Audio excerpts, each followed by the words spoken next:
Hello, Journal. I couldn't sleep, so I went for a walk around Tamor Den. It reminds me a bit of the hidden grove Carl watches over.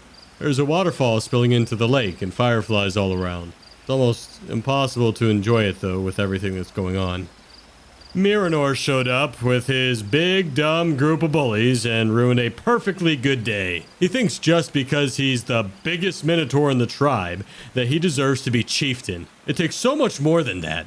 It requires compassion, tedious note-taking, and the ability to listen thoughtfully to others. So he slayed a few monsters, so what? I probably slayed monsters 10 times worse than the ones he's had to deal with.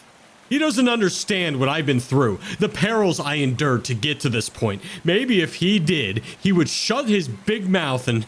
Wait a second. I will show him. I'll show him that I'm a much better adventurer than he will ever be. Dear Miranor. Good morning, good afternoon, and good evening, and welcome to the world of Humbrea, featuring 3 first-time adventurers and 1 very patient DM. This is DND404. And that's everything that happened from the moment I left our village to our escape from Shadowfell. As you can see, I've battled tough monsters from corrupted bugbears and mutated tentacle monsters to dragons and elemental suits of armor. When we made it out of the fell, over a year had passed. We wandered down the mountain, but we quickly leaped from a shadowy pen and into the fire. Oh god. Okay.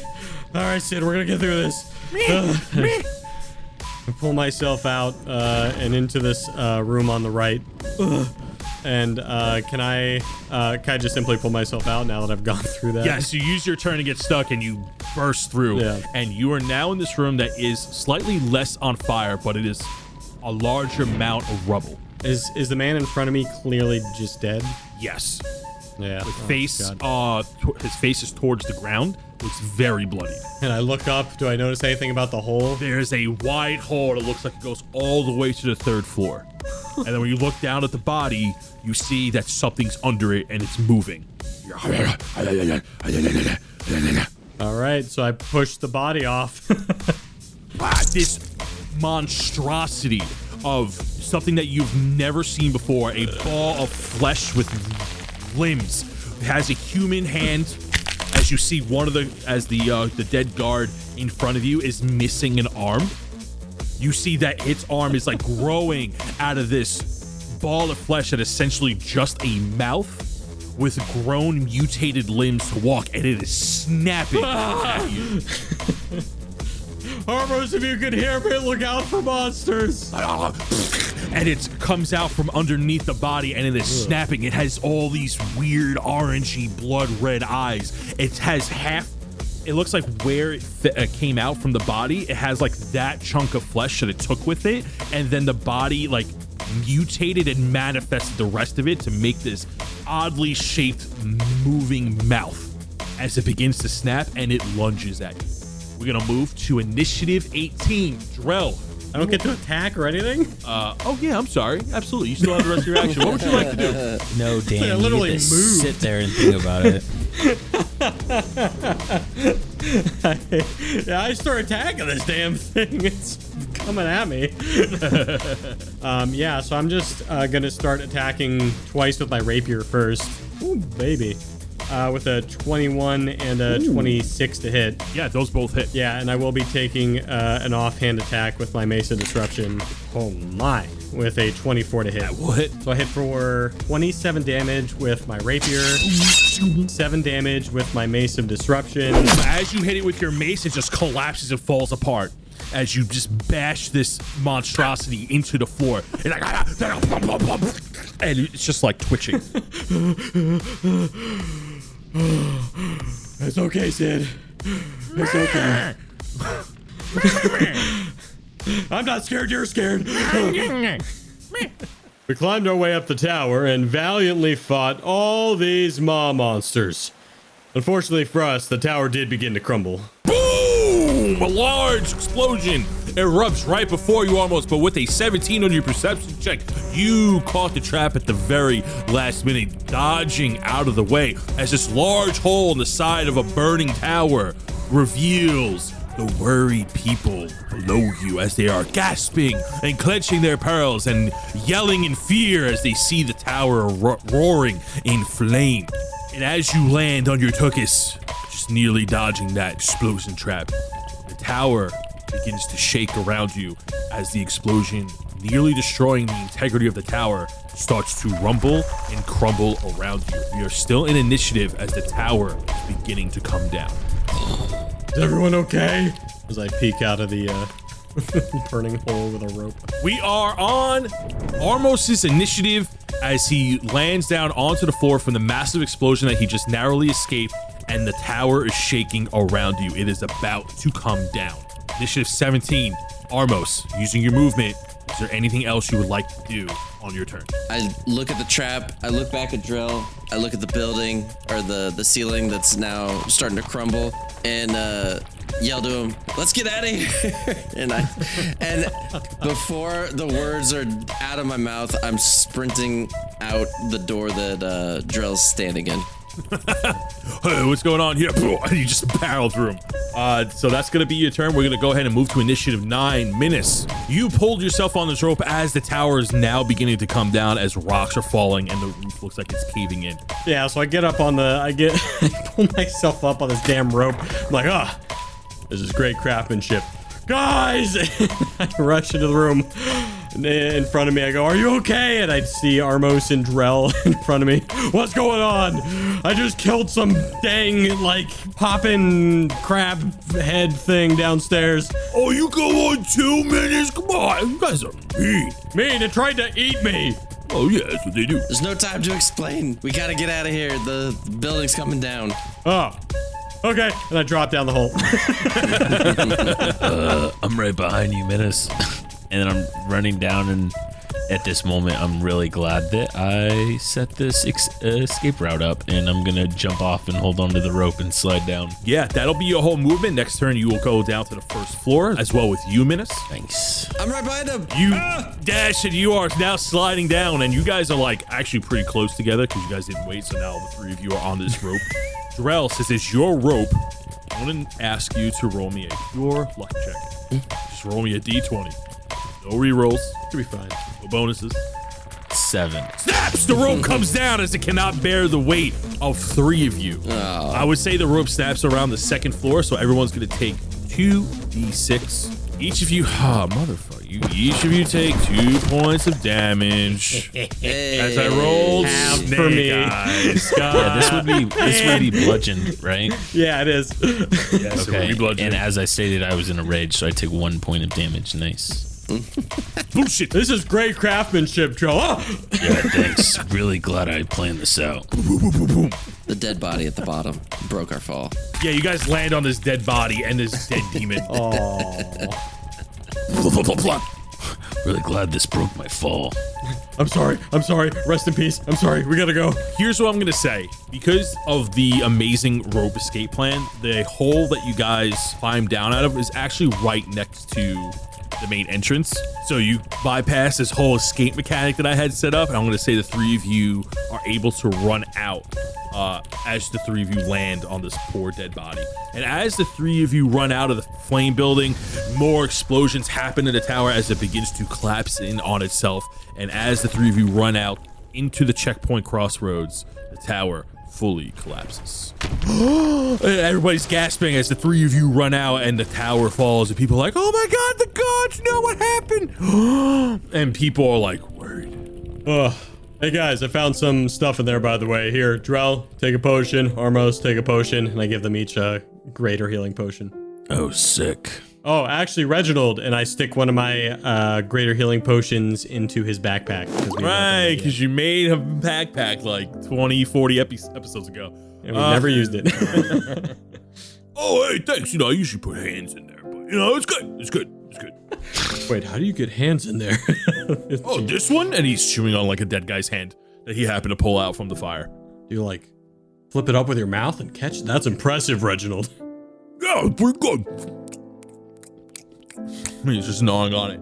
So so wait, let me just get this straight. Minutes. You came out and then you handed him 3 potions, right? Yeah. Okay. They ransacked the place. They just ran. Did they even try to help? Oh They my ran in God. for stuff. And people are like, oh my God, they just robbed the place. We didn't ransack it. We went and fought the monsters that were killing you all. Monsters, and everyone disperses. Oh, God. Go, Minnis. I'm sorry that I'm honest. A bulk of the people, actually all of them, run to your west, heading down left towards that road. And it looks like they're running towards the Sigil College.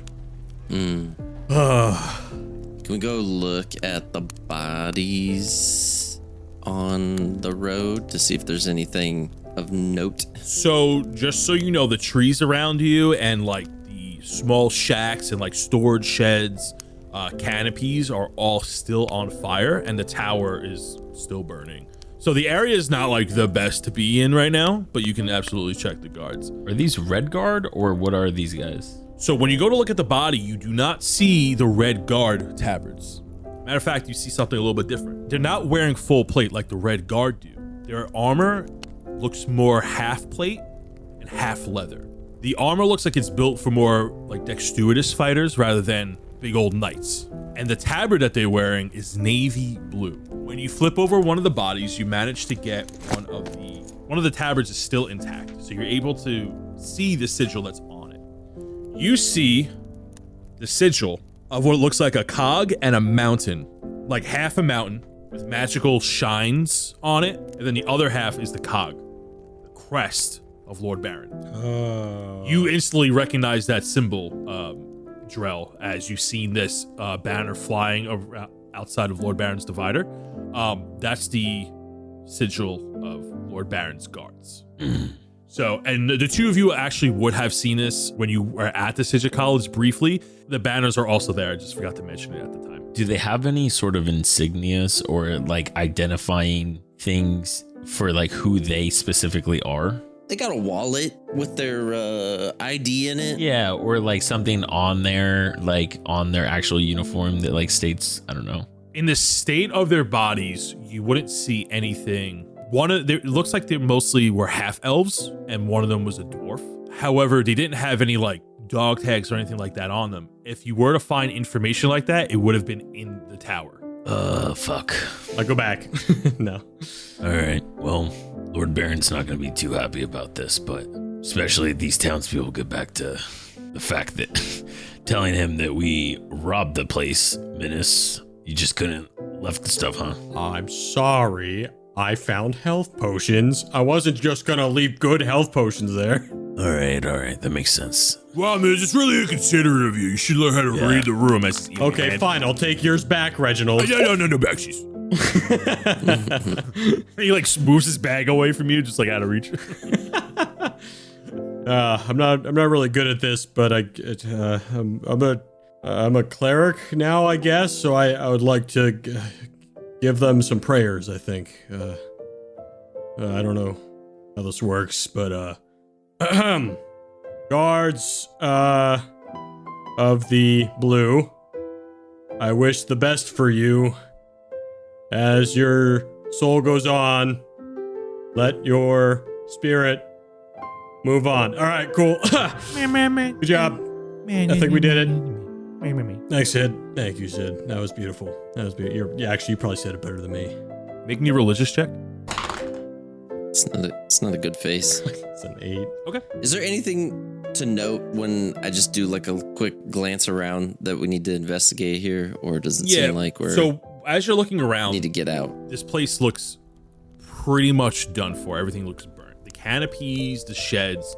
This place looks like a rest stop for anybody passing by. You do see a signpost right in the middle of the crossroads where it says Sigil College, and it points down one path, and then you see Lord Baron's divider, and it's pointing out the other path. This is clearly you can assume that this is like a stop between the two for any travelers that just want to take a break and feel safe with the guards around. And this is also like a watch out point for Lord Baron's guards to watch over any passing travelers who are going to the Sigil College. So from where you are, you know that you're only like a few hours away from either position. You can see both locations roughly from where you are, like way in the distance, but this is like the halfway point to either. All right, everybody. I would love to go visit Kemi Joe, but I think we need to go warn Lord Baron about what happened here. We got so much to talk about with him anyways, so what do you think? Yep, think you're right. I mean, we could go to, we don't have to go there if we don't want to, because then we could keep all those blood shards. Yeah, we could keep the ourselves. blood shards, We I'm are just not saying. keeping the blood shards. Okay, All right, fine. why is he yelling? He's always yelling. Why is he yelling? No. Yeah, Ormos, maybe you don't have to go, but I think me and Minnis are definitely gonna go. Yeah, who has the bag? I can't remember. I'm kidding. Let's go. Hey, Armos, I know this might not be the best time, but you do owe the tome some blood shards. It's been 24 hours, so you owe me about 18 blood shards in legal fees. 18. Look, can I pay you in fingers? Because I motion around. I got lots of fingers. You know what? I can be satiated and persuaded by a couple of hands, yeah. Okay, there you go. All right. So I think in that case, we start walking towards Lord Baron's divider. Crunch as you see Armos like chopping off a hand. Whoa, whoa, whoa, whoa. Whoa, whoa, whoa, whoa. I think he offered would- Reginald to eat the hands. Yes. But as Armos is looking over the situation and I'm walking away with Drell, I am kind of talking to Drell again like, hey, Drell, I'd like to say the situation is getting better, but it quite obviously is not. I feel like we're going to have a different kind of talk with Armos soon, depending on how things go at Lord Baron's Divider. Oh, are you talking about how he's a complete psychopath and how he doesn't listen to anything we have to say about blood shards and how he's kind of like addicted to him? Is that what you're talking about? I won't call him a psychopath. I mean, I love the dude. Have you not seen what he does whenever he absorbs us, dude? That's actually like the definition of a psychopath. We have to approach this with compassion, Drell. He's an addict. Armos, can you put your boot on the elbow right here? I just need a little leverage point.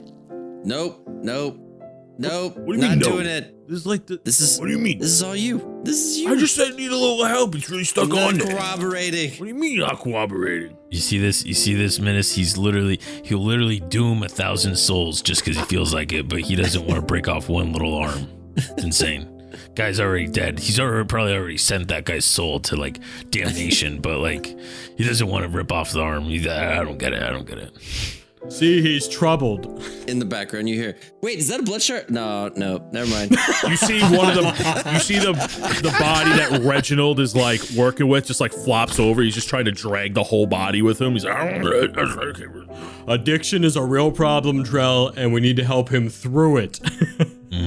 We'll see how Lord Baron's Divider goes, but I might take him out of the bestest friend column and put him in the best friend column if this keeps up. I'm just saying. crack, and you see like he got a part of half his hand off. Oh, there we go. Okay. All right, well let's keep going. We're gonna have to set camp soon, maybe. Yeah. Can we make it to Lord Baron's Divider before the end of the night? You are a few hours out, but it's midday. It's spring, so the days are a little bit longer. You probably get there by nightfall. Okay. If you just book it. Armos, while those two were talking about your drug addiction and you were with Reginald trying to get a hand, make me a history check. History. 12. History saving throw? With a 12, with the events that just transpired, the DC was a 10, by the way. Woo. Since you talked to the guy right before the little maw demon popped out of his body, you saw that the blood shard was inserted into him. Mm-hmm. You remember you have seen this before in the cave with the bugbears, where you found the room of dead bodies, Mm-hmm. holes in their heads. And then you catch up with the guys. And you begin to walk. I'll let him know the situation. Something with these blood shards. I don't know, guys. They might be evil. Huh. Interesting. Hear me out. Never thought of that before. I know. The world just isn't black and white as people seem to think. There's some gray area. Like, what is evil? Right. You know? But check this out. So when I was in that tower, there's a guy with a blood shard in him. And then before you knew it, one of those little monsters appeared and the blood shard went away. I don't know. We walk on hurriedly into the distance towards Lord Baron's Divider. We pressed on, defeating another maw monster as we traveled. Before long, we came across some familiar faces. After alerting some of Lord Baron's guards to the tower's collapse and the demon attacks, we got some food from Novo's cart. Okay, so now we can eat. And Drell like claps his hands and rubs them together and walks to the menu of the I cart. feel bad for saying this, Drell, but that kind of helped ease the line. I know, right? That's what I was mainly focused about. Oh, man. You see, there's a girl gnome there, and he goes, yeah, I think I'll take the, let's see, I want to take the, and then she begins to muddle off as she's talking to a very plump brass dragon as he's like leaning on the counter with a devious, delicious smile. He goes, oh, of course. And he's having like a one-on-one conversation with the gnome as she begins to order. And then you guys see the menu on the side of the cart, and there's like this magical tearaway. You skim the menu, and it says Novo's Fantastical Feast, and it has changed a little bit since the last time you were here, with today's special being Strength of the North Power Breakfast, followed by Fortitude Feast with cockatrice wings and Dillymore cheesesteaks. And then you have your savory snacks with the return of Brim's butterscotch pudding and fried salamander. Minnis is already seething. And then you By have the the way. mindful refreshments of the Ivory Boulder Oats and the mind-calming coffee. That bastard. That's my favorite meal. What do you see, Minnis? The Ivory Boulder Oats. I was the one that created that back at the Ivory Boulders. I invented it when I was a kid, and he told everybody in the clan that he made it, but no, I was the one that invented it. What's his deal? What's going on? He's just having a crisis. You're having a crisis. I'm fine. I pulled Drell aside. We may have to have a little intervention with Minnis about this whole mirror thing. So for the adventurers listening, what do you read, Minnis? Under the little blurb of Ivory Boulder Oats. The Ivory Boulder Oats, all natural, invigorating bowl of oats packed with fruits and grains to empower the mind. Preferred food of choice by Miranor the Great, hero of Gilo. Bastard. Ooh, Strength of the North Power Breakfast. 5 cockatrice eggs served any style. 3 colossal bacon slabs with golden liqueur potatoes. Lelouch potatoes. That sounds delicious. There's gotta be something else vegetarian here that isn't. Ooh, they have wings again. You know I love wings. Mm-hmm. I want the wigs. Dillymore Buffalo. cheesesteak. That was good. 12 of them. There is nothing else vegetarian here that I can eat besides the oats.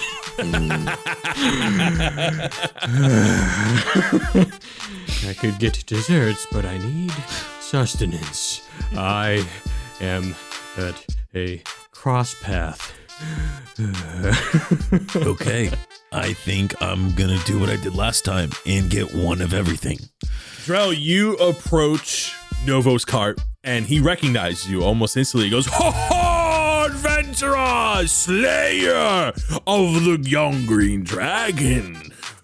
What brings you back to my delicious food cart? Hopefully you come hungry!" He slaps his tummy. Yeah, you know it. And I slap my tummy too. Oh, looks like you've gained a bit of weight since the last time I saw you. That's what I like to see. What the fuck did you just say to me?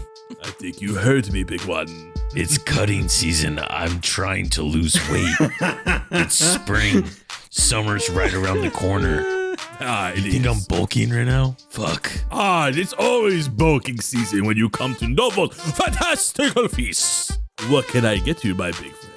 One of everything except the Ivory Boulder Oats.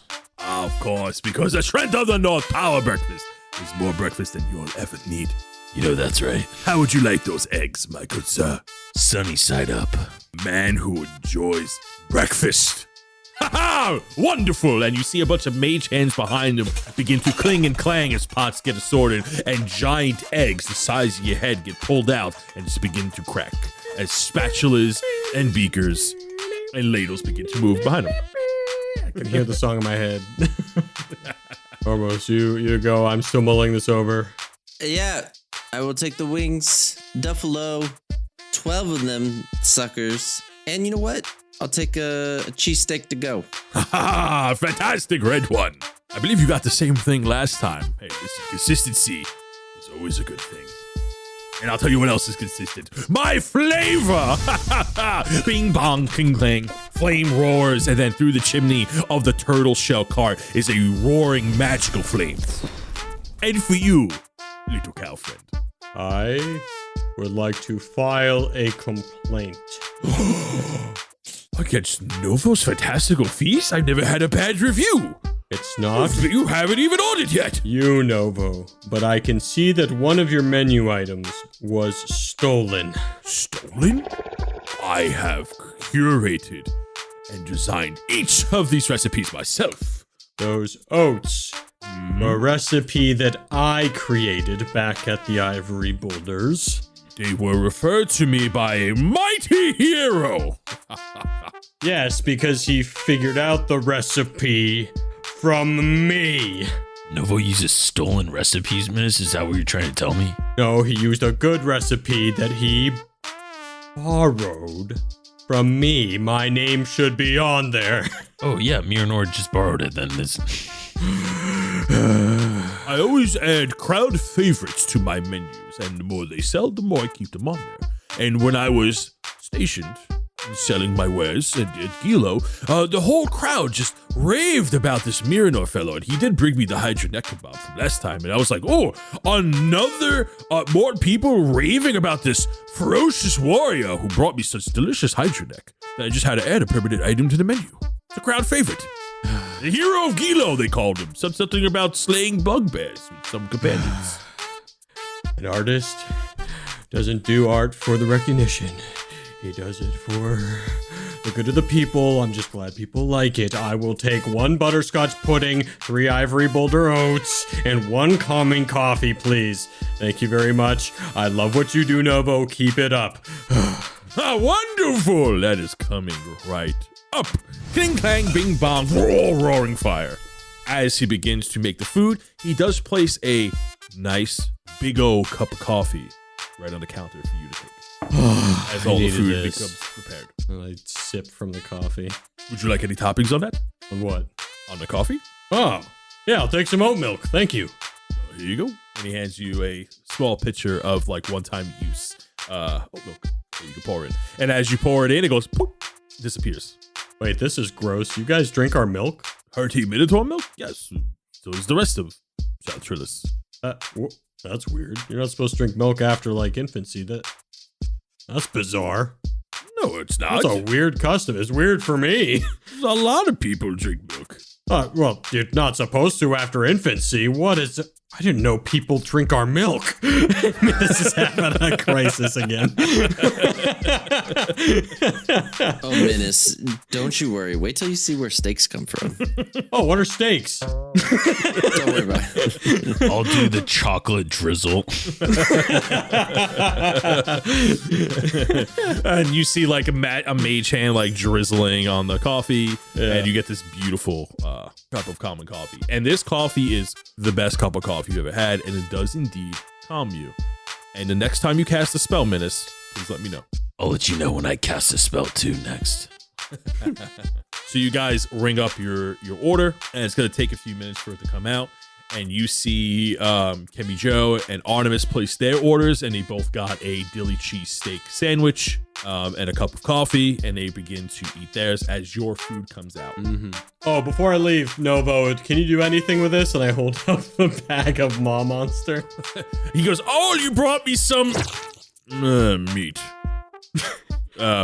No, Novo can't do anything with this. I'm sorry, not exotic enough. And he like a mage hand like scoots it off the counter. All right, yeah, just checking. I don't know how like meat cooking works, so just checking. Thanks anyways. Not that. And he points to it. Okay. And this big golden brass dragon turns around and goes back to his cooking. Maw Monster, bad meat. Okay. Everybody gets their food, and you can pack it up as if you would like. And rule of thumb, freshness guaranteed for up to 2 days.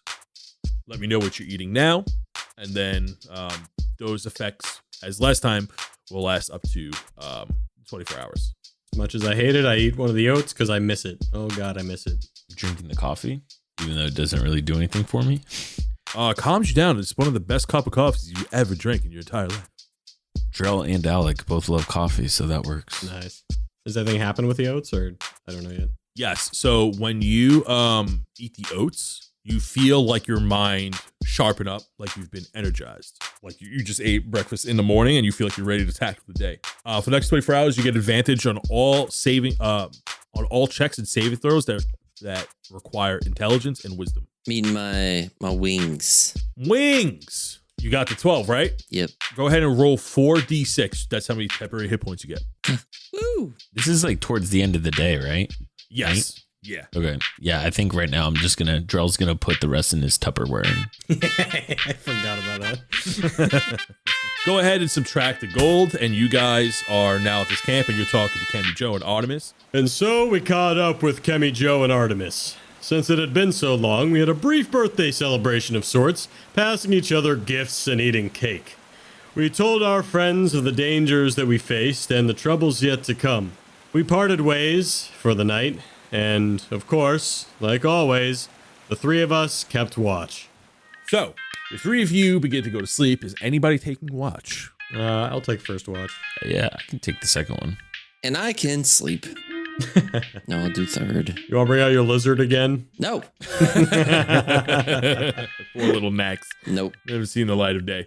So, Minnis, you take the first watch, and as the stars sparkle in the sky and the moon illuminates over you in a non-threatening way for the first time in what seems apparently like a year.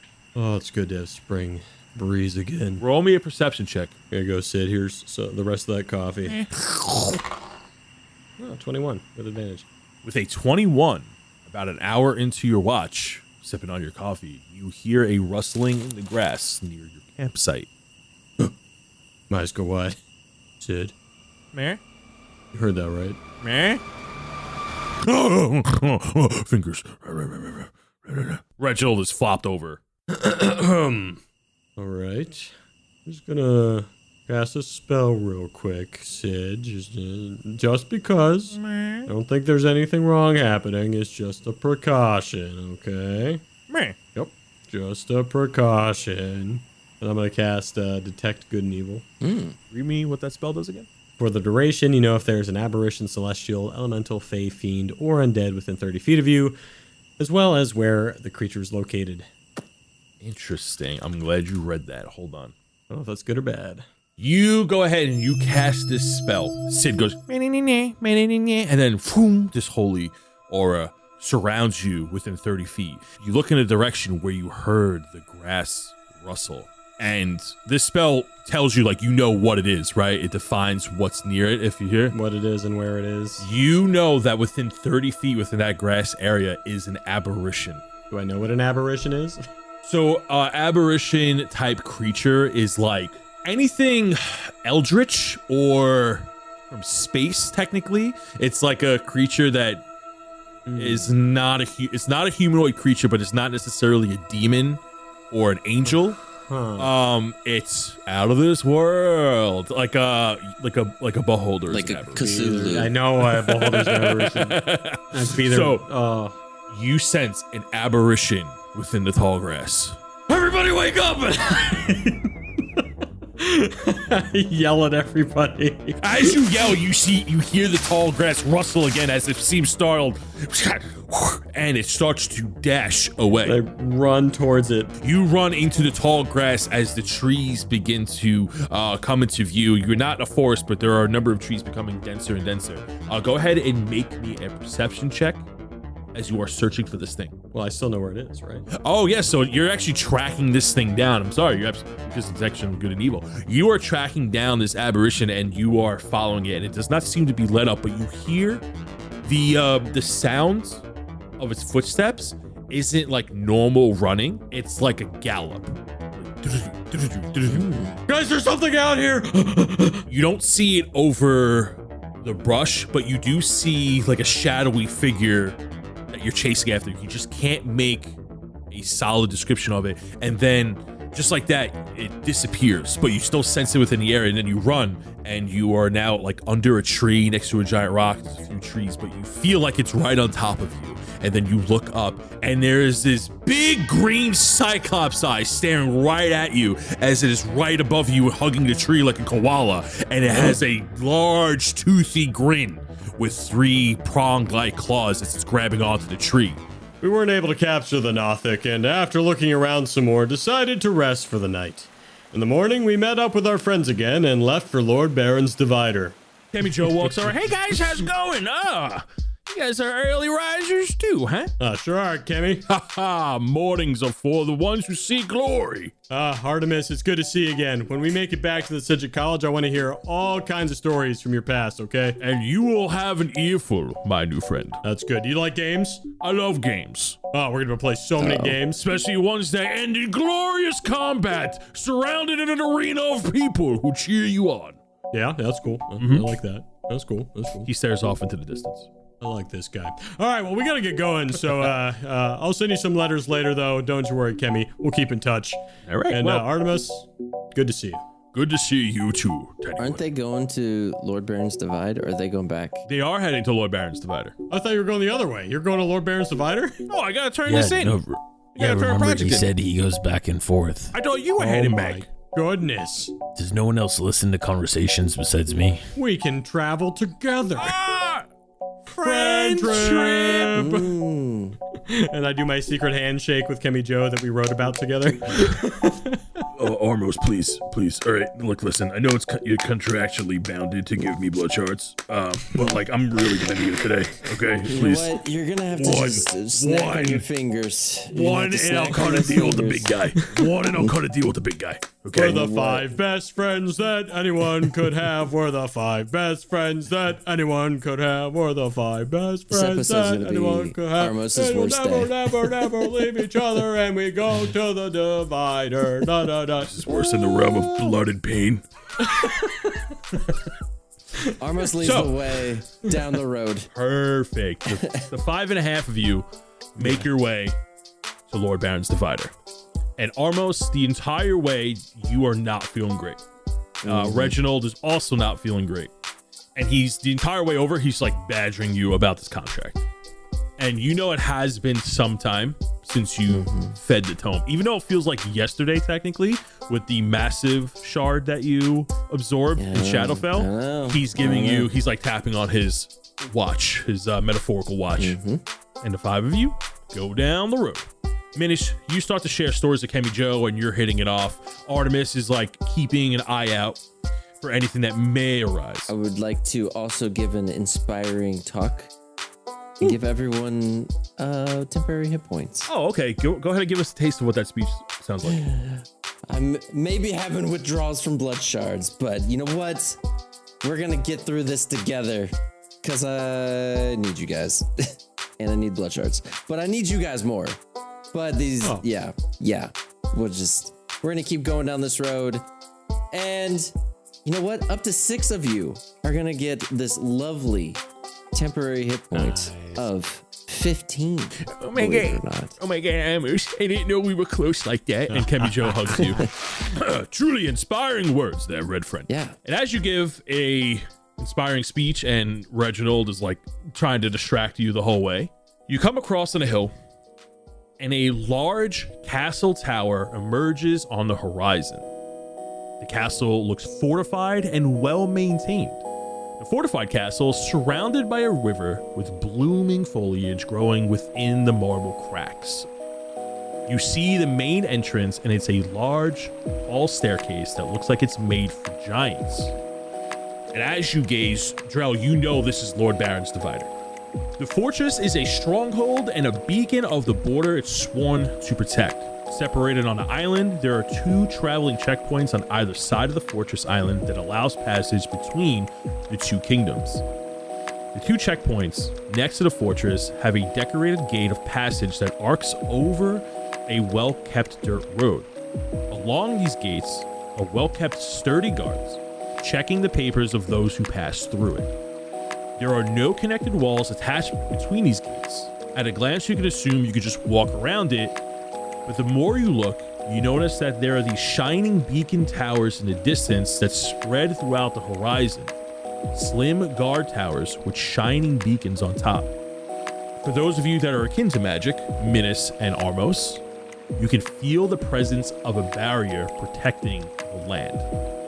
Okay, so you know that you can reach it within the next few minutes. As you are surveying the land, you do see some people on either side of the gates, and past Lord Baron's Divider, this tower fortress, you see icy mountains of the north within the distance, and then you see like the snowy mist, and it kind of like your view fades from that point. You can't really see much beyond it. Oh, it's been a long journey to get here.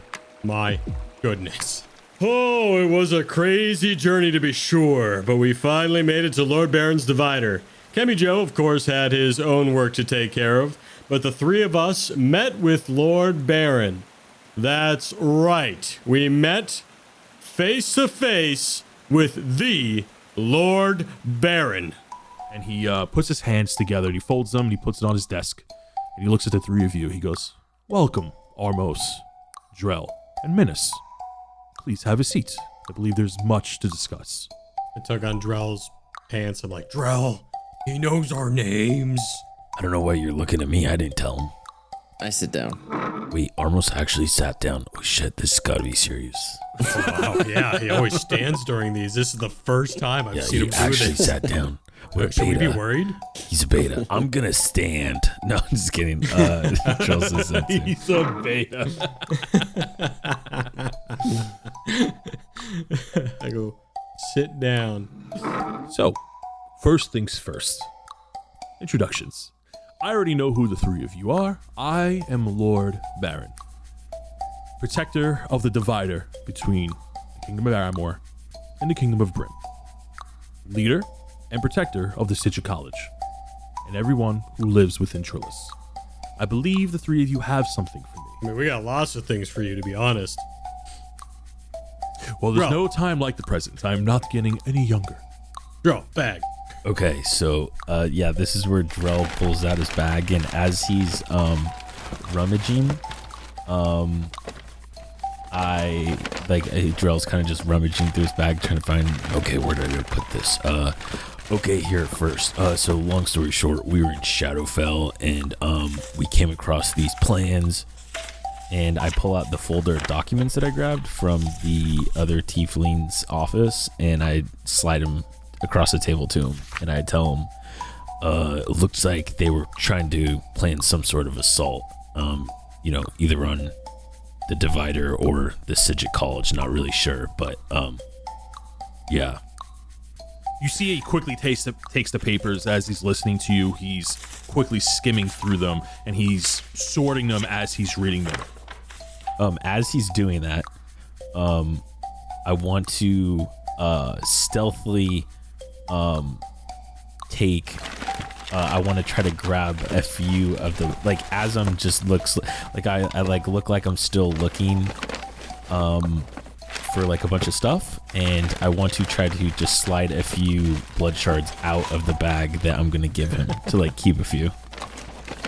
Go ahead and make me a sleight of hand check as you trying to separate them in front of you. I don't know if this is gonna work. At 13. As he is sorting the papers, go ahead and place that bag right here. And is there any reason why you might need to keep some of those blood shards for yourself? They accidentally fell out. I was actually scooping them in to the bag. We can't leave those lying around, can we? Yeah, I guess not. And I just I pull out the smaller bag because I'm keeping the bag of holding. So like, Yeah, you want to keep your bag of holding, and you have the bag that was like meant to hide the blood shards, yeah, but you've gained so much of them that you kind of like pour some of the blood shards on the desk from the bag of holding and give the shards from the shards that Duncan originally gave you. That like dampens the blood shard effect. Well, this is a lot more than Duncan had promised. Makes sense why it took you so long to get to me. And he picks up the shard, he looks at them, he starts to sort them into piles, and he goes by the color. You notice that the deep red ones are all the way on the right, and the see-through ones are all the way on this left. And he is separating them. He's quickly shifting through them, and he has like a little monocle where he's like checking them And he Can goes, we not do this in front of me? This is the worst. "Oh, we'll get to you in a moment, Armos. You tell your little friend to be patient." And he begins to sift through it. He goes, "Armos, we should take one of those. Ask him for one. Ask him for one." As he's doing that, I want to ask him, so why are you separating them? What is the difference between all of these? He takes one of each and he puts it in front of you. He goes, "The first thing you're going to notice is that one you cannot see through, and one you can see through." Now, this is very obvious. Yes. And it's take notes. I got it. The reason for this is because this is what we call a charged blood shard. Charged blood shard. This contains the souls of many. This has been used in various murders, acts of hate, or poor victims that were in the wrong place at the wrong time. This one is empty. This one is ready to be charged. Those who follow in Crystal's footsteps try to get these charged blood shards, in which they can use them for various dark rituals and magic, or make sacrifices to their great creator. Drell is just making the most awkward Why is everyone staring at me? side eye contact with Armos. Why is everyone staring at me right now? The reason why we separate them is that here at the Divider, we are dedicated to learn more about these blood shards and keep them away from the public. Keep them away, Deep Red ones safe, in hopes that we can free the souls within them. We don't expect to bring them back to life. That is beyond our comprehension and our abilities. There's only so long that somebody could be dead and bring them back within certain means. Nothing short of a miracle, you would say. However, we believe that one day we'll be able to free the souls so that they may pass on to their next life, where they deserve to be, whether that be in the 9 hells or in their rightful place in heaven, with the gods that they worship. But they cannot get there if they are trapped in here. And he puts them off to the side. So you're actually saving the souls. You're not damning them into eternal hell or anything. And then I make more eye contact with Feeling attacked. Armos. Feeling attacked. Armos, I thought we went over this. Yeah. So what happens to the souls? Like, it's just a random example. Like, what would happen to the souls? I'm just thinking off the top of my head, if someone like crushed them into their hand. Oh, there's a good point. And I look back at Drell. Yeah, because we just fought a guy and he did it twice, so it was real weird. Yeah.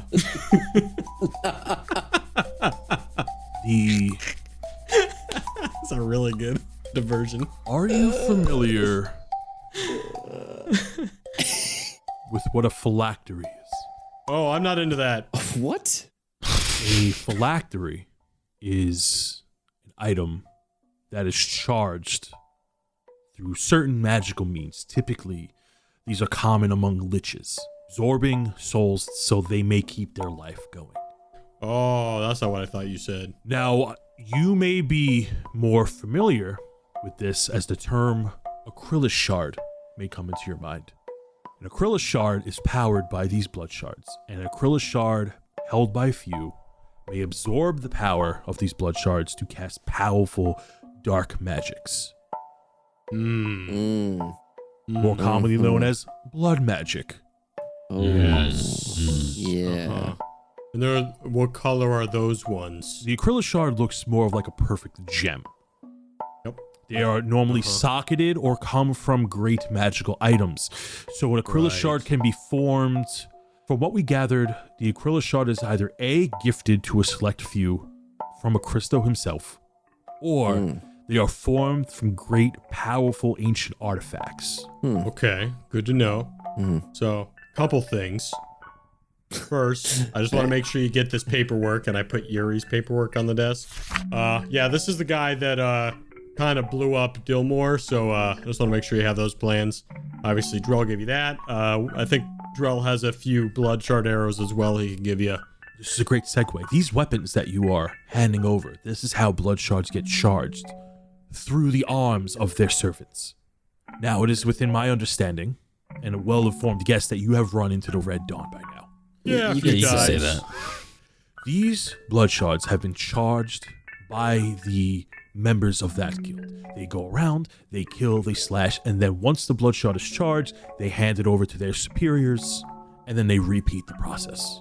Now I understand I may be throwing a lot of information at you. There's a lot to absorb. like Get the it? blood shards. No, I was about to say. I think we all get it. That was a good one. I got something for you. You have his attention. What about this? And I pull out my blue gem. What would you say about something like this? You see his face for the first time show emotion. He is surprised. He takes the gem and he looks at it. Then he takes his little monocle and he zooms in on it. We didn't say he could touch it, but okay. Where did you find this? First, why don't you tell us what it is? Armos is getting skeptical. This is an acrylic shard that has been purified. Something that we've been trying to achieve since many years ago when a crystal first came to Cumbria. There's only one person I know who came up with this idea and almost achieved it. God, And he disappeared Don't say his a name. long no. time ago. No. Wait. Oh yeah, that Bowden guy, right? He looks at you and goes, yes, the Grand Wizard Bowden. Yeah, I think he might be a Nothic now. Well, how do you mean? I don't know, like when we went there was one of his books had a page folded on the Nothic section, and this Nothic's been following us. It's just a big thing. Oh. Uh-oh. Oh. I'm putting it all together now. You see that he puts the gem down and he leans back in his chair and he slumps and he's just staring at it and he's tapping his fingers along his desk. Oh, no. You said he's been following you. Oh yeah, he sure has. It's quite the accusation for a great wizard such as him to turn into a Nothic. Are you sure it's him? Oh, not yet. I mean, we fought him yesterday. Yeah, I was trying to make sure, but Yeah, luckily- one time I even said, "Hey, Bowden," and it turned its head and looked at us real quick. Make me a deception check. Fuck. Oh man. Just kidding. 14. JK. I don't believe you. That's good because I wasn't serious. Have you tried communicating with it? Oh, Well, I was trying to capture it, but it ran away before we could try and communicate with it. yes. It ran away. But that's how I saw it. How did you see it? Yeah. He sits back up and he goes, that is quite the story and a theory. However, Nothics typically tend to be more on the evil, chaotic side. Now, that doesn't sound like the Bowden I know.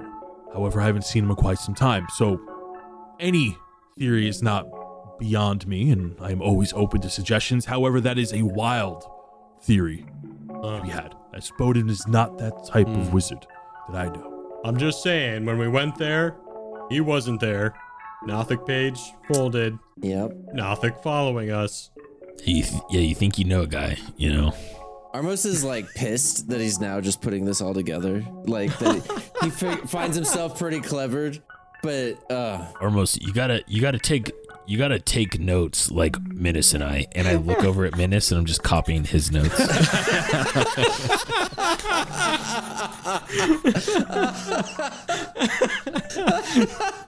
You gotta keep up.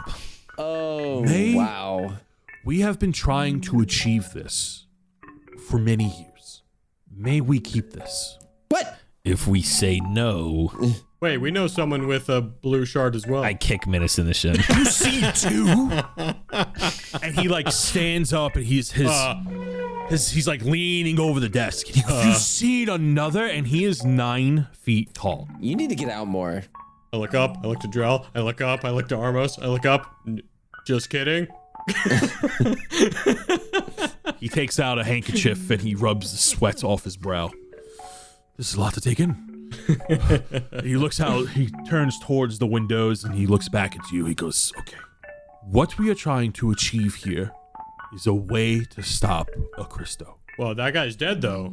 He's not here. No, right? Christo is not dead, but he is not What do you mean? connected to this world right now. However, Whoa. one of you do walk among him.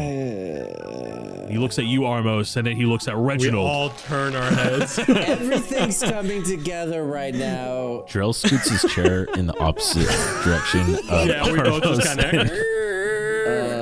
I like attacking things. I don't like being attacked. This is crap. Show him the book. Show him the thing. No. He's gonna try to take Why my not? book. He could help you. This is like literally the one guy that could help us. Reginald is quiet. He's looking at Reginald and you. I put the book on the desk with Reginald next to it, and then just put my hands out like, this is what I'm dealing with. He looks at the tome, and then he looks at the Acryla shard in the tome, and he goes, as I suspected.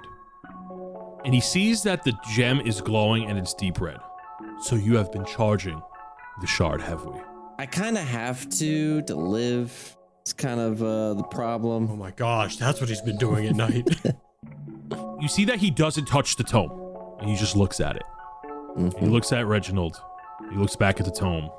Something tells me you're not gonna explain anything. And he looks at Reginald, and Reginald's just staring back. Wow, this is the first time he's ever been quiet.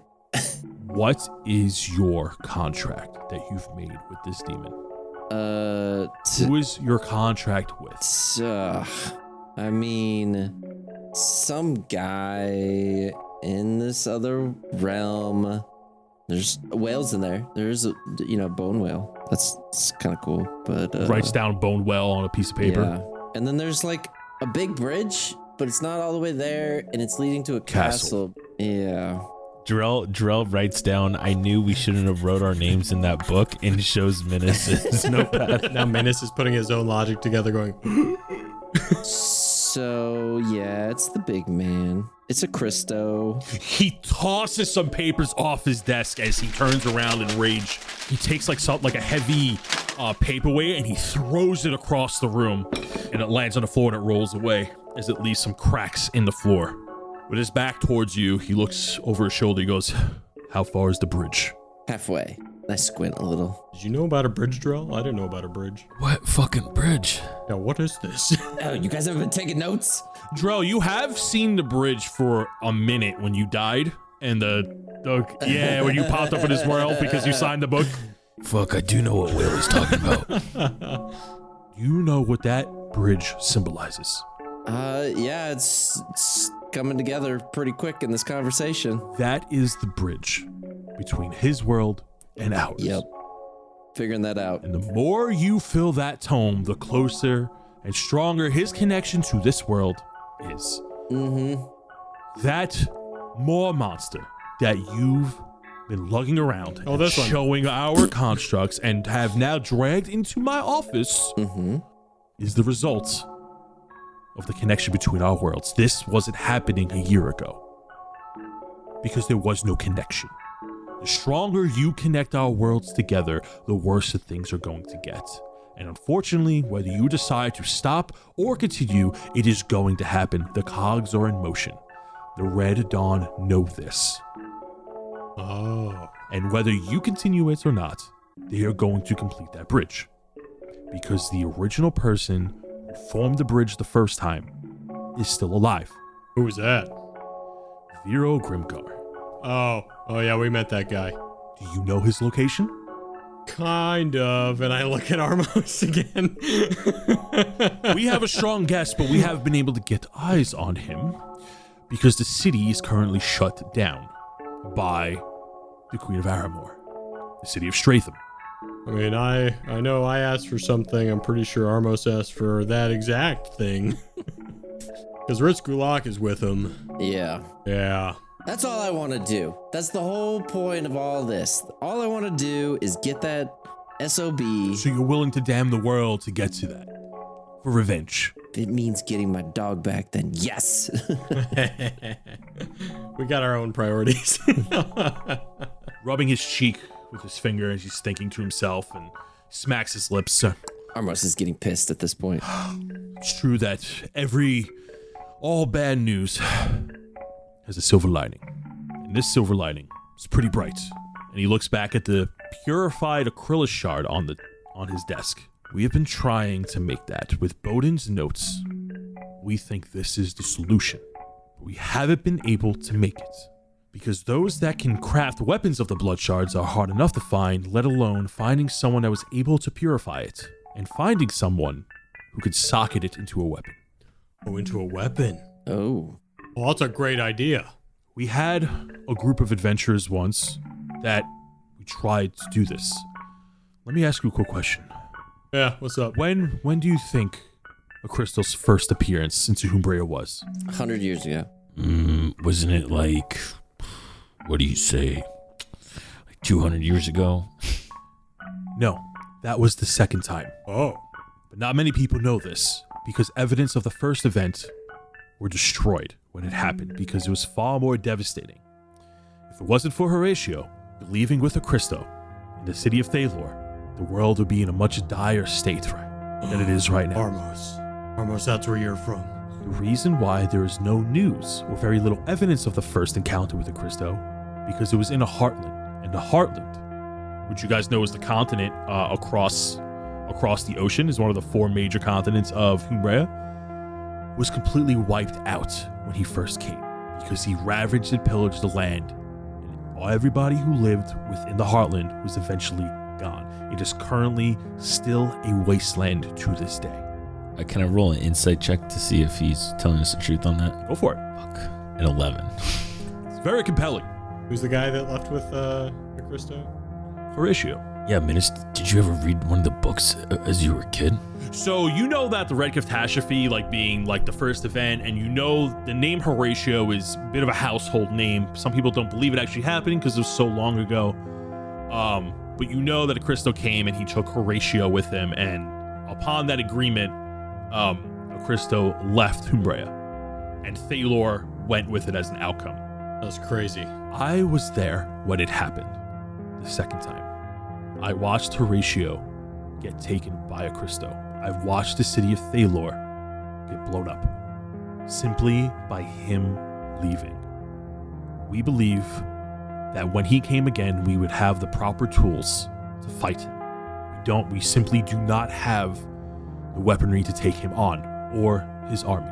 Unless we use the purified acrylic shard against him.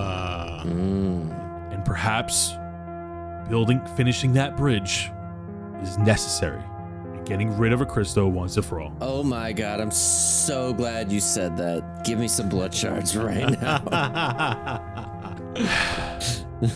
Okay. theoretically, is there a way, if you do your science stuff, is there a way we could purify Armos's tome? There's only one person who would know how to do that, and that is Bowden.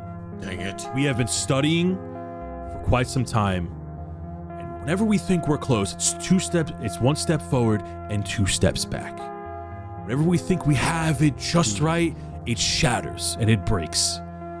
And we only perform those experiments when we think we have a really sound formula, because unfortunately, we have to do it with shards and gems that contain the souls of many. And it's hard deciding on who gets to live and who gets to die. But it is possible to purify that gem. So, real quick, hypothetically, if we did see a second one, You see the second one? No. do you know why the person that is holding it would tell us they need to keep these separate? Like, they need to stay away from each other? I didn't know these really existed until now, but I would assume the person who created them don't want them in one spot in case one gets taken away, would be my first thought. Well, then, if we let you borrow this one, we will not be telling you anything about the second one. I mean, if there was one, we wouldn't tell you about it. He squints at you. For safety reasons. I look left and right. I don't make eye contact with them. For safety reasons, of course. Yes. I am begrudgingly willing to accept. And I think it's best that if I was perhaps compromised, which is always a possibility, that perhaps I shouldn't know where the second one is. Right. Exactly.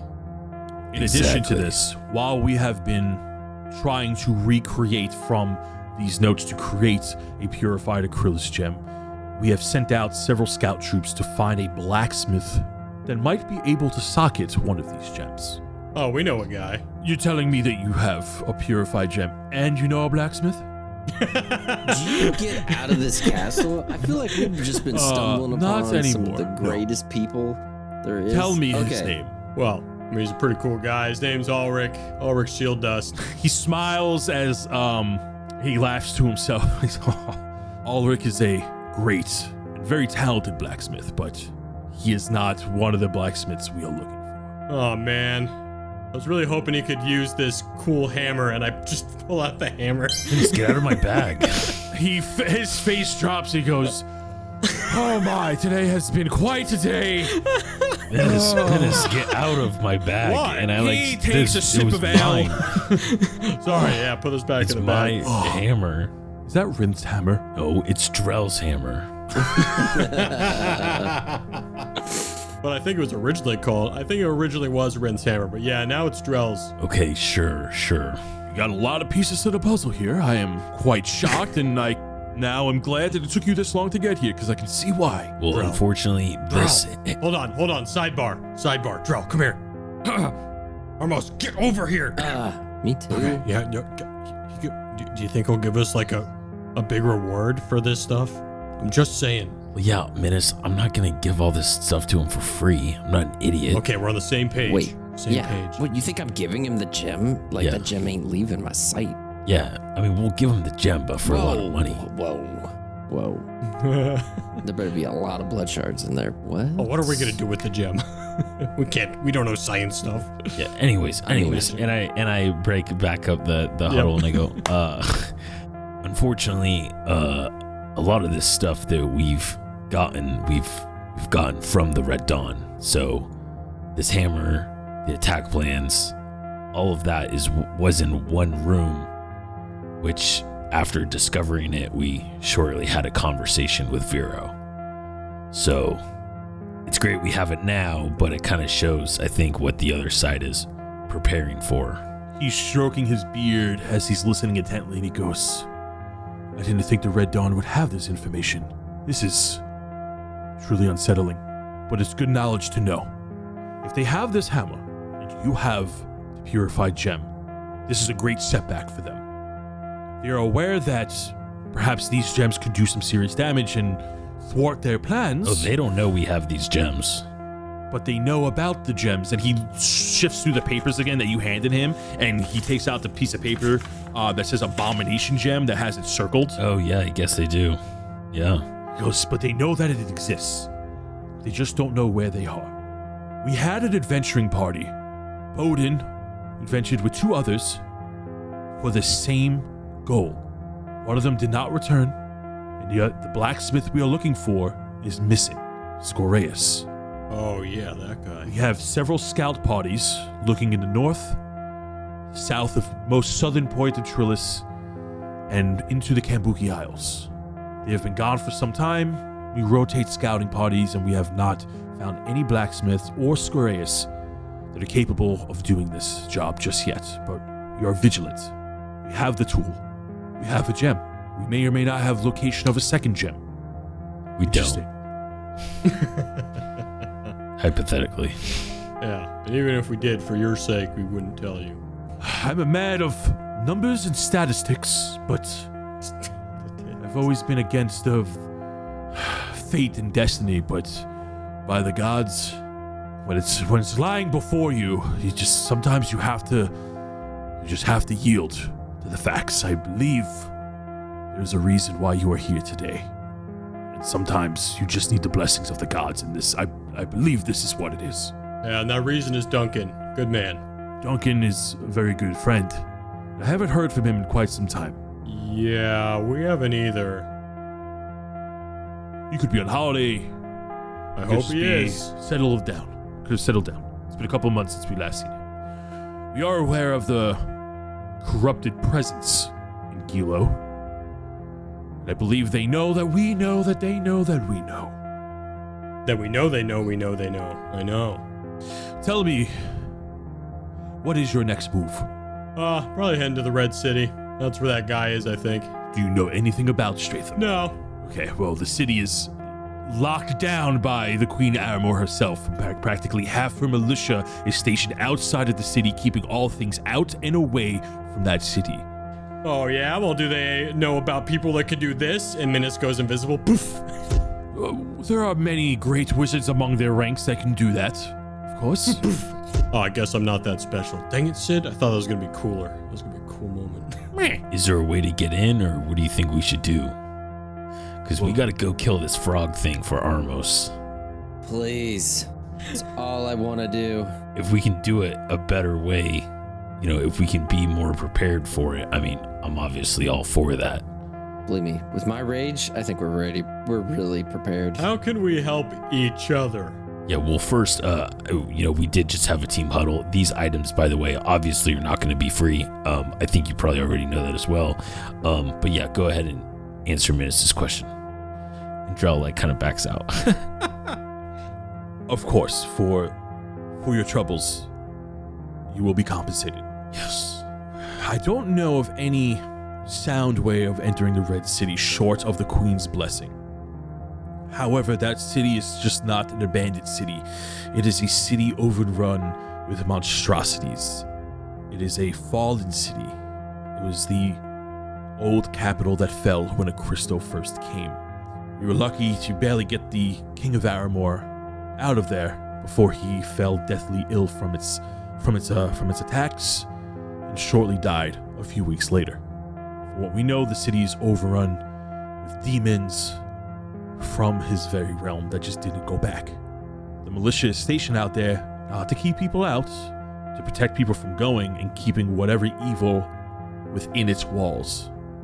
We also have a strong hunch that is probably the Red Dawn's main hideout, so to speak, their lair, if you will. My guess is you'll probably have to find another way than the main road to get in. But unfortunately, I do not have those plans because, well, our objective lies elsewhere. What if you had theoretically a cool lantern that could, plane shift? He eyes your Fell Ogburn, and he goes, "Going through the land of the Fell could be one way for sure. Okay. What you will see on the other side, you may not want to wander so carelessly in." Team huddle real quick, and then I gather the team back up and I go, okay, so obviously we want to go kill the little frog guy. Mm-hmm. But what if we go help find this blacksmith to maybe help give us better gear and weapons if they're able to make these shards into weapons? I mean, we go in there, it would probably be a lot easier. Get prepped so we can really do a number Exactly. on this guy. It's up to Armos though, because Yeah. we know where he is, but if you want to go, we can. But if you would rather What do you go think, to Armos? the Kabuki Isles and find this blacksmith first, then I'm also down to go in. Axes a blazing. You tell me. it's totally not. I also don't want to go to the fight club or anything. That's not part of the reason why I'm trying to convince you to go down there. Drell folds the fight club flyer back up and puts it back in his bag. The Kabuki fighting pits, yes, the flyer you found in Dilmore, among other flyers. Armos definitely just wants to go there and just handle this guy now that he knows where he's at, to get his little grubby mitts on him. But at the same time, he sees some sense into what Drell's saying, and so he's gonna leave it up to Minnis. Hey, how about this? I'll flip a coin. Oh God. All right, Raven's head is Kabuki Isles, and Raven's tail is Are you flipping the going right in. Shadowfell coin? Yeah. They're using the Raven coins? Okay, that's funny. Yeah. Wait, Minnis, I have the fighting pits down there. You have to go to the Kabuki Isles anyways, right? We could just knock all of that stuff out at one time. I was gonna say, I thought Minnis would be jumping all over, getting that Hydra action. I flip the coin up in the air. Zing, zing, zing, zing, zing, zing, zing. And I yell in the air. Heads. We're going to the fighting pits, everybody. Just rolled a D4. Nice. So the three of you are heading to the Kabuki Isles. Well, first let me compensate you please. Oh, it's kind spend of the rude. He was just listening into our conversation. Oh, I'm sorry. Yeah, you're right. Nope, You're right. it Go. was Back up. Wow. Okay. No, it's fine. Well, He's Dan more kinda like Minnis kind of proclaimed it, so I figured. Yeah. I picture it more like he was trying to listen in and he was just like hunched over us, like listening to everything we were saying. So you're saying we need to find a blacksmith for this hammer, right? One talented enough to use it, yes. Yeah, we'll find this guy. I've got business there anyways. I'm nervous to go there, but maybe it's time. We'll definitely take care of that for you, or at least try. Speaking of which, you haven't happened to hear of the mythical three-headed hydra, the Kimbuki Owls, have you? No, can't say I've witnessed or heard any knowledge of that. Let me ask you another question. Have you heard of Miranor?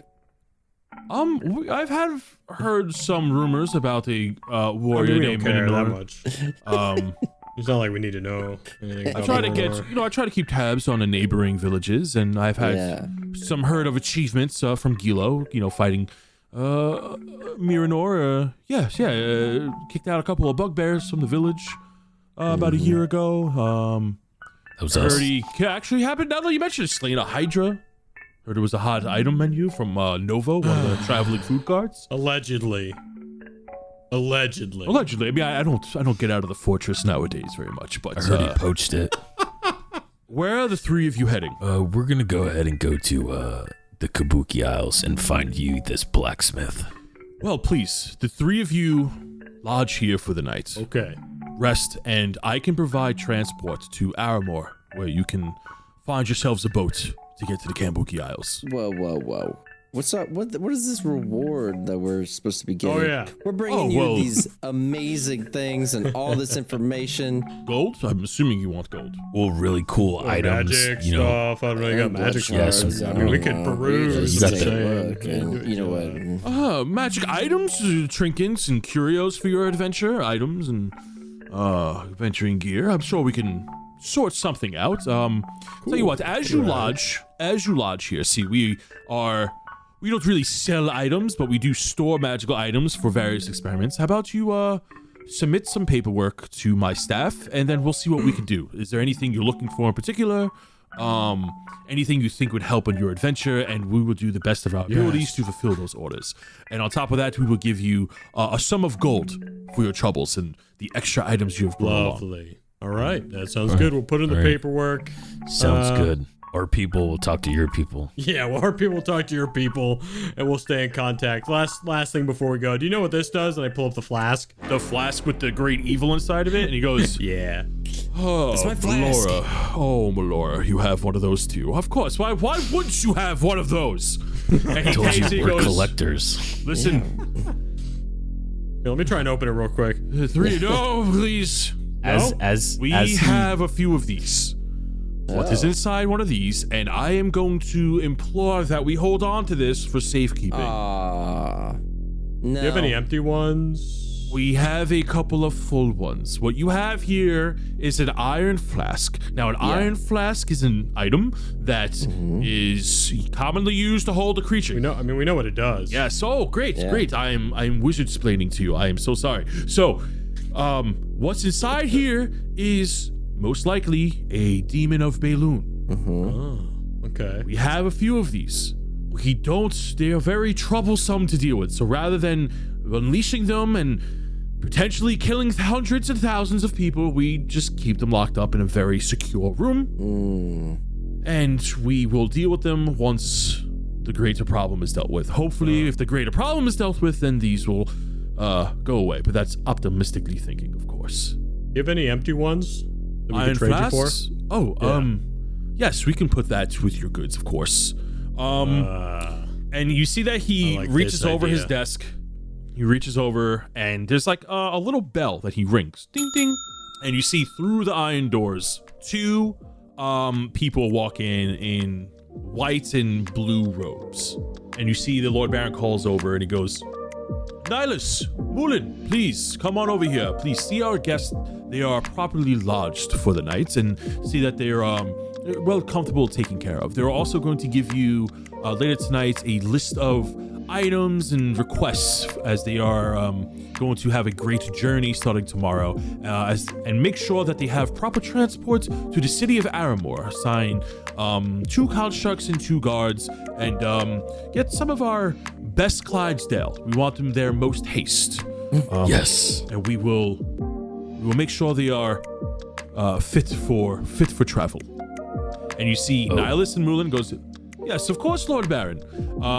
You see that they are both half-elves. And they look very similar. One is a female and one is a male.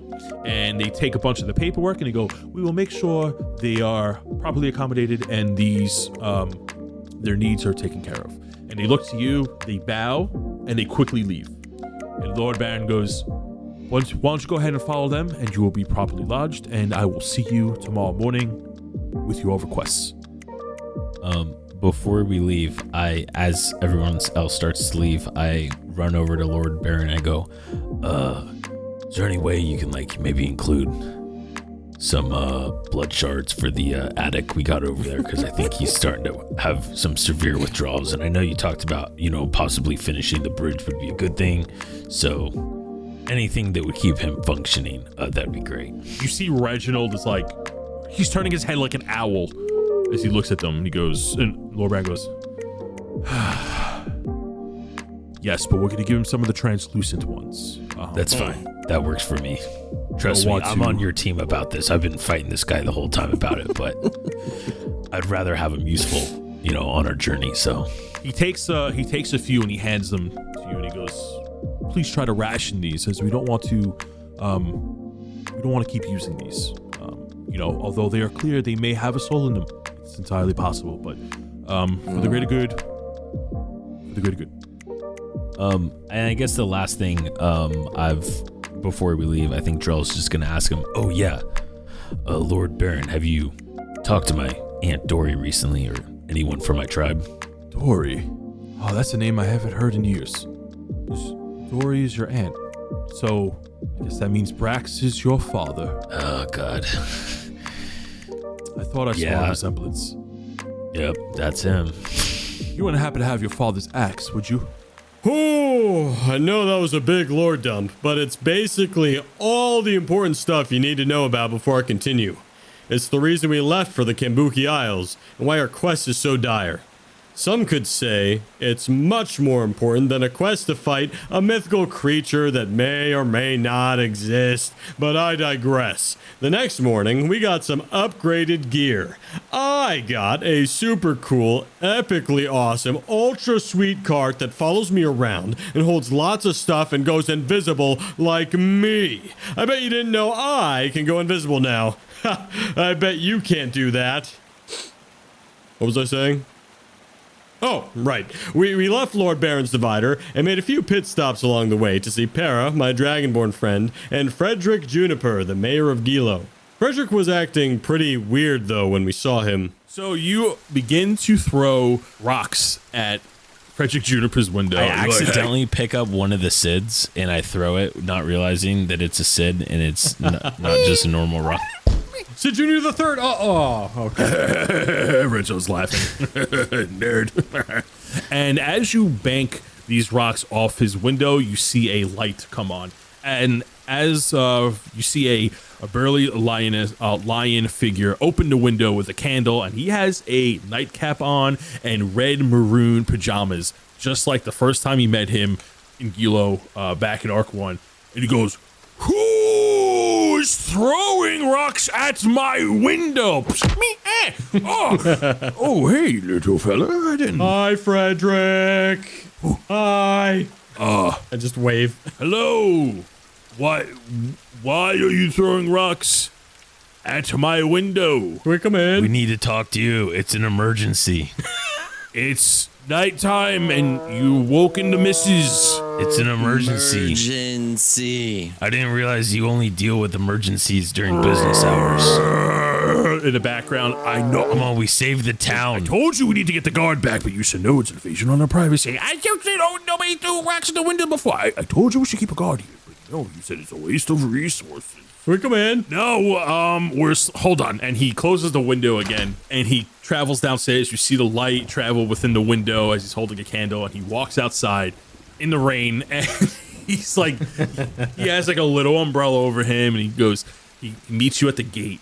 I didn't think I'd see you, again, to be honest, but, I can't imagine, what was it, like a year now? Yeah. Yes, Drell, Almost, and Miranor. Yes, I remember the three of you helped us with that bugbear problem. My name, gritting my teeth, is Minnis. Pebblewalker. Oh, Minnis. Oh, okay. Well, it's just, I remember your names from when there was a lot of chatter around town, after you defeated the bugbears. Yes. So I guess maybe the name got a little bit skewed. Wow. Within the rumors. But happy to have you back. Wish we could talk at better circumstances. Perhaps I can interest you in an early morning meeting tomorrow. No, we want to meet now. He sees the tankards in your hands, and he's like, Look, we just came back here because we actually give a shit about this town.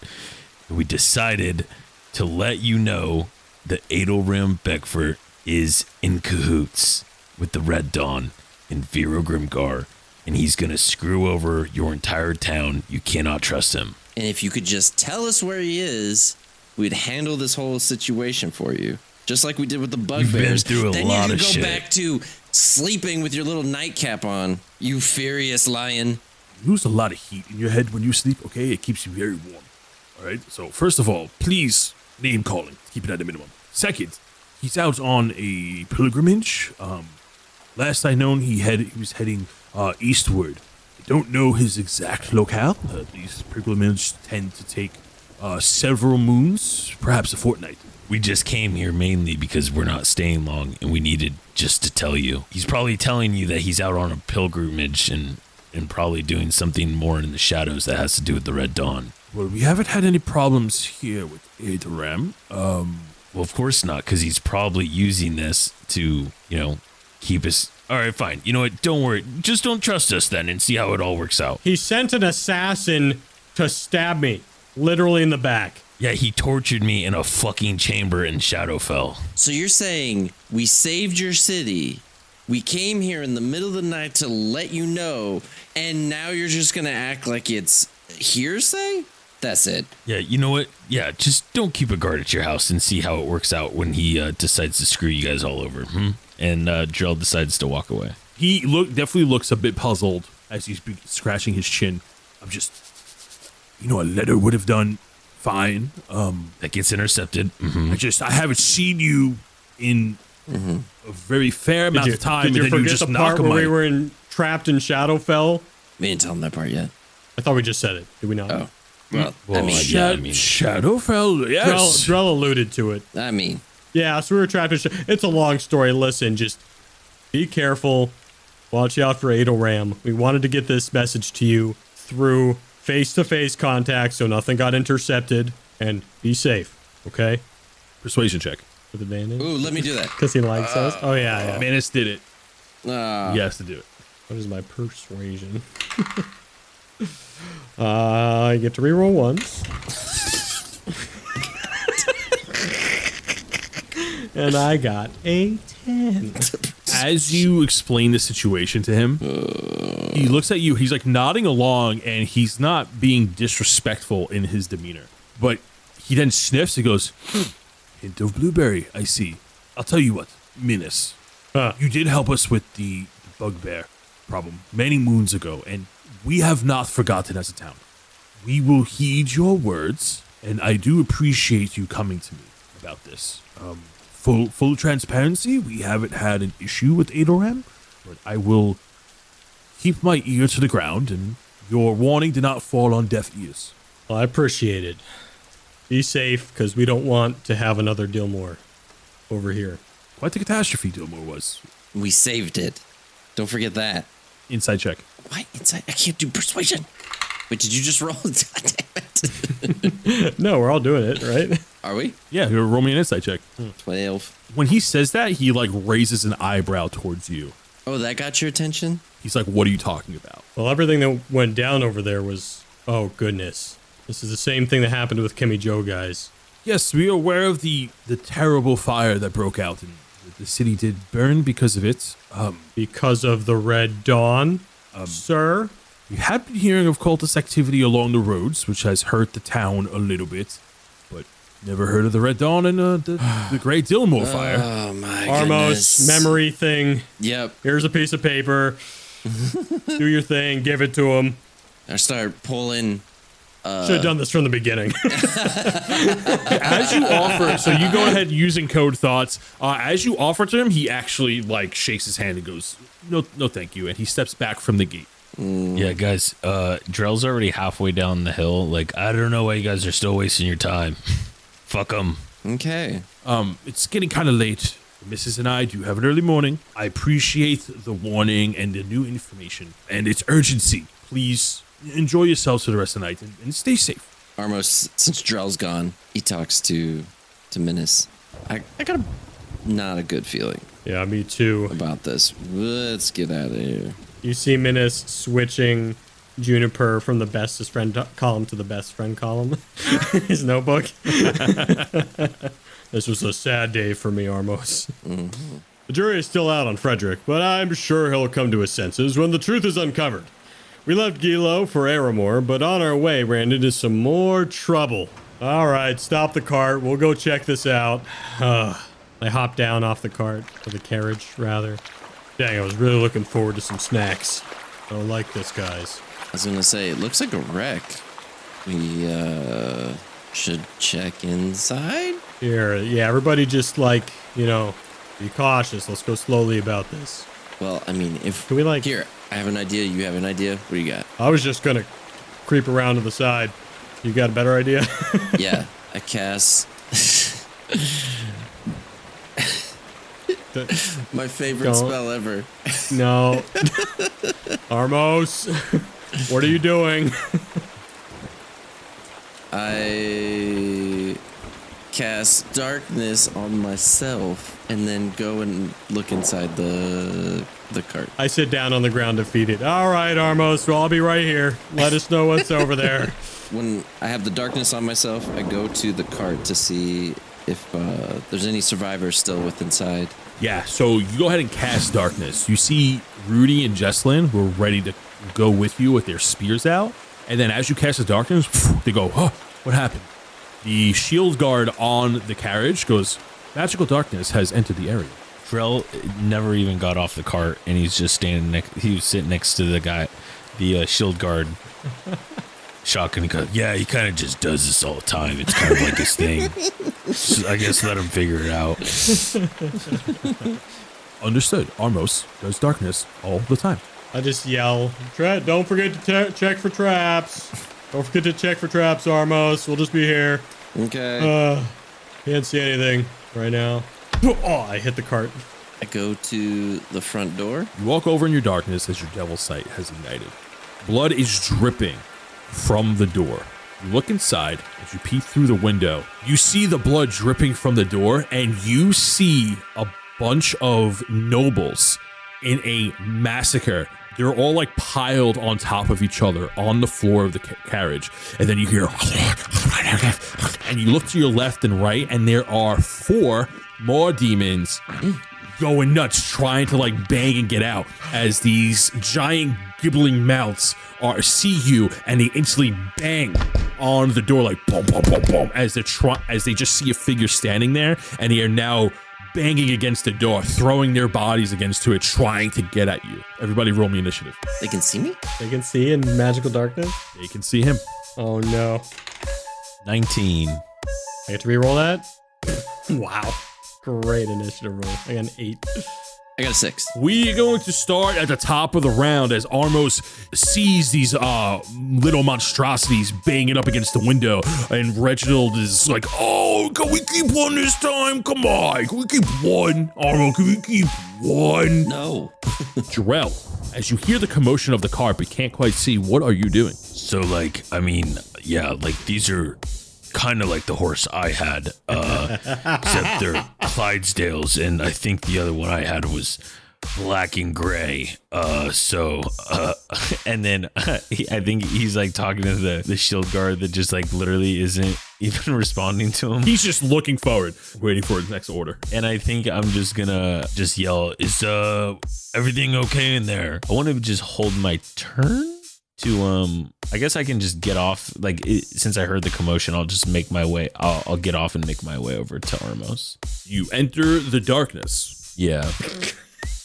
Drell's just officially not even phased by it anymore, and he's just like, it's kind of just something, You know, when you guys had a blank check, that's what you should have asked for, to see in the magical darkness. Yeah, I need goggles that can see in magical darkness. Right. We're going to go into Initiative 9, which are these demons throwing their body at the door. And as they throw their body, you hear boom, boom, boom, boom, boom, boom, boom, boom. As the 4 more demons burst out of the door.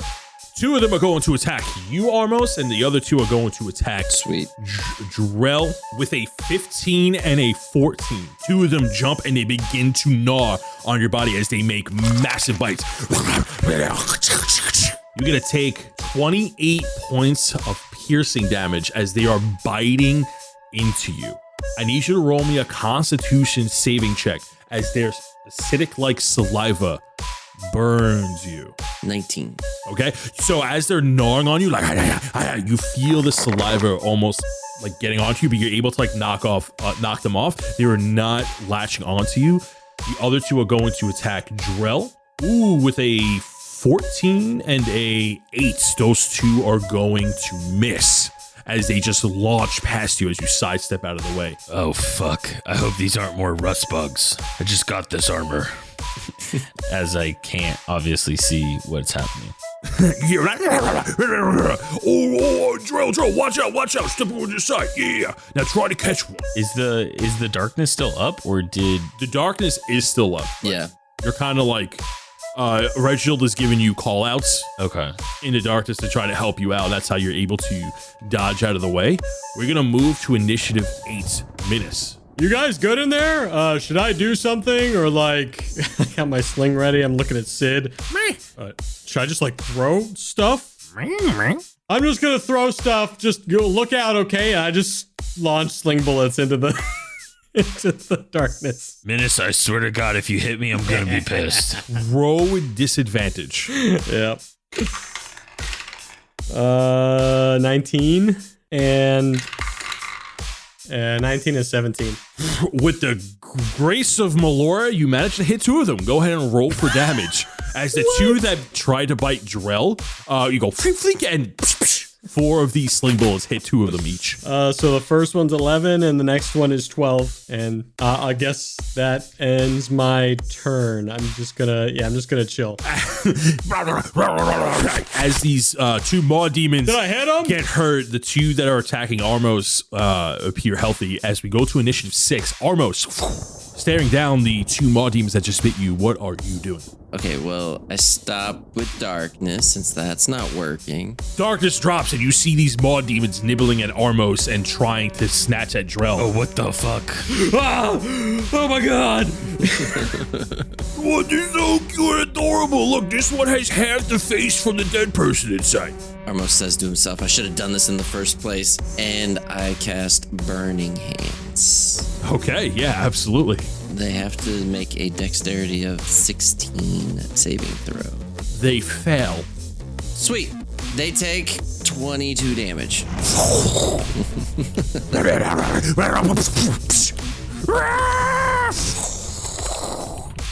All 4 of them drop. As they burn to a crisp. All 4? All 4. Rudy and Jesselyn are like, oh. I'm just picturing it from their point of view. Darkness, they hear all these noises, pebbles go in, and then the darkness goes away. They see these demons, and then they just immediately die. You see that the guards are on the ready and they have their spears as the 4 maw demons are burnt to a crisp. Are they ash or are they just burnt?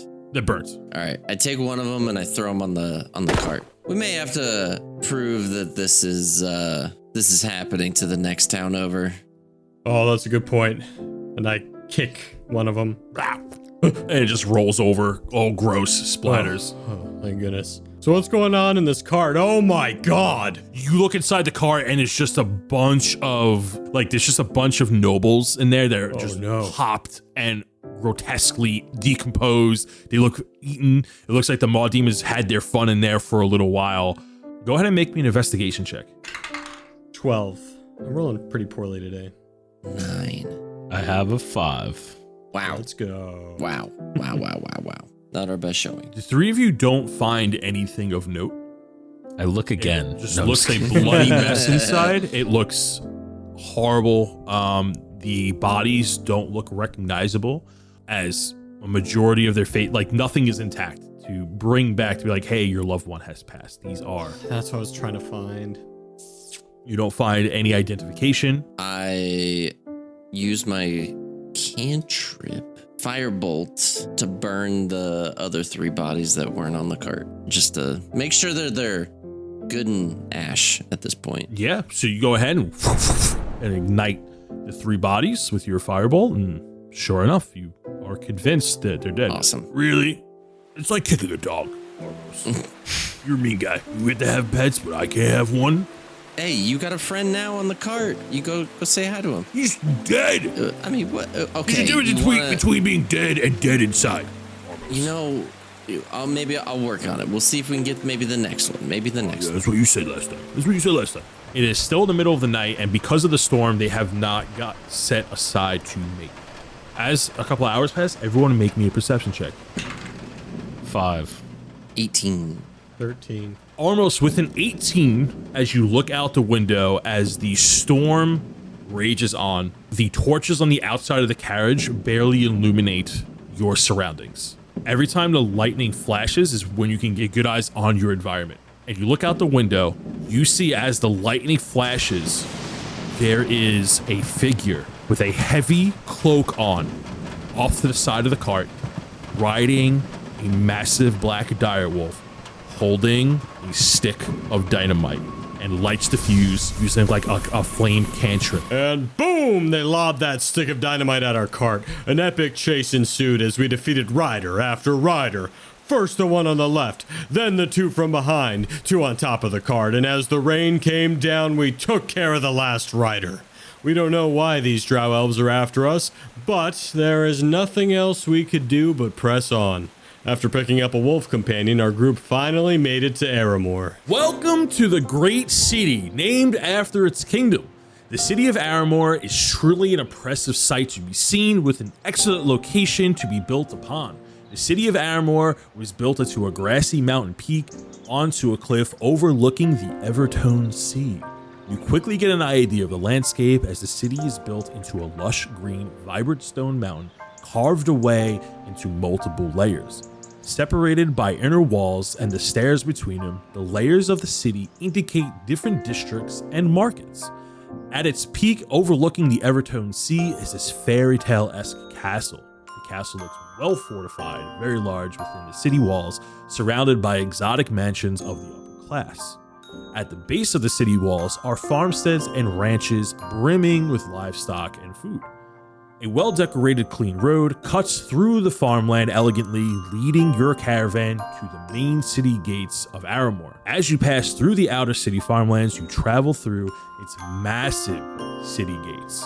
And just like in Dilmore, there is a check-in, and when Lord Baron's cart reaches it, the construct hands some papers over to the guards, and the 3 of you immediately pass through. Entering the city, your cart travels up a nice paved path, and there are houses and buildings built on top of each other with very elegant stone and marble designs. Houses and stores all overlapping each other. You see spiral staircases going from the base all the way to the top. Looks like all these houses have multiple layers with multiple families living within their very clean stone walls. The masonry is just absolutely phenomenal. As you go through, about 5 minutes pass as the cart goes into a wainwright, and the Lord Baron's guards get off the cart, and the construct gets off the cart, and they immediately start tending to the horses and check in. Rudy and Jesselyn approach the 3 of you and goes, well, Jesselyn speaks out. Well, it's been a very interesting journey with you, and the 3 of you are very formidable fighters. We're glad we had the help when those wolf riders came about. Glad to have you on our side. But this is the end of our journey, and we wish you the best of luck. And the best to you. It was a pleasure having you, even though you didn't really do much. Yeah, I was gonna say on your way back, you might need to go a little faster. Yes. Well, we're gonna spend some time in the city. We have a few orders here that we need to take care of, but we will sharpen our swords, so to speak. Oh, so you know the city. Where's the, and I look around, the wild side? I never been to that one, but I'm sure one of the city guards can point you in the right direction. So we found some guards, and we got on our way, heading towards the Wildside Tavern. But at that moment, I felt an itch, a chill of sorts. Someone familiar was nearby. A ghostly chill as the hair raises ever so slightly on the back of your minotaur neck as your fur rises, as you notice a glimpse of the Red Guard. Now, you have seen flags of the Red Guard. However, you do see a group of Red Guard navigating through the crowd of people. You do not see any faces, but with a 14, you catch the glimpse of an outside town Red Guard with the uniform of Gilo. Hey, guys, you see that? No, what? I think I just saw the Gilo Red Guard hanging out over there. What would the Gilo Red Guard be doing here in Aramore? That's what I'm saying. I got a weird feeling about this. I just saw them go down that alleyway, and I point to where they went. I mean, do you want to follow them? Oh, I don't know if we have time, really. We should really focus on Armos's thing. What do you guys think? I mean, I'm always down to try to, hunt people down and kill. I'm always down to hunt people down and kill them if they try to kill us. So, I mean, if Adelram's with them, I mean, you and I both have beef. And Armos shares our beef. Beef? Wait, who got beef? Not now, Reginald. Oh, okay. How about you stay a little behind me? I'll tail him a little bit. We can get some information maybe, and then head over to the tavern after that. It's a party tavern. It'll be open late. You know what I'm saying? Exactly. All right. I'll try and go into stealth mode. And I pull out my cloak that I got from Shadowfell. I pull the hood up.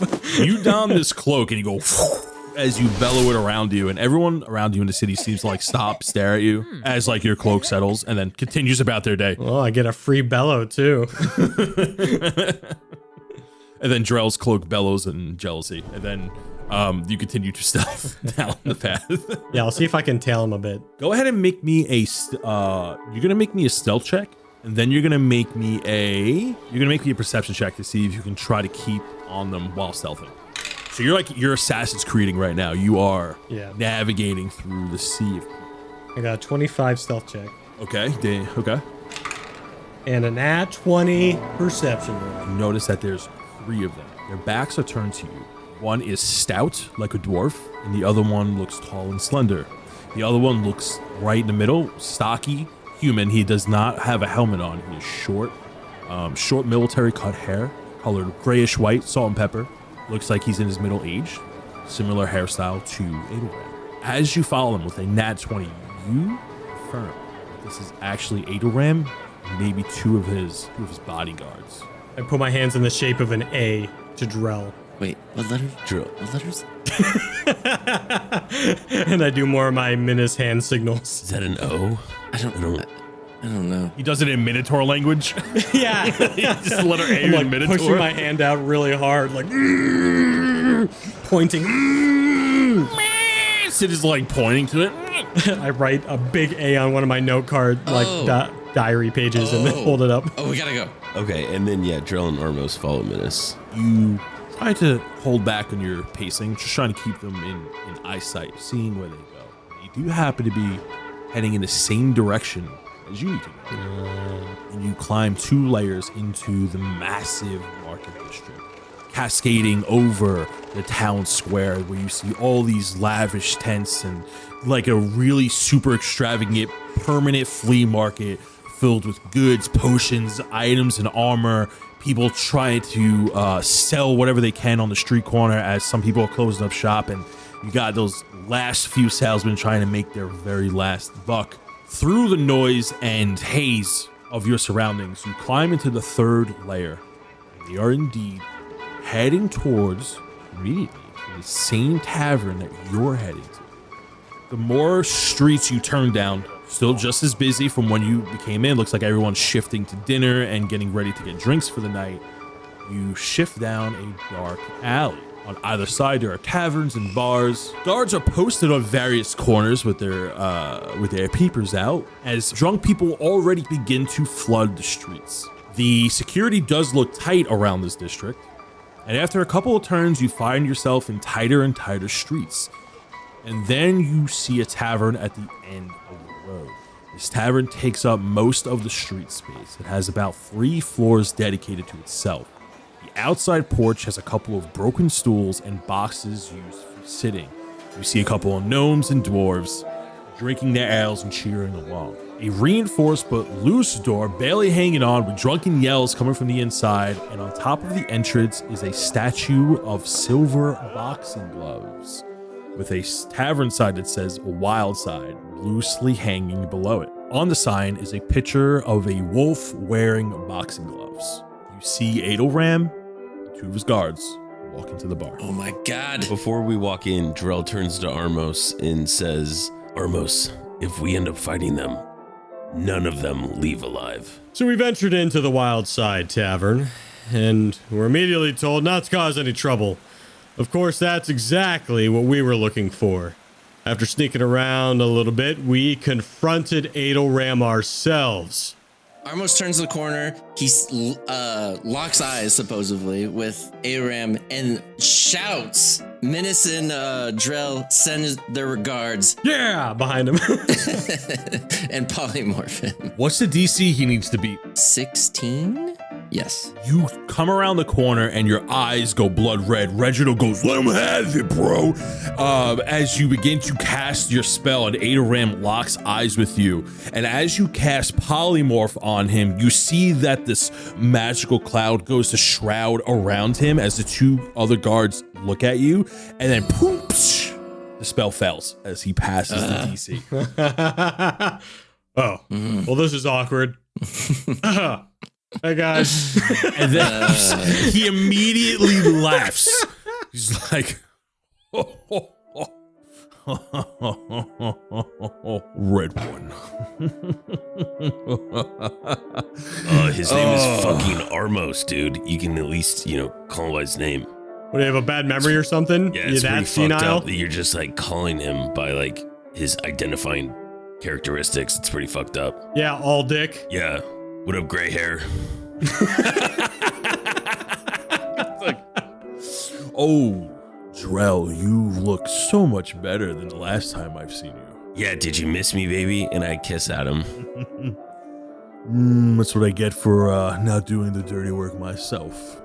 Maybe I should have stuck around a little bit longer. Yeah, I always knew you were a coward to go on the run. How's your friend? Did he make it out? I heard you made a little pet there. How exactly did you hear that? Your boys died, so... It's a shame, but, initiates tend to be a little expendable. What were you trying to accomplish here today? Attacking me in the middle of a tavern in a busy city? Following your footsteps. Yes, coward. Talk about you should have done your own dirty work.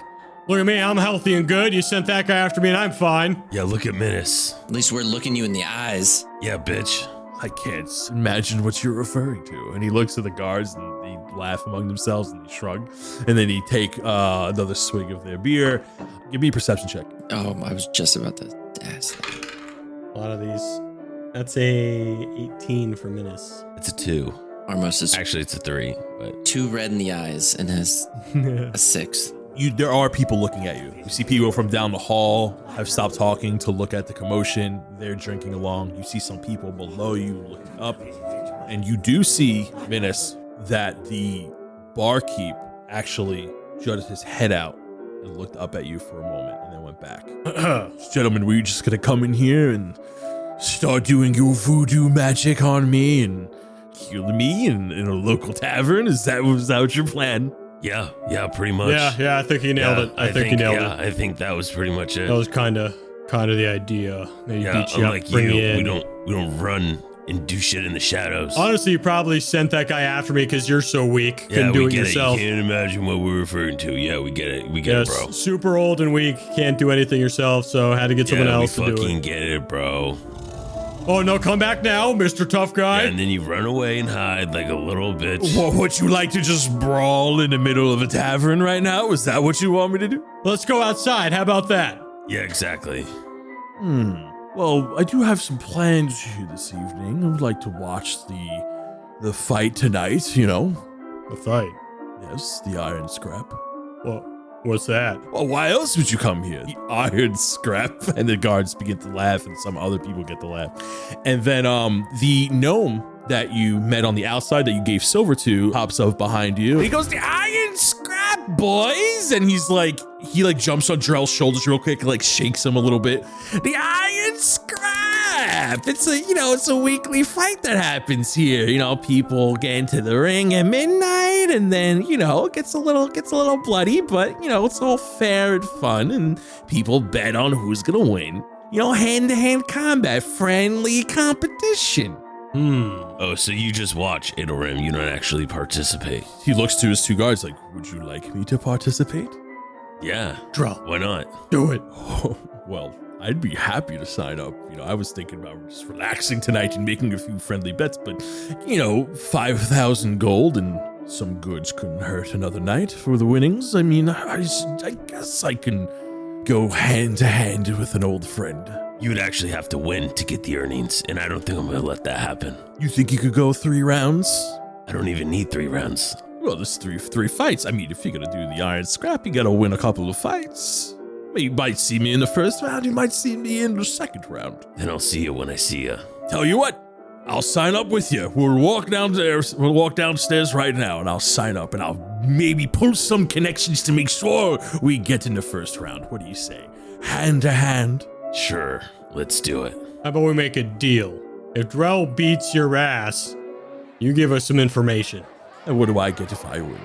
I don't know, guys. What's it get? I didn't think this far ahead. How about you give us that, Oh, the bunny? Sure. No, bunny. I don't see any bunny here. And he sniffs the air. He goes, maybe there is a few hairs around. What is up with this fucking town and everyone smelling? It is just the weirdest thing to me. Yeah, everybody's being all sniffy. Yeah, it's gross. And Drell is only because he's sick. Yeah, I'm literally coming down with a cold. So, I mean, if you beat me, I guess that, it's just because I'm not feeling very well, but it's beside the point. Oh, making excuses already, but... And he I'm gets just up. pointing out the obvious, dumbass. He stands up, and he goes, let's go talk to Wolfgang, and we'll get us signed up. The iron scrap. Drell nods, and he follows Adoram. But if I win and he gets real close, I want the blood shards in your pocket. Or maybe I just go tell the guards that you have some. Now, I'm surprised you haven't been picked up already. We do have some trinkets to source these things out during a red shard ban, but given the circumstances, perhaps I can overlook this little infraction. Deal. Let's go sign up. 2 guards get up with him, and they eye you 2 up and down, and they walk down the stairs and head to the bar. Yeah, we head to the bar then. We're no chumps. We signed up for this iron scrap. No problemo.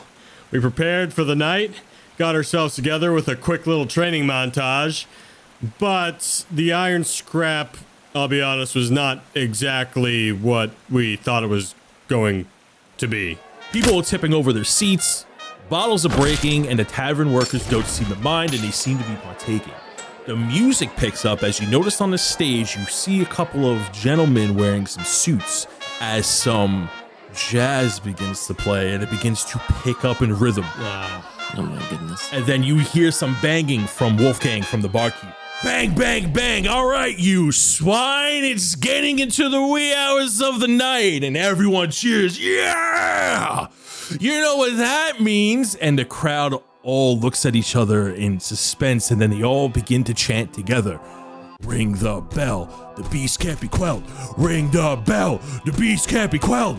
Iron scrap, iron scrap. And then you see Wolfgang ring a little silver bell. Ding, ding, ding. The silver bell rings as for the first time, the whole tavern is quiet. Then, sudden shift in furniture all around you as they begin to clear the floor. Then a chair goes flying up behind you, high above the floor to the second level. A table flips, And then you hear some tearing of clothes and growling and snarling.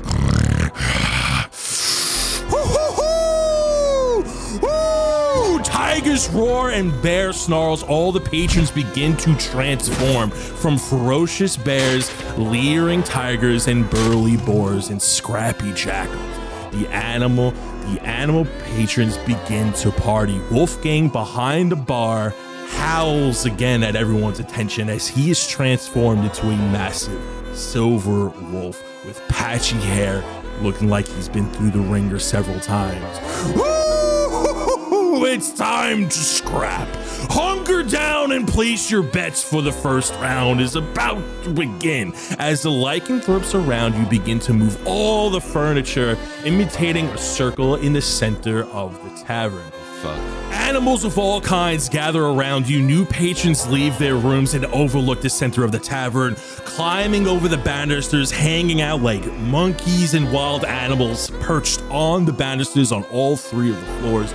You turn around and you see a massive, muscular panther standing at 9 feet tall, staring at the three of you, with two smaller tiger guards wearing red guard pants, as their armor looks like it's bursted from the top.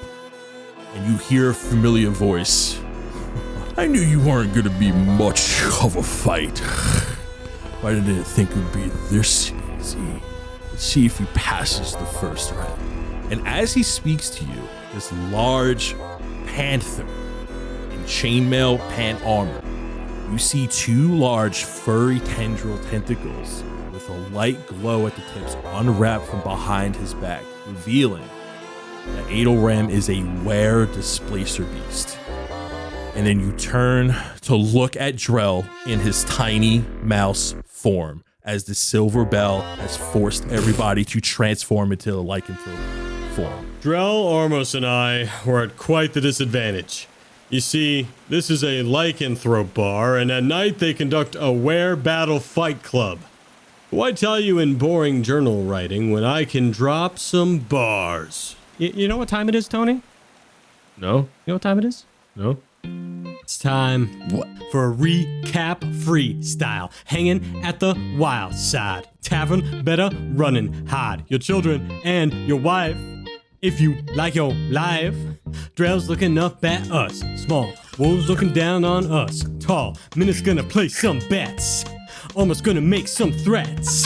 Fists up all around, everybody making sound. Talk about a brawl, man, we gonna get down. What you gonna do when you curse like a mouse? Enemy in front of you built like a house. Minnis losing gold, yeah. Drell about to fold, almost on patrol. Where is Reginald? First round winners, Minnis, Drell. One turn knockout foes fell. Everything was looking swell till Drell used a spell.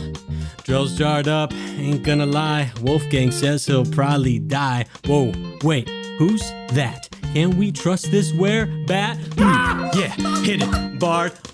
Yeah, get it. Yeah. Oh my god! When did you... Our last session was like 12 hours ago. Where'd you get the time to do that? You just set the bar so high for Brady. I'm just going to tell you right now. The poor sap that does it next week is just... Oh, I feel so bad for them. Last time on the dimension of 404. Oh my god. Now, long story somewhat shorter. The barkeep told us if we wanted to get our friend back, who lost to Adelram in mouse form, we would have to retrieve a glacial shard and some debt money owed to him by someone. We joined forces with Credith, a werebat goth lady, who had some inside information that could help.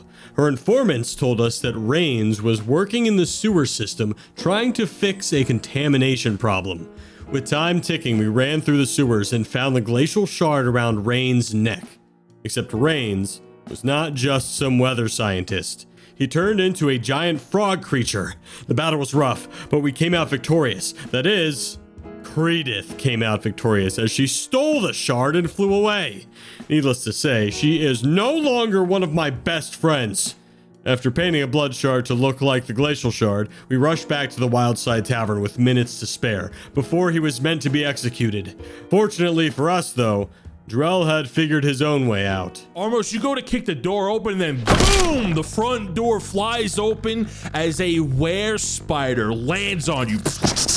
You tumble onto the streets. A massive tarantula were spider is now entangled with you, and it's like, get off. As the doors are busted wide open, you get up and you manage to pull your head out from the hairy tarantula. Minnis, you look in and you see Drell, but no longer as a mouse. You see him in all his raging glory. He has a dragon tail, sharp teeth, and large dragon-like claws, and he is also butt naked. He is swinging and laying heavy blows and tripping people up. He looks through the front doors, seeing a chance to escape, and he runs through. Behind him are countless lycanthropes ready to chase him down. As the doors swing open, you see way in the back, past the bar, a little black rat that was holding the blood shard earlier that night is now holding the silver bell, waving at Drell as Drell runs into the city streets towards you guys. It was a very fortunate turn of events, but we were happy to have our friend back. We made sure to get out of there after Armos and I, lit fire to the Wildside Tavern. Okay, I basically just incriminated myself. I couldn't think of an alibi. Anyways, we ran to the Aramore ports to figure out our next move. The three of you head to the Aramore ports. You head down to the docks and you see many different types of ships.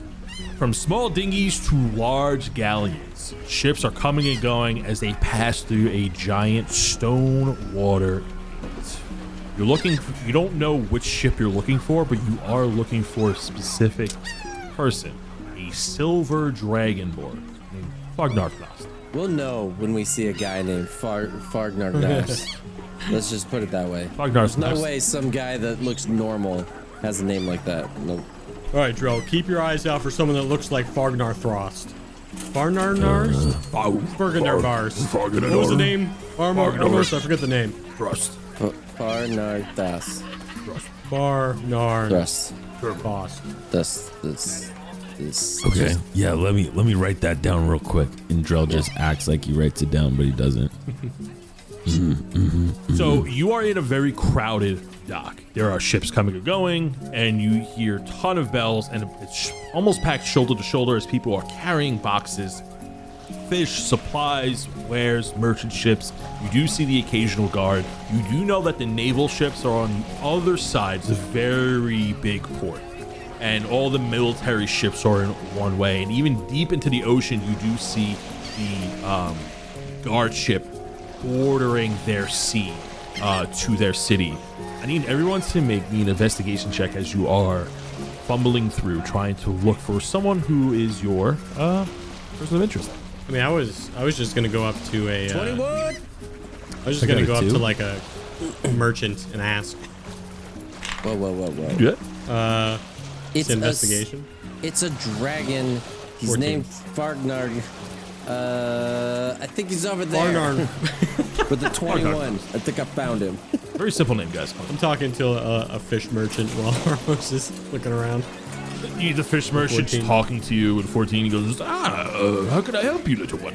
You see, I'm very busy. We got fine leathers that we need to take off the ship. Hurry up. No, I heard you told me all about the leathers and the fish. Ooh, fine leathers. And Drell does like the little finger thing.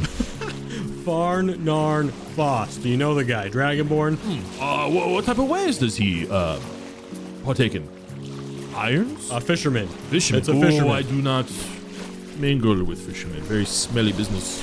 Not good for the leathers. Whoa, that's pretty fucked up. You are literally selling fish. I am selling Look at fine the fish. leathers. Wait, you're literally a fisherman. Yeah, you know leather smells when it's all getting made, right? We are supplying the stores. I said I walked up to the fisherman.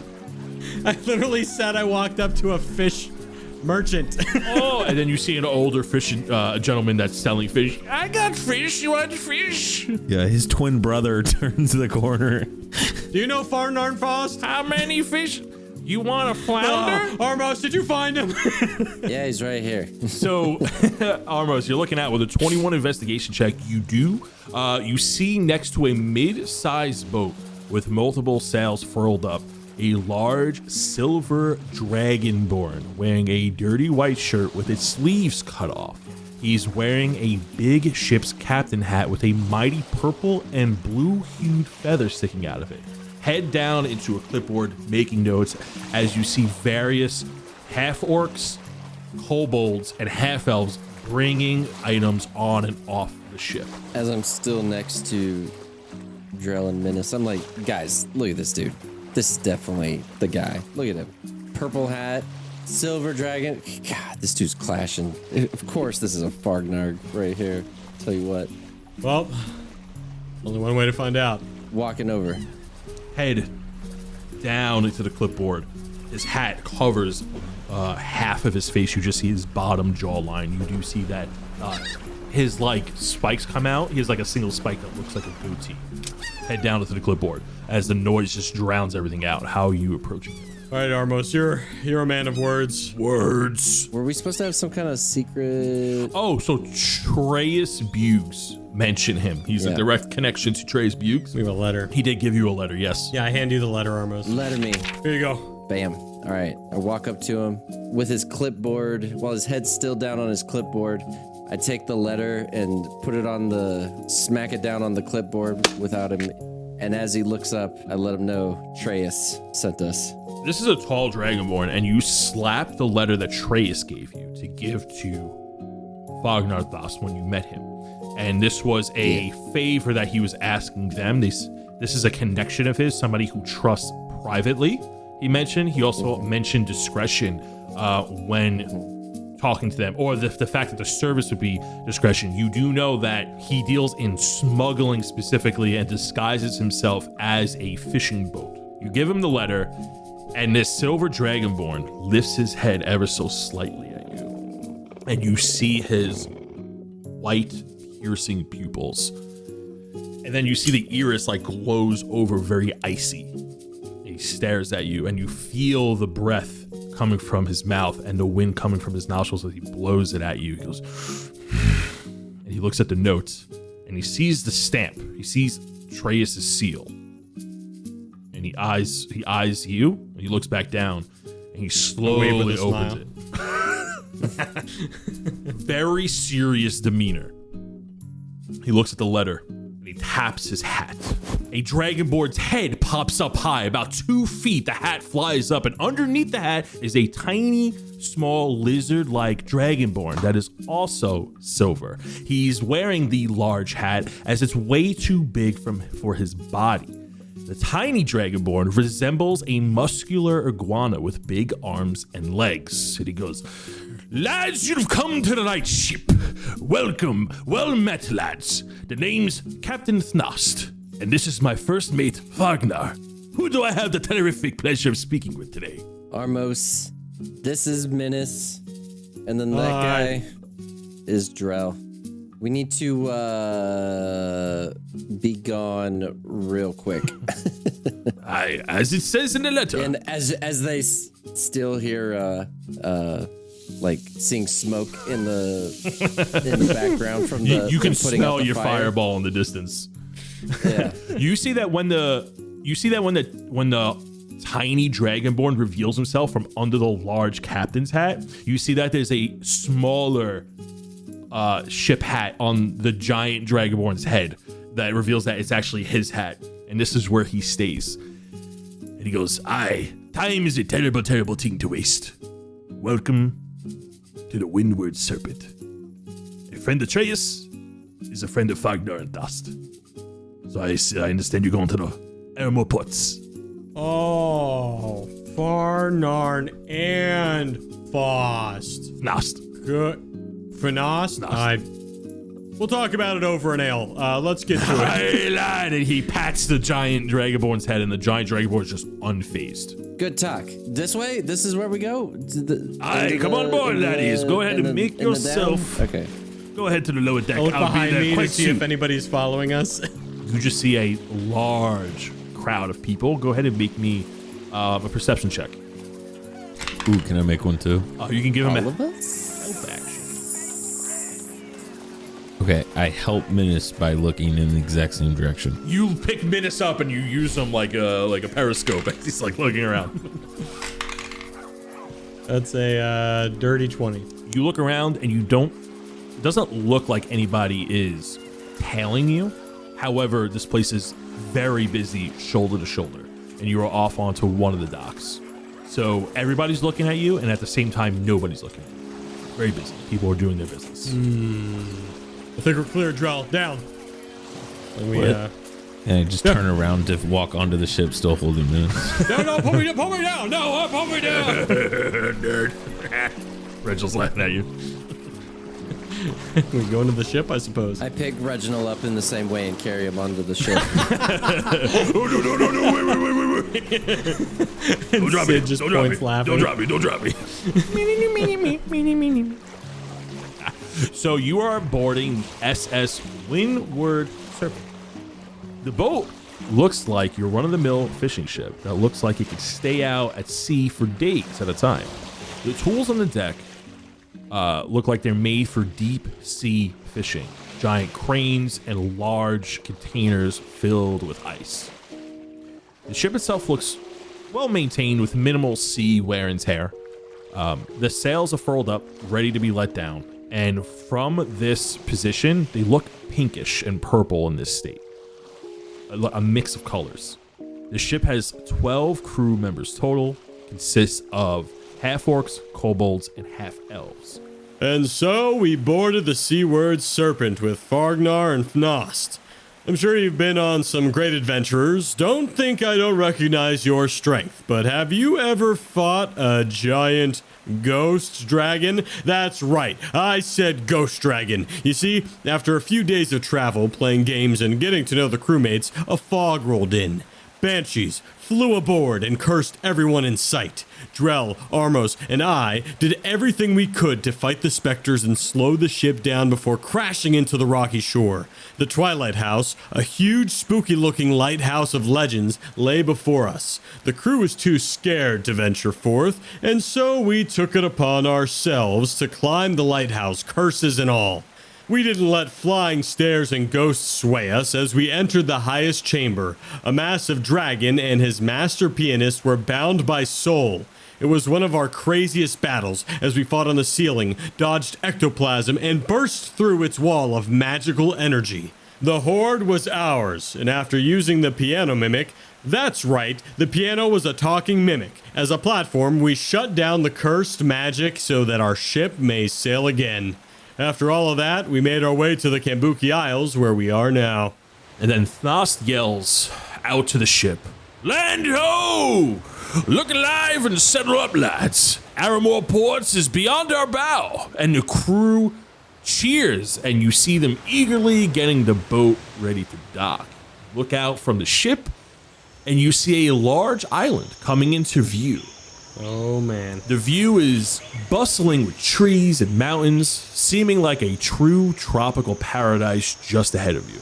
And the boat travels through the tidal channel, and you notice on either side of the channel, there are two large monumental pillars, almost acting as a metaphorical gate.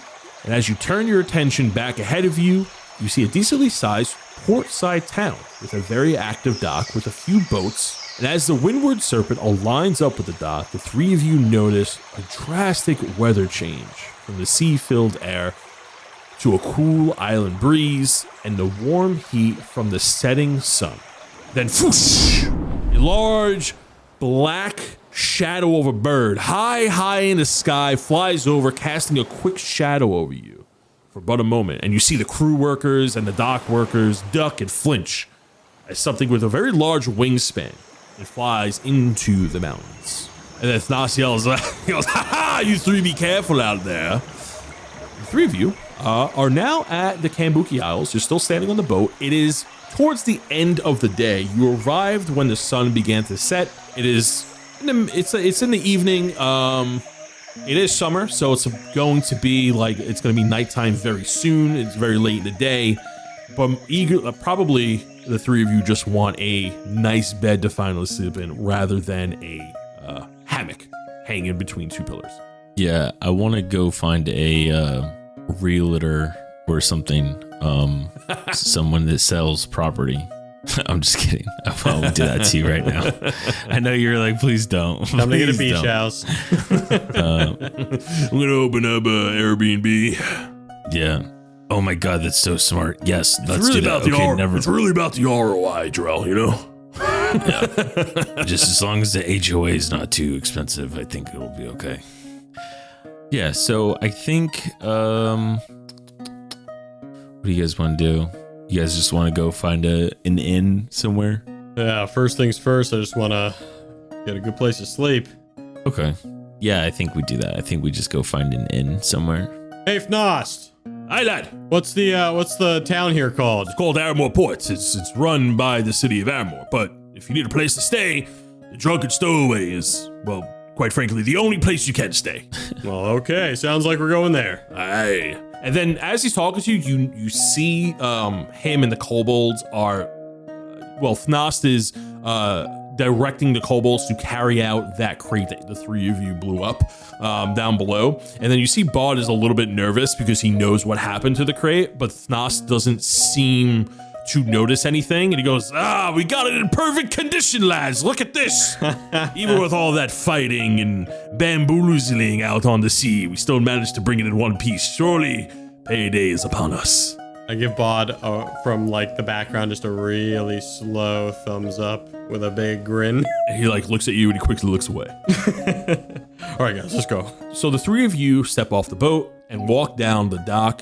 Minnis, when you step off the dock and the hoof touches the dirt, you suddenly freeze into place and immediately look inward on yourself, and you are overcome with a quick vision, a visage, a large white scaly head of a dragon, sharp nagged teeth like a blender, and rows of yellow eyes stretched along the side of its head, and then you see 4 more heads raise up in the distance as it quickly snaps down on you and then you snap back to reality. I didn't mean to write that. Disregard that. Anyways, we made our way to the tavern after a wonderful shopping situation episode. Yeah. Anyway, we made our way to the Drunken Stowaway, the only tavern in this port at all, and made some new friends with some mercenary type folk, to be honest. One was a drow elf, the other was a big hunking thing of armor, who I'm not sure was even a creature? Hard to say.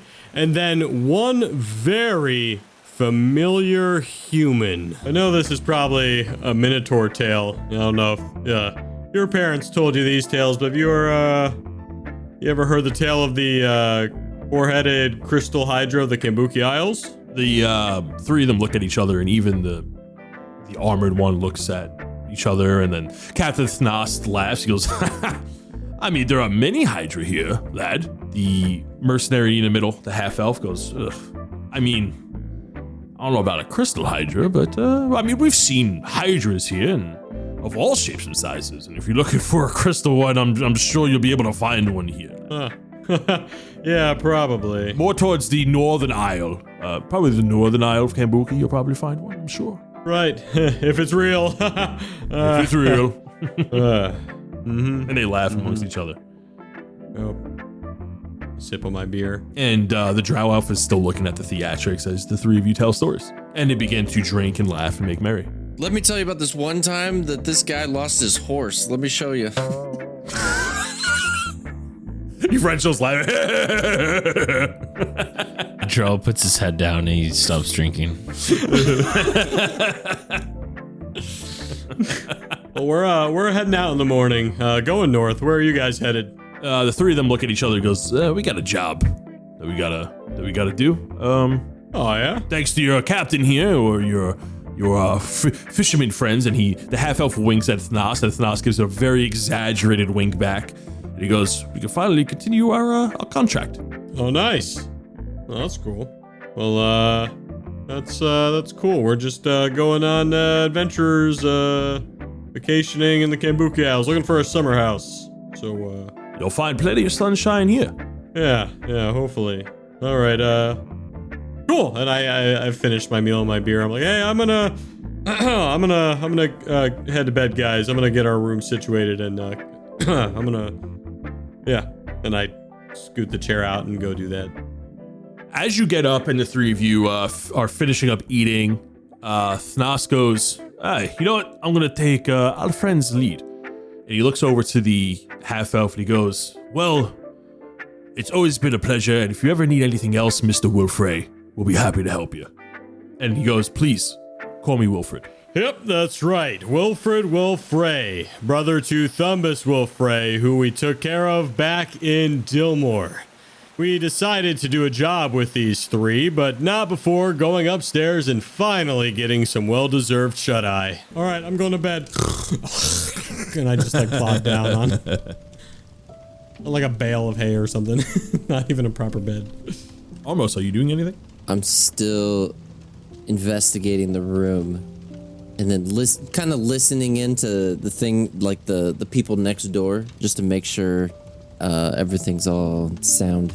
It's an old technique from when we're on the road. Someone checks for traps. You are convinced that this room is very private, especially with the magic that Zelda did when she let you enter the room. Matt, I don't know that spell. Figure that out. You feel it's a very comfortable room, and it's very calming and relaxing. I don't like it. You're convinced that there's no traps in here. It's too quiet. As Drell's getting into his pajamas, he kicks Minnis's bed to wake him up, and he goes, What? And I hold up my mace of disruption. What's up? What is it? What? we got to talk about everything before you go to bed. I'm so tired. All right, listen. Wilfred definitely can't know that we got his brother arrested, okay? I feel like that's gonna make... Oh, I forgot that happened. Yeah. Why did you tell him? This is the worst keeping secret right here. No, not really, right? Because, Minnis, you want him to be your friend, right? So, if you tell him this information, he's clearly not gonna want to be your friend. Maybe my bestest friend. Wait, do you smell this? I like it. Huh? Is that gaslighting? Are we gaslighting Minnis? So if you want him to be your friend, Minnis, you can't tell him that we don't. Let's not even let him know we knew his brother, okay? Well, but I thought friendships were built on truth. No, see, it doesn't sound. That's not true. I'm confused. They're built on. It's like a house of cards, okay? A house. And I start to build a house of cards. And I use it as a metaphor with how fragile friendships are. And if you just... Oh, you can barely even get 3 cards on one another. Exactly. And then if something happens, where... Oh, so you're saying if I disclose this now, that's probably a touchy subject because it just happened. Exactly. Yeah. So let's So I should wait like a year. Yeah. Okay. Okay. Who knows? Maybe they're cooler. Hasn't it been a year since it happened? That's true. Yeah, in theory, yeah. No, but does it have to be a year from meeting the person? Or has he? But let's just. What I'm saying is, it doesn't have to be the first thing we tell them. So let's just maybe feel out this group. Yeah, let's touch them. I take it the dread is definitely not somebody we're gonna want to initially mess with right now. Just talking to these guys, I figure they're not just the easy, random fighters that we've been running into. These guys are the real deal. So let's just let's just not ruin what we got going at least right now. That's all I'm trying to tell you guys. Hey, okay, look. Yeah. You're not doing it right, Joe. Let me show you how to gaslight, okay? Hold on. So this is what you gotta do. See, what you gotta do is you gotta tell him something else that's really important. So, hey, you know that guy with the green eyes? Yeah. He really loves flowers. He does? Don't tell him though. How'd you know? Don't tell him though. You can't tell him that piece. Don't even. What? Because to surprise him. See what I'm doing, Drell? You see what? You gotta give him Surprise him with I'm writing notes furiously. Yeah. Surprise with flowers. I think you're just making everything more complicated. Exactly. It's confusing him. Minnis, Reginald yelled, Minnis, gaslighting isn't real, okay? It's not even a thing. All right, they're just messing with you. Yeah, honestly, the fact that you would accuse us of gaslighting you is pretty fucked up, so. I don't even know what that word means. All I heard was this guy likes flowers. Wrote that down. All right, so, and then obviously when we're on the road with them, we don't even know if we can trust these guys, so let's just. Be careful about, talking about flowers. And I give him a real stern look. Oh, right. Surprise. Or Element other of surprise. stuff, Element of surprise. Now, how am I going to get to sleep? Now I'm thinking about all the flower gifts I could give this dude. See, now you get it. And I just fade into the darkness. I just see your eyes from the corner of the room. Huh. Yeah, and then I think Drell starts to get ready for bed and I guess kind of just continues to talk about the importance of keeping an eye out on these people because we don't really know them all that well yet. I do wake him up an hour later for the weekly Sid dance party. I'm sorry, what is this? What are you waking me up for? Yeah. Yeah. And then as Drell lays in bed, because Minnis brought it up, I guess Drell really starts to think about, because Drell hasn't really had a lot of time to himself in general since everything, especially Shadowfell and seeing like the dragon and talking to some random dragon in his dreams or his thoughts, I guess, technically. So I guess he's kind of just taking all this in and he's just thinking about now his dad and the dire wolf and the dragon, and there's just like a lot going on with Drell, I guess, at this time. So he's just kind of. That's a great point, Drell. And as the night goes on and you fall asleep thinking about these thoughts, you find yourself in one of these dream states, a very vivid dream, very lucid. And you think about Edgar, the dragon of rage, where you gain your bestial powers from. And he doesn't speak to you, but you do imagine his scarred, broken face in this pitch black area. Then you think about your father's axe, and you think about the wolf that you saw in your dream and the patch of wolf fur that you were able to manifest somehow when you fell asleep. Very uneasy dreams come to mind at night, and you feel like it's one of those dreams where you feel like you're fighting, but your punches just don't hit as hard. And there's no particular dream that stands out, but you do wake up in the middle of the night with chills.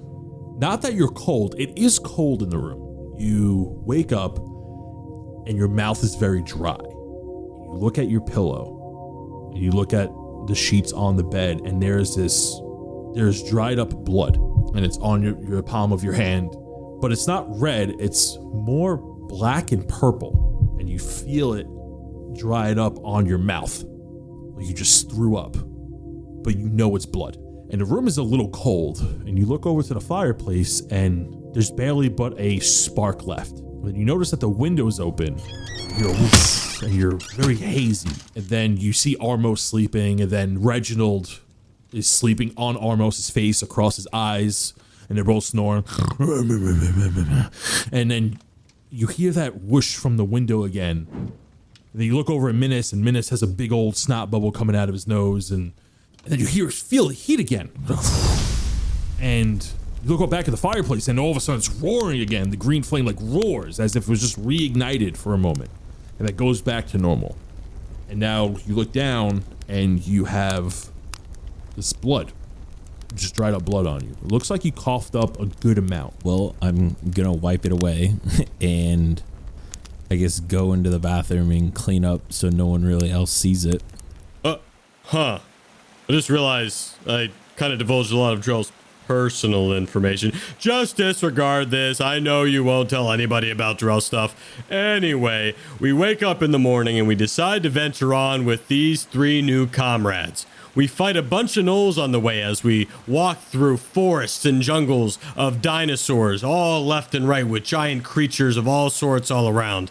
After destroying many gnolls along the way, we make it to a creepy cave. You travel through, and you also see these giant insects now that you're traveling through the bushes.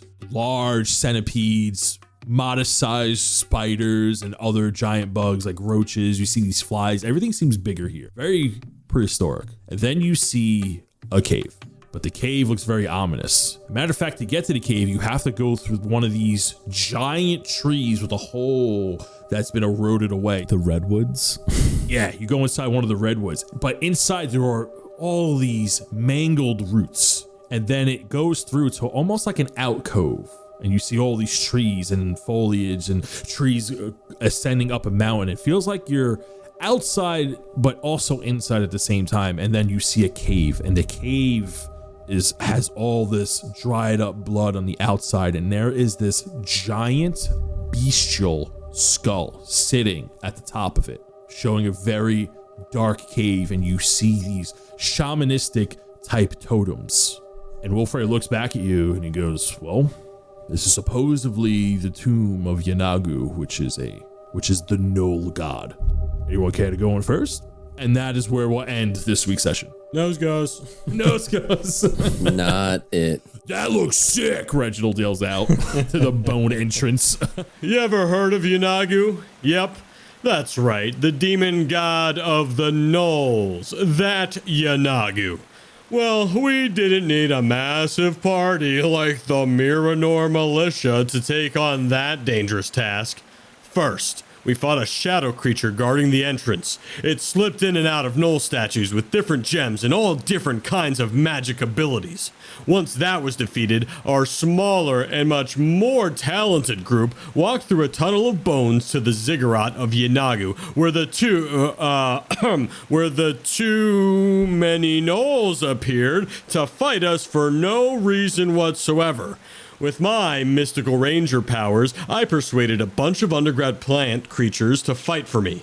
Drell took out hordes of undead gnolls left and right, while Armos took hold of the tremendous giant bone skeletons that joined the battle.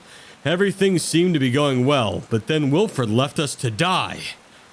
But why journal it when I could sing it?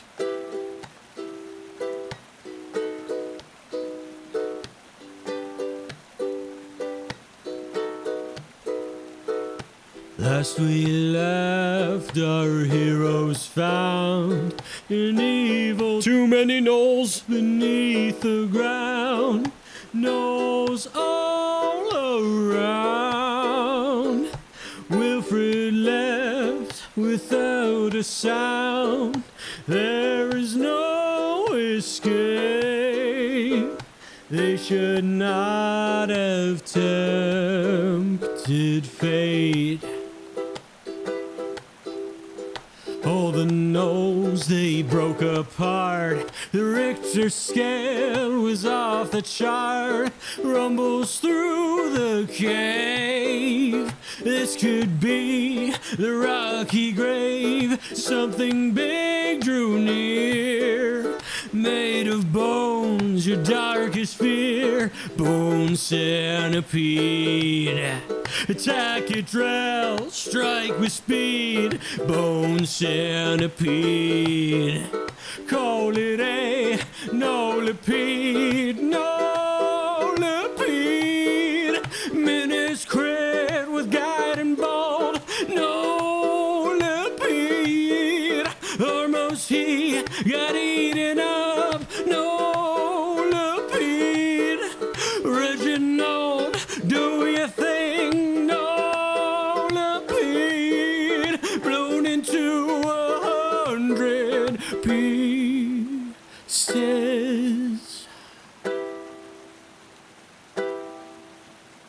Then they found a path above, climbing up, glove by glove. Minnis filled his chair.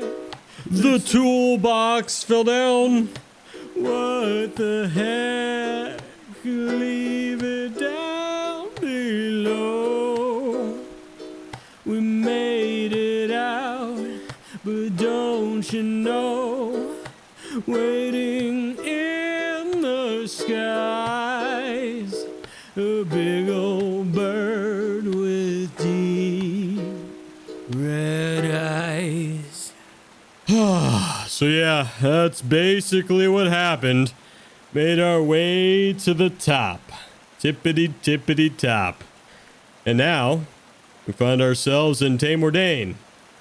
You're here with me, and I think you kind of know what happened. You were there for the tail end of it, but I'll refresh your memory. You know that guy Adelram that we saw all the way back in Aramor? Well, that's the guy that we fought at the end there when you came in to throw some spears around. You see, he's been after us for a while. And when we got to Tamordane, well, the story became a little more clear. You walk closer to the center, what you can conclude to be the center of this town, which is 3 giant rocks overlooking a stage of some kind that is surrounded by more trees, but these trees look placed for a more elegant design. It looks beautiful in this town. It doesn't look abandoned. It looks maintained despite being made out of practically mud and dirt. And as you're looking around, at the corner of your eye, even with an 18, you are startled by a woman in your northwest corner at one of the bigger huts. And then as you're looking at the hut, you immediately sense that this structure is more important than the others, or much more pronounced, that there is a youngish woman standing on its porch with beautiful green hair, and it looks like a beautiful elvish dress of some kind. And on the dress, it has this beautiful ornate leaf shawl, so to speak, that overlaps the top of her head and gently comes down over her right shoulder and lies on her chest. Almost like I wouldn't say crown, so to speak, but it looks very regal, although this does not look like a royal place. And she looks at you with a soft smile. Our second set of visitors today. How strange for that to happen within our town. Who may I ask is visiting? Minnis Pebblewalker of the Ivory Boulders. This is Drell. Say hi, Drell. Drell was about to give a fake name as Minnis like introduces himself, and he's like, Drell just like silently waves at her. I'm hunched over behind. And this is where's Armos? Hi, there's Armos. Armos. Those other people didn't happen to have a big hulking night creature with them, did they? No big, large hulking knights. We don't get those around here. Just a injured party seeking out help. It sounds like there were 3 people that came through. You're the first set of 3 I've seen today. Oh, really? Because we had 3 friends that we got separated from. She walks down from the step. Can I make an insight check when, like, we're talking about like the dread and like the amount of people, and see like if she seems like she's telling the truth? Yeah, go ahead and make me an insight check. Yeah. 18. It's a 6. 9. Minnis, with you being the highest roll, you don't think she's lying. I'm just squinting as she talks. She leaves the porch and slowly walks towards the center of the town where the 3 of you are, and sees the 3 of you acting cautiously, and you see that she has a cane. And when she walks, you do notice that she is walking as if she's injured. So when she walks over to you, she's walking hunched over like an elderly woman would. However, she looks very young. And she has a wooden cane, and she walks towards the center of the town. She goes, please, don't be shy. If this town appeared before you, then you surely mean no harm to it. Well, that's nice. Yeah. No. We're just trying to rest. We are. Does anybody else live here, or is this like you take care of this place? You look over to your right, and she gestures with her cane. And she points over to the homes, and you see small families like looking out the windows, and you see like children looking out, and you like their parents, and they look like various elves and humans that are living within these homes, and they're just watching you very quietly. Hi, and I wave. They mean you no harm. This is but a What she said. humble town.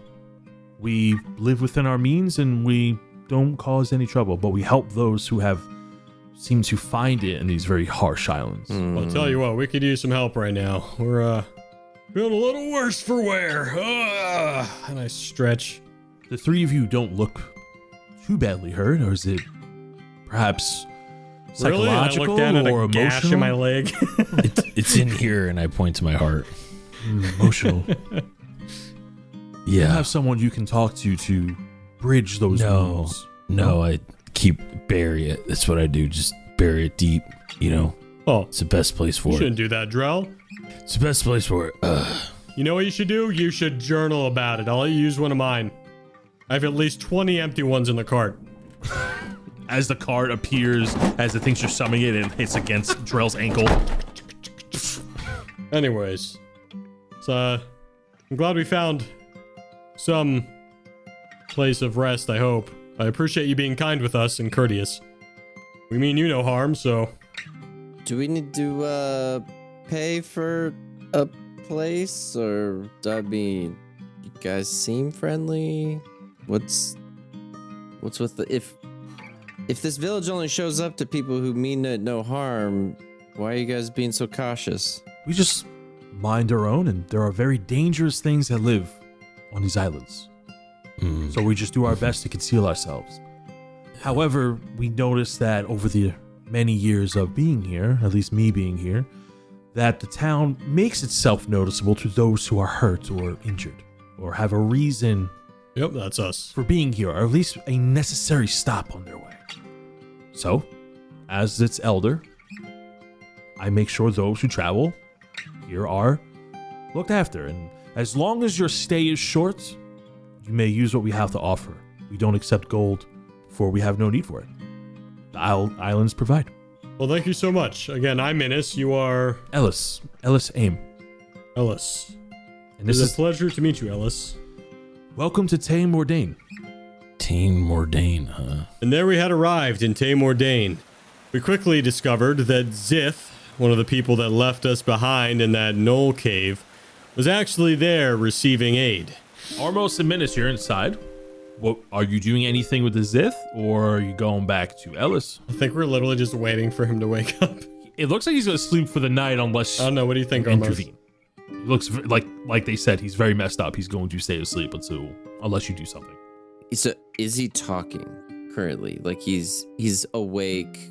He's sleeping. He is me. He is dreaming. You see the audible Z's coming out of his mouth. Gotcha. I go to also see if there's like a bandage somewhere that I'm gonna reach for in that direction, and accidentally bump into the bed and wake him up and be like, "Oh, Zith! Oh, look who it is! How you doing?" And then I get real close to him. I'm gonna fucking kill you.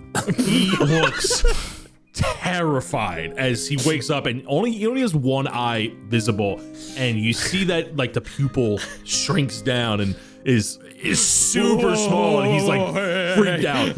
We're not gonna kill you. He's clutching. We're not gonna kill you. He's clenching the bed sheets. My thaumaturgy's going off, and my eyes are already turning a different color. Armos, it was the other guy that left us on purpose. It wasn't his decision. Oh, we're gonna find that out right now. Listen. Wait. Listen. We had no intention of leaving you behind. I don't know what came over Okay. Wilfred when the three of you didn't come through. It happened so quick. Honestly, we couldn't even talk about it. I assumed you were dead. Drill sticks his head. All right, Joel comes back in because he's outside. You knock yourself on the locked door. Fuck. Ow, my head. The halfling lets you in. Oh, you gotta be careful. He goes to the window and he goes, "You're the one that's dead," and does like the little knife cutting like symbol with his fucking finger. Through the window. Listen, wait, No, hold on. you just listen. And I cast friends on him, so You are I should know if- hostile right now. That's you what can I wanted to confirm. That's Well, you're what I wanted to confirm. not hostile in the sense you're an enemy. He's frightened of you. So I don't Good. think friends would work. He's not like an enemy. He's like, I'm gonna fucking get you. But with how you woke him up and how scared he is and how shook he is, friends, the cantrip would not work in this scenario. It's bullshit. Listen. Okay. The Dread and I went through, and we were met. We thought we were gonna meet our client that hired us. That's what we were told when we got the scroll. We did not see our client, okay? We were promised that he was gonna be there with transport once we delivered the artifact. When Wilfred came through, everything went to hell.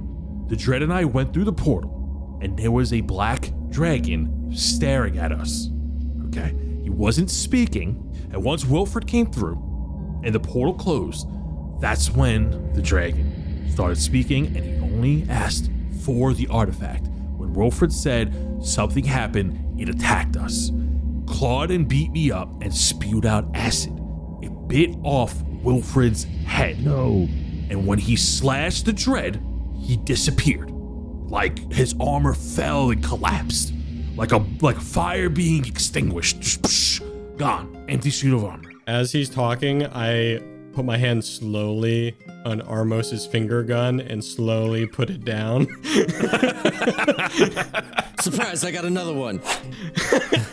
I got 2. Can I do an insight check? Can we do like insight checks to see if he's telling the truth? Absolutely. Mine was bad. I think it's a 12. I don't think Drell cares whether or not he's lying, so I don't think I'm gonna roll. Oh, I got a 20. You believe he's telling the truth with a dirty 20. Nice. He's like, the deal was we bring him the artifact and he was going to give us 10,000 platinum along with pardons to the kingdom of Aramor. What do you mean by pardons? Wilfred and I have some bounties on our heads within the Aramor kingdom. We didn't always have a lavish lifestyle and on the up and up, but we were able to evade the law a couple of times in the city of Aramor, and well, when things got too hot where people started coming after us, we decided to retire here. When Adoram gave us the job and gave us pardons, we thought it was a good deal. And the Dread ran away? It looks like he was extinguished. Okay, hold on, back up. It's Drell's from the window. Hey, no. By now, Drell's like inside with you. Okay. So you said, excuse me, who offered you this job? One of the captains of the Red Guard. Yeah, no, Adoram? Okay, that's what I heard. Yep, I heard that right. Okay. All right, Zeth, you're not really helping your case right here, buddy. I'm just gonna, all right, I'm going back outside. And Drell walks back outside. And then I take his face that was looking at Drell and I just point it back at mine. Just like, you're talking to me now. So in the most menacing way, I ask how he ended up here. So how did he go from getting with the dragon and trying to figure out where he was with the dragon to how he ended up here? The scroll put us on a plateau on the side of a hill not too far from here. On that platform, the dirt platform, there was the black dragon. He moved like smoke. When he attacked us, he was so quick. Oh, Armos, I think that's what was staring at us from the distance. Mm-hmm. When I woke up, saw it change into when I woke smoke. up, it was gone. My vision was blurred. I thought I was done for. I started crawling. I crawled for about an hour or so, and I ended up here. They took me in, and well, here we are. Yep, well, hey, you're looking good, buddy, and I kind of slap him in the stomach by accident. Oh, sorry. He throws up. Oh, okay, that's it. I'm gonna let you You rest see it that off, blood buddy. starts to come out from the gauze, and the nurses When run I over wake to up, take a look healing at him. spells on me. Yep, all right. Night, buddy. Rangers for life. I give him a ranger symbol and walk away. I imagine the ranger symbol's like a hang 10. Yeah. He gives you one back. Rangers for life. We're better than wizards. Yep, Rangers for life. I go to rest in a bed. And so I went to bed, got some good night's rest. Armos took care of his curse, got rid of that little gecko guy. And in the morning, I think Drell went into the hut too, but I'm not actually sure what was talked about yet. And she offers you some tea. And she goes, Trell, how can I help you?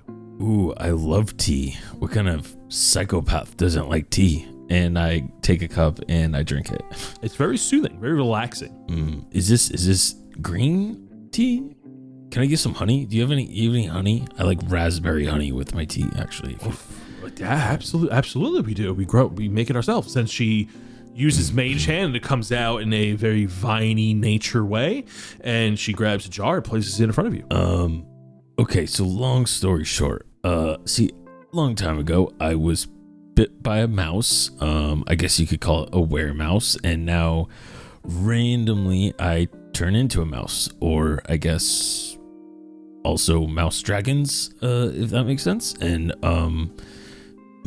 then I pull out the pillowcase and I say, and now, recently I've been coughing up blood, and I don't know if it's from that or, maybe I'm just like sick, maybe I have like a cold or something. Not really sure. Well, let's see what's going on inside. That sounds like a trip. So Yeah. she hands you a stone, a rough stone, and a root, and she takes out a bowl with some liquid inside. She instructs you to eat the root and hold the stone. Okay. And Drell pops the root in his mouth and he chews on it. He's like, kind of tastes like jerky. And then I just hold the stone. You see that her hands hover around the bowl. It begins to ripple, and her eyes roll to the back of her head. And then you see a curious face on her, and she goes, whoa. You got a lot of things inside you, Drell. And she is in this state for a little bit longer. That comes to, okay. Yes, you have a few things going on inside of you. Good news and bad news. The good news is I can fix your curses. The bad news is that I cannot heal your illness.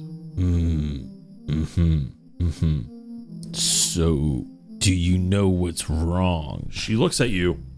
She goes, yes, I do know. It's a very rare illness.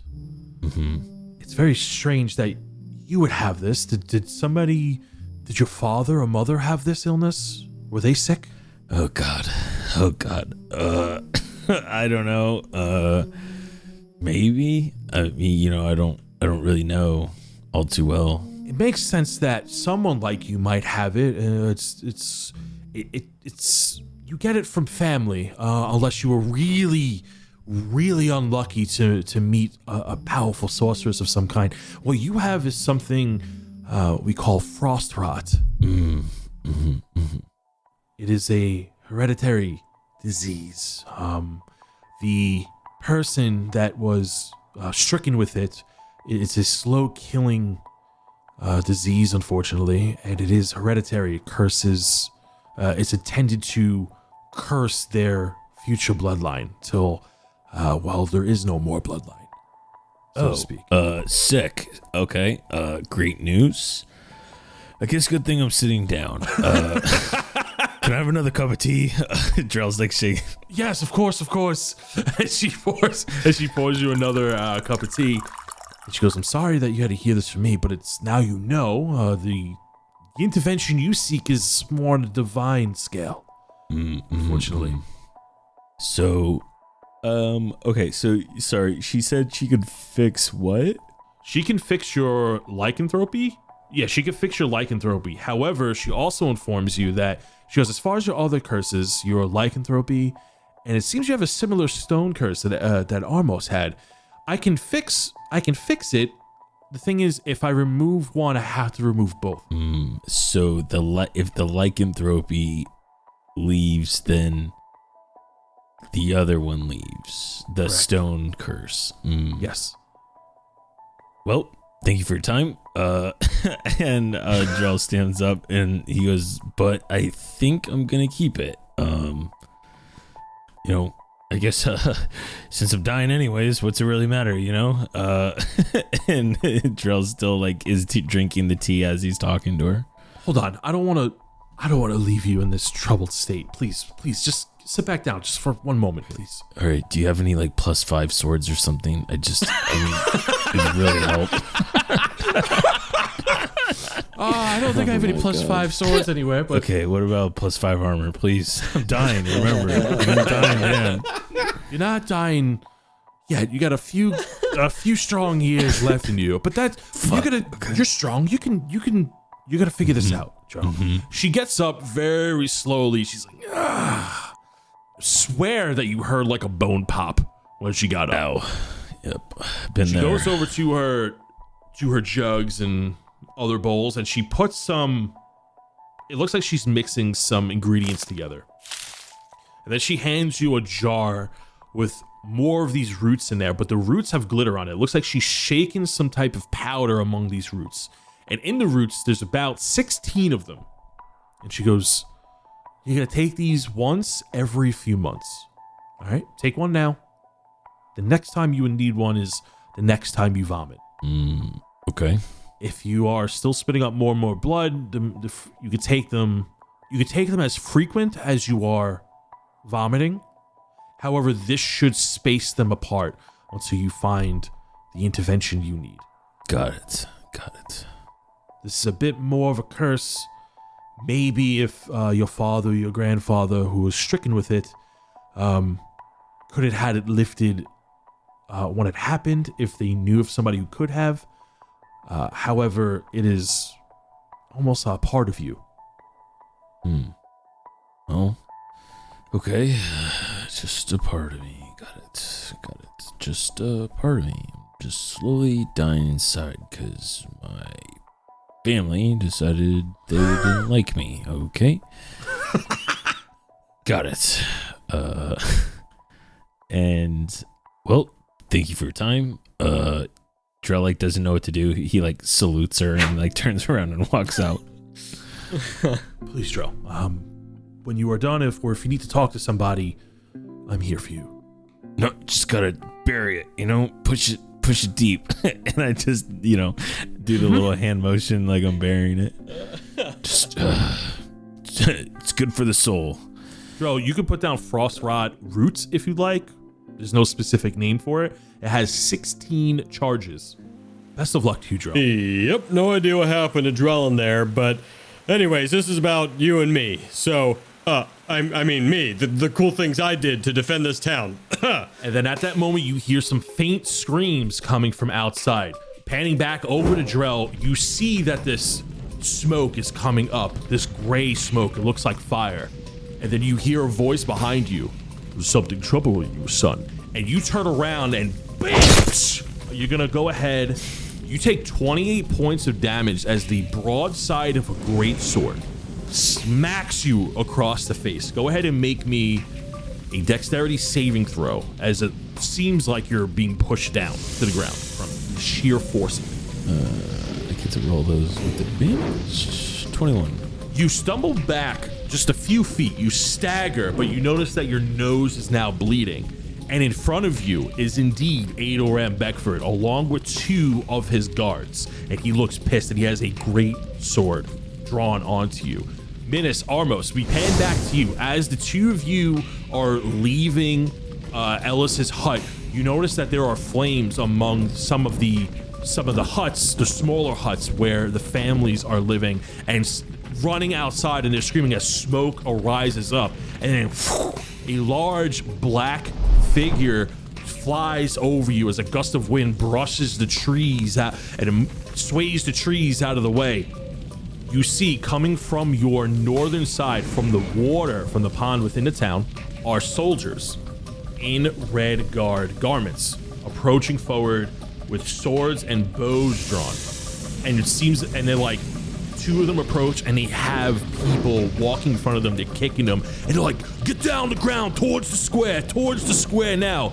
And then you go to step forward to interject, and that's when this stream of acid gets blown before you, corroding the ground, cutting off your path as a large black dragon lands before you. And that's when Adelram showed up.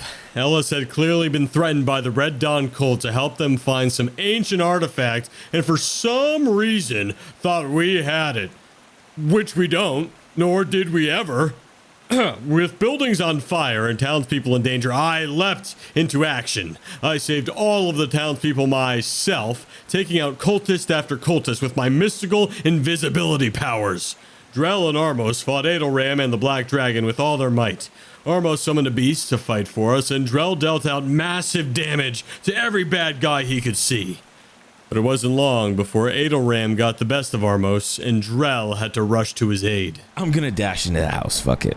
Okay, so I'm gonna use. So I'm gonna dash for my position. To make it into the house where Armos and Zith and Adelram are. You go through the front door. It is not locked this time, as you are able to bust in, and you see the looming dragon head almost inside the house, and you see Adelram standing over Armos as his massive sword is at the neck of Armos. Yep. And I don't think I can do anything else, unfortunately, so that is my turn. Oh, actually, I don't. Fuck. I don't think this is gonna matter, but I'm gonna just say, Armos, don't give him anything. This guy sucks. And I'm gonna rally Armos for a D8 of HP. What is it? How much? It's just a D8. Let me roll it real quick. Fuck, it's only 1 HP. So I heal for 1. Yeah, you just have 2 HP now. There it is. You rally him Double. as you yell out to Armos, and then Adelram looks in your direction. He looks mad and scarred up. I spit my tongue at him. Look who joined the party. And he presses this. As you walk in, he's like pressing his blade closer to Armos' neck, and he goes, Drell, I can spare your friend if you tell me where the tooth is.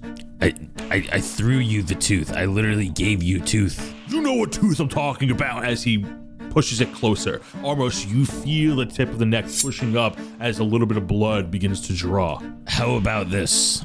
I'll tell you where it is if you let him go. How about I hold him? Nope, no deal. I forgot the word I was Watch deal or saying. no deal. I know when to walk away.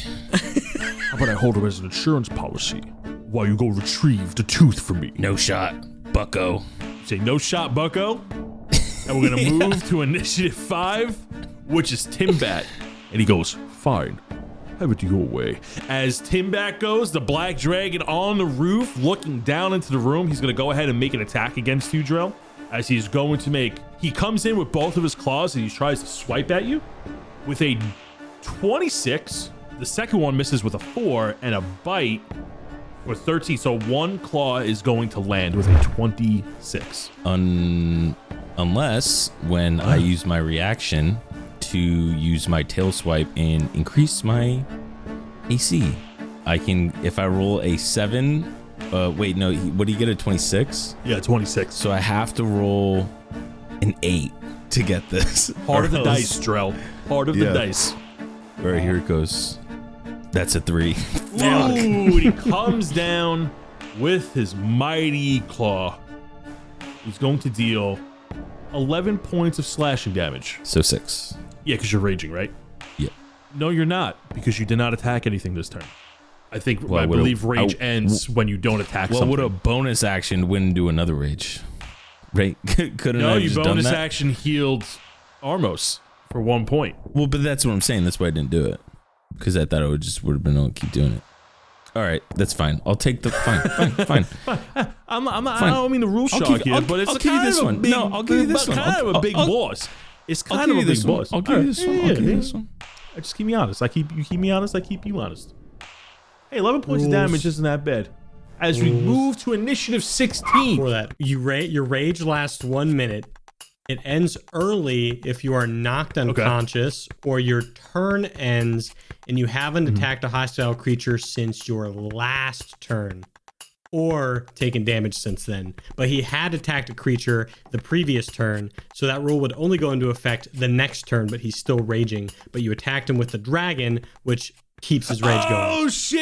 Oh shit. Yes, you're right. You're absolutely right. I attacked him with the dragon. Damn, God. dude. Yeah, yeah. You're 100%. Way to keep him humble, Dan. Way to keep him humble. You keep me Hey, way to humble. keep him humble.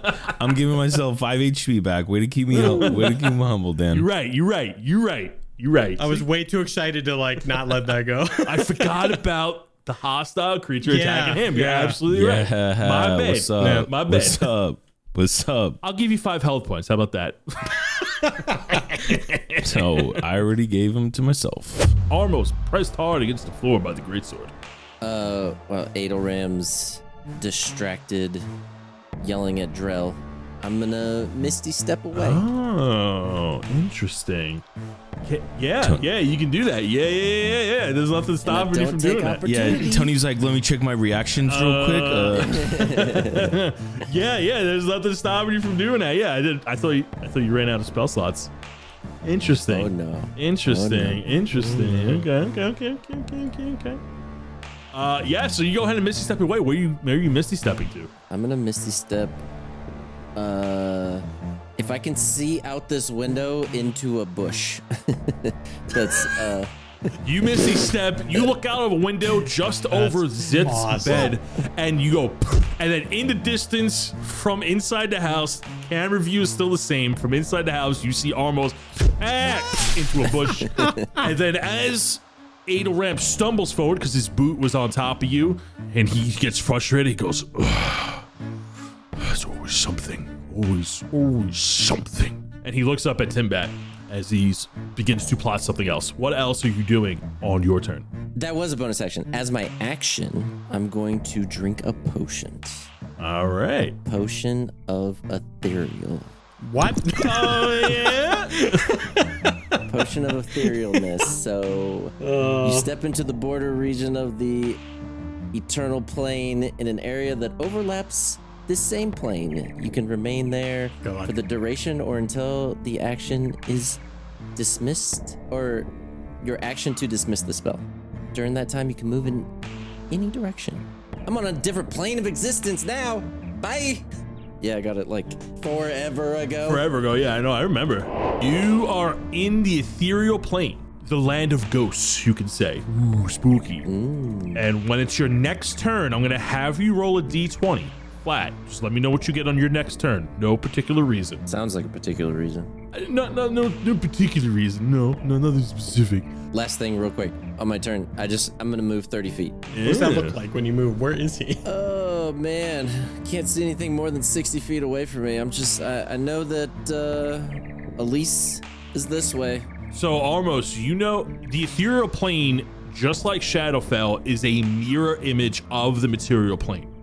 You're unfamiliar with how this plane works exactly, but you feel like you're walking on air. You feel like you could go in any direction.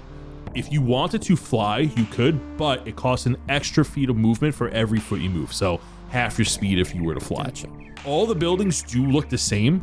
Trees look hollow. It feels like fall. There are no leaves around you. It looks very spooky, scary. You do see movement in the distance, and there are no clouds in the sky. You don't even see a moon. It looks very flat.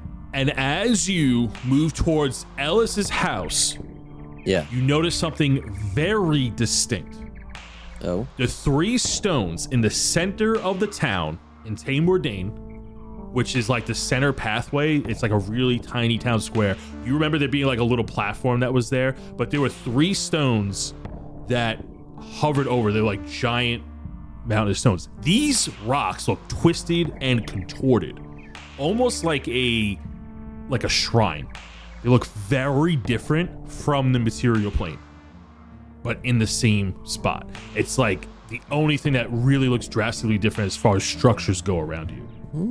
And we'll move to initiative 10, back onto the material plane, which is Adelram and Minnis. Minnis, you have priority. What are you doing? Yeah, so I'm just gonna keep attacking this guy up here with my rapier, because that's all I can do right now.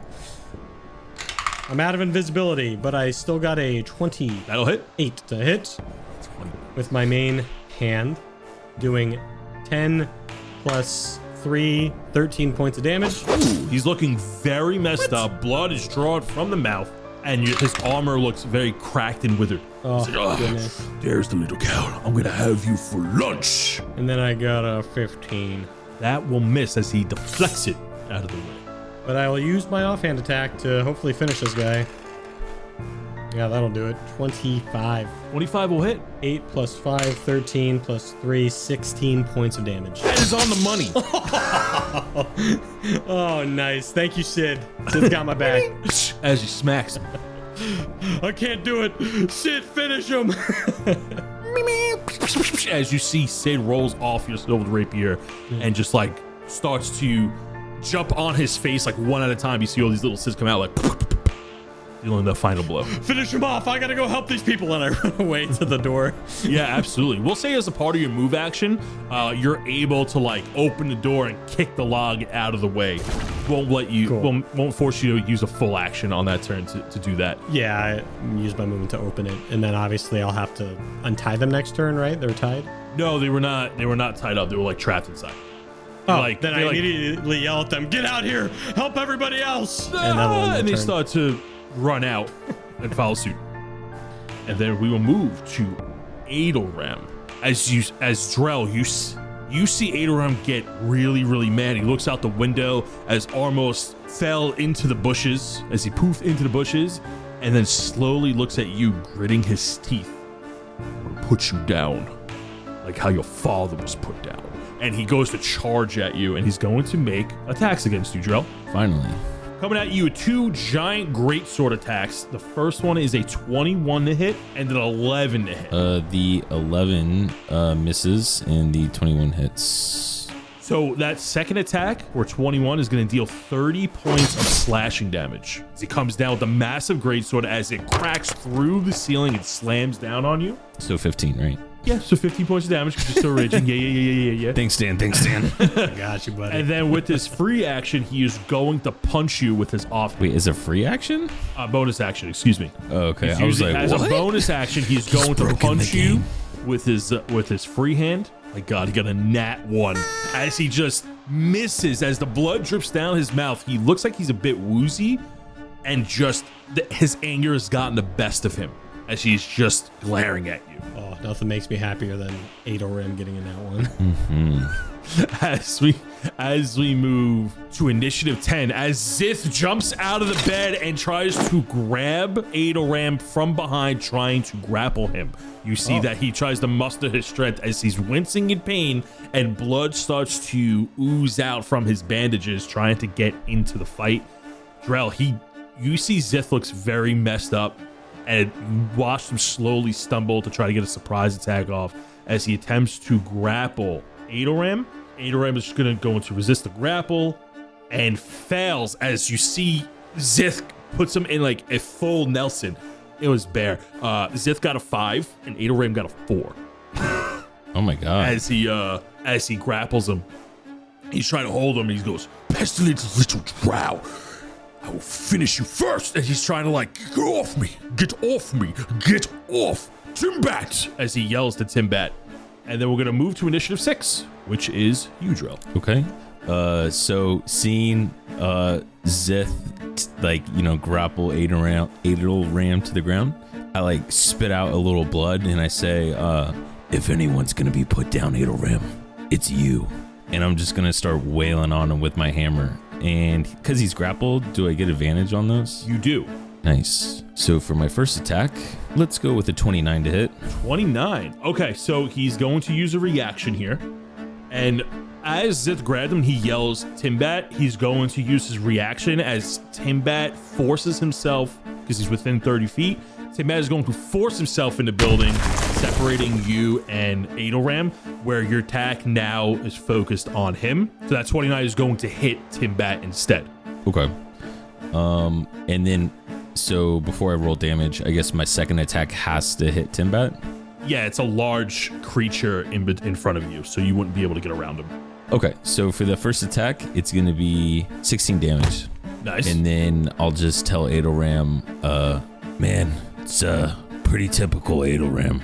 You're always running or hiding or having someone else fight for you. But don't worry, I'll kill your pet. Like I killed yours? Yeah. See the perks of keeping one alive longer than 5 minutes, Drell? Okay, well, Horsey he's still alive, so get to reroll that one. That's gonna be Even in the ethereal plane, I hear Drell stammering. it's a 29 to hit, That'll hit. and that's another 18 damage. Ooh. As you see Tim Bat receiving these points of damage, and he is wincing, but he's standing his ground. But you see that rather than bleeding, you see some shadow, almost like he's dissipating a little bit from his limbs as you're attacking him. Looks like he's slowly disappearing. I would like to make that last attack a menacing attack. So they have to make Timbat has to make a wisdom saving throw of a DC 16, and on failure, it's frightened from me until the end of my next turn. So if he tried to hide behind Adelram, if Adelram tried to hide behind it again, he couldn't because he'd be feared from me. Yeah. Okay. Wisdom saving throw. Okay. He got a 19. So he passes, but he takes 3 additional damage. I was a little worried about that roll. I'm not gonna lie. Tony's like my mechanic, man. My mechanic. Wait, you were worried about a wisdom saving throw? Okay. No, I don't recall saying wisdom saving throw. I was just a little worried about that roll in particular. That specific roll. You know what? Oh, you know what? Actually, Foreshadowing. Oh, I can't use a luck die on your roll, huh? Damn. No, that's a different feat though. Yeah, I'm about to take that one next. I think you can if he attacks you, but not on their save. Talk about it in the after show. Yeah, what's up? so much rule ordering today. It's a big fight. It's a big fight. As we move to initiative 5, which is Timbat, and he is going to make attacks against you. Oh. Hey, Drell, real quick, roll me a d6. Fuck. I had to Okay. do this last turn. Yep. What does he have to hit? 4. 5 or 6. I rolled the 4. Okay, he's gonna come at you with a Dan, bite. he said 4 as I rolled the 4, and I'm like, fuck. Forgot. That's awesome. As he comes down with a bite, that's gonna be a 17 to miss. And 2 claw attacks. The first one is gonna be a 15 to miss and a 11 to miss as you're just deflecting it out of the way. I'm a little upset about that, but that's fine as he's gonna stand tall and protect This is Adoram. for Boxy. Oh, I'm no. gonna kill every single one of you. The feels. Not you, Zeth. Well, at least right now. But the other 2 of you. I'll put you in a new boxy as the Adoram yells from beyond the dragon. Really? You just tried to... Come on, man. You could come up with something better than that. I'm actually kind of disappointed. So I'm being weighed down by a drow elf as he's trying to shake it off. As we move to initiative 16, back in the ethereal plane, heading to Ellis's house. We see Almos gently floating by her front door. What are you doing? So these rocks, they're like twisted and not good looking, correct? Demonic would maybe even say. You can definitely guess that this is maybe like a portal to or a portal or something, or like used as like a worshiping ground. You don't sense anything from it, but with your knowledge of demons and cult-like activity, like all the houses look weird to you, but like this is very jarring. Yeah. And such a drastic change in the area. Yeah. You just get like an inkling that like maybe not the best stuff goes down on here, or perhaps it's used as a place as a portal for something else. Man, this looks like a place I would have been to. Wish I would have remembered this. Back in my days. Okay, I'm going to go in the house and find Ellis. Over the table, as you float inside the house and go through the walls, you see an elderly woman, very scrawny, yet bloated in specific areas of her body, as if there's massive boils along her spine, some parts of her arm. Like her left arm looks very heavy, like it's bloated with water. There's giant boils placed spotly down her back. Her right arm looks sickly thin. Her hair looks withered and matted. Does not look like she's taking care of herself. And the same for her legs, just like her arms, they are inconsistent. And you see that she's like trying to put something together, almost like she's brewing something, trying to prepare something very hastily. And you feel like in this realm, you're seeing a different image of her. Knew it. Okay. I'll come out of the ethereal plane. Okay, so that I believe that is your action to Yeah, do it that, to is, dismiss it. yeah. Okay. So yeah, you dismiss it. You fall down just a foot out of the air, and you land in the house. And Alice is like, oh, Hornos. Oh, I thought you were one of the gods. Okay, I'm glad you're here. And she's like brewing some stuff. And she goes, this should take care of that dragon. And she's like making some type of smoky concoction. Okay. Let's go, Armos. All right. That's great and all. I think I might be able to handle the dragon. Do you have a health potion by chance? Anything to heal this? She looks to her arm, shelf quickly. This gash, this thing on my back. I don't know what it is. Is that a? I don't know. Now on your initiative, since you interact with her, she will now go on your initiative, and she runs over to the shelf and takes a health potion. It's a greater health potion, and she hands it to you. Yes, I can drink it right now because it's a bonus action. You drink the health potion, and you regain. So she gave me something as well. Oh yeah, that's right. So she also hands you this vial full of like blacky, murky liquid, and she goes, "This will send him back to his plane if you are able to throw it at him." And it's a potion or something, right? Is what you're saying? It's like a Molotov. It's like a makeshift liquid. Yo, is it just like crazy black smoke coming up the top of it? Yes, in the shape of skull and crossbones.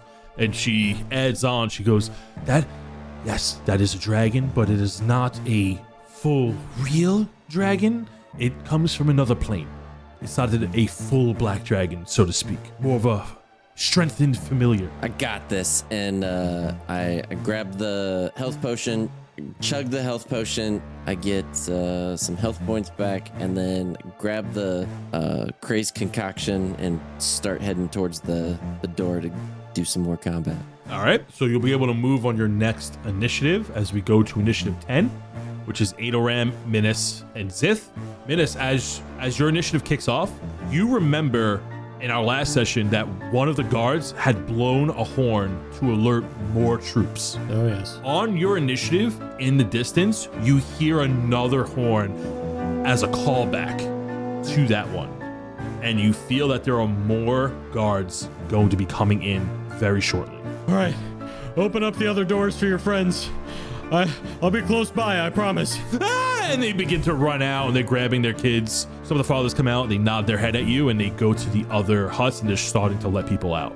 And it looks like they're trying to take care of their own. Some of them pick up some makeshift spears and some bucket lids as shields, and it looks like they're trying to get ready for a fight just in case anything else comes their way. What else are you doing? And then I'm running back towards the dragon and Adoram. Can I see them through the crashed hut from here or no? You can see them through the windows. Actually, the only thing you can see is like the broad side of the dragon, like moving around. Okay. So, and you can see him through the windows. They're now like becoming shattered because there's a large dragon inside moving around. I mean, I'm gonna just try and go for a crazy shot. I'm sure I'll do it with disadvantage or something, but can I try and shoot whatever I see through that window? Yes, at 90 feet away, yeah, it'll be made with disadvantage. So, I mean, gotta try, right? Gotta try. Yeah. So I pull out Melora's sling, and I am gonna put 2 fire bullets in there. I re-rolled, and I got a 2 and a 2 with disadvantage. But I'll take my second attack, which will be much better, which is going to be a 15. 15 will miss. Yeah, okay. So I'm trying my best to shoot through the window. I'm like, Drell, how's it going over there? Well, I like to think that Minnis is trying to aim through the window, and as he's like squinting to focus, he actually sees Drell's glutes, and it just catches him off guard, and he fucking misses it. Fuck, I can't hit him. All right, there is nothing else I want to do on my turn. Okay, we're gonna go to Adoram and Zith, and Adoram's going to make a strength check against Zith to try to throw him off. Ooh, with a 19, and Zith is gonna get. He's gotta beat a 19. He's gotta beat a 19. That's 20. Oh, 17. Oh. Help action. No. Help action. Help reaction. Yeah. As Help Adoram reaction. throws him off to the ground in Zith's weakened state, Adoram looks down at the ground and goes, I've had enough of you. and he goes to slash him with the sword. Oh no. With advantage, as Adelram comes down with his greatsword. Looks like you guys might get what you want. Not what our Minnis wants.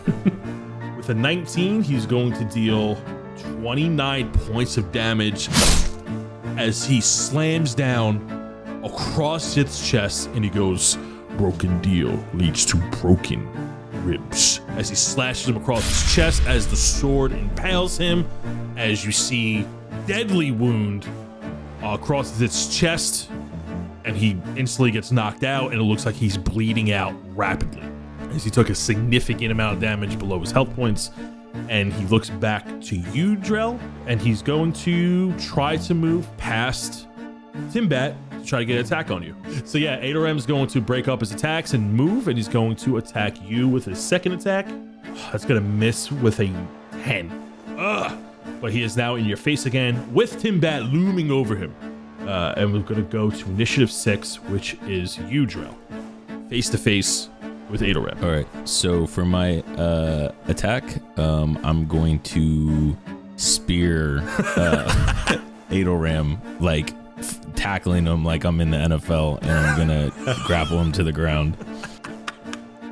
Okay, yeah, go ahead and make me a strength check. Can you roll first? I want to know what I have to beat. Okay, he's gonna try to dodge out of the way, so it's gonna be a dexterity check. Wait, I thought it wouldn't just be a straight up. He's like right in front of me. It wouldn't be because he attacked me. It wouldn't be like just a strength versus strength. Your strength versus his dexterity for a grapple check. As he tries to get out of the way. Yeah. Nice. You want this roll? Trust me. Okay. All right. I got it over. Go ahead and roll. It's a 19. Yeah, you got it. He rolled a 6 as you spear him, and he goes, Beast. "Your next draw." Oh, and you just spear him to the ground. Nice. And then I'm going to use my Drell is just furiously in a rage because I don't think there's anyone in the world he hates more than Adoram, and he's gonna summon for the first time his beast claws in his hands, and he's just gonna start clawing at Adoram in the face. You see, as you are raging down to your core, you see Egger's face flash in your mind as your mouth and claws become bestial, more draconic than anything, as you begin to claw down on him. I think that is going to be it. As you spear Adelram to the ground, he drops his greatsword, and he's like looking at you, and you see that he has like this bloodlust smile as your draconic teeth break through and reveal to him, and he goes, "Oh, yes, show me, Drell. Show me how much you hate me. Let's fly." And as we move to initiative 5, we're gonna go to Timbat, and Timbat is going to grab with both hands. He's going to grab you and Adelram and fly straight up. Oh, good. You are grappling Adelram, and since you are busy grappling Adelram, he is going to get a free grapple on you as he flies 60 feet up into the air.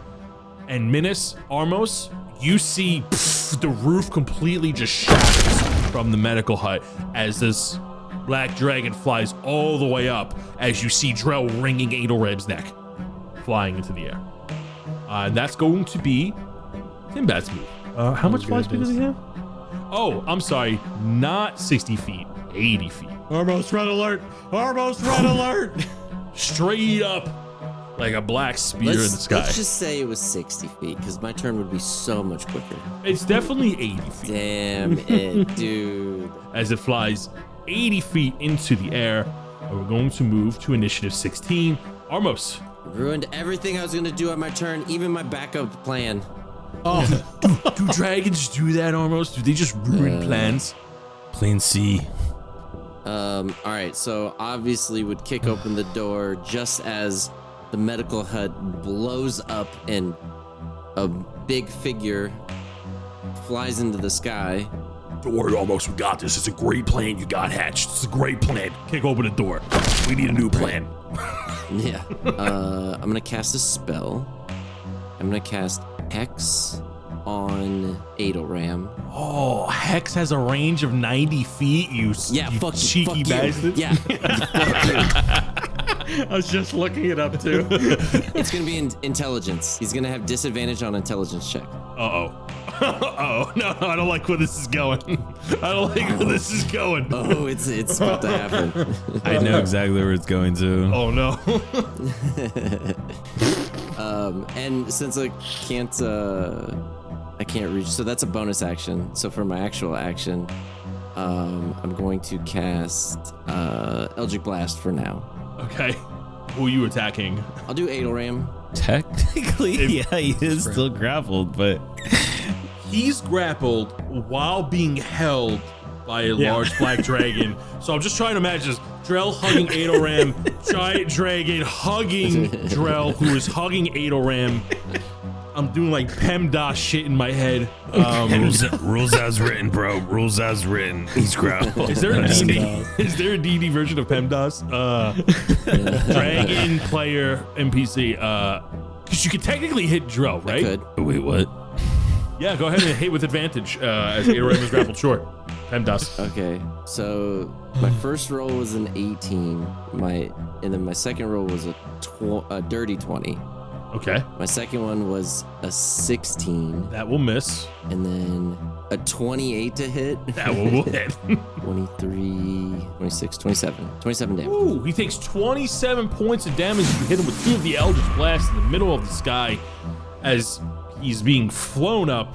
What else are you doing? Okay, and then I'm gonna hide in a bush, or I'm gonna just use a bush or a rock or something as cover until my next turn. We're going to move to initiative 10, which is Minnis Adelram. Minnis, what are you doing? Oh, goodness. Minnis, come over here.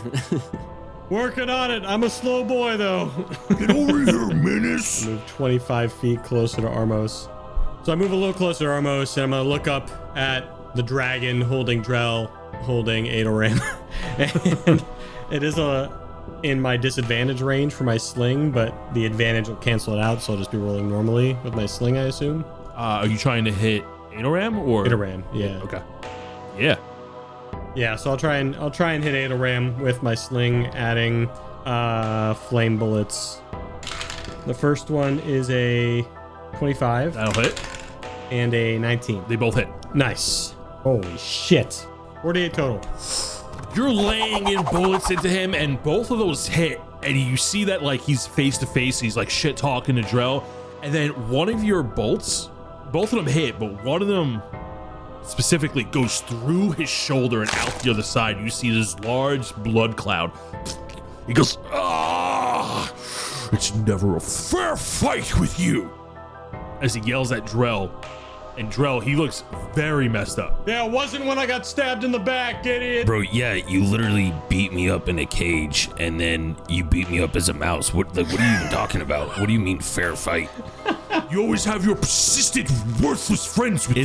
it's my turn, right? It is not. It is initiative 10, and it's actually his turn fuck. once he's done. And before you go, I am just going to yell to the citizens.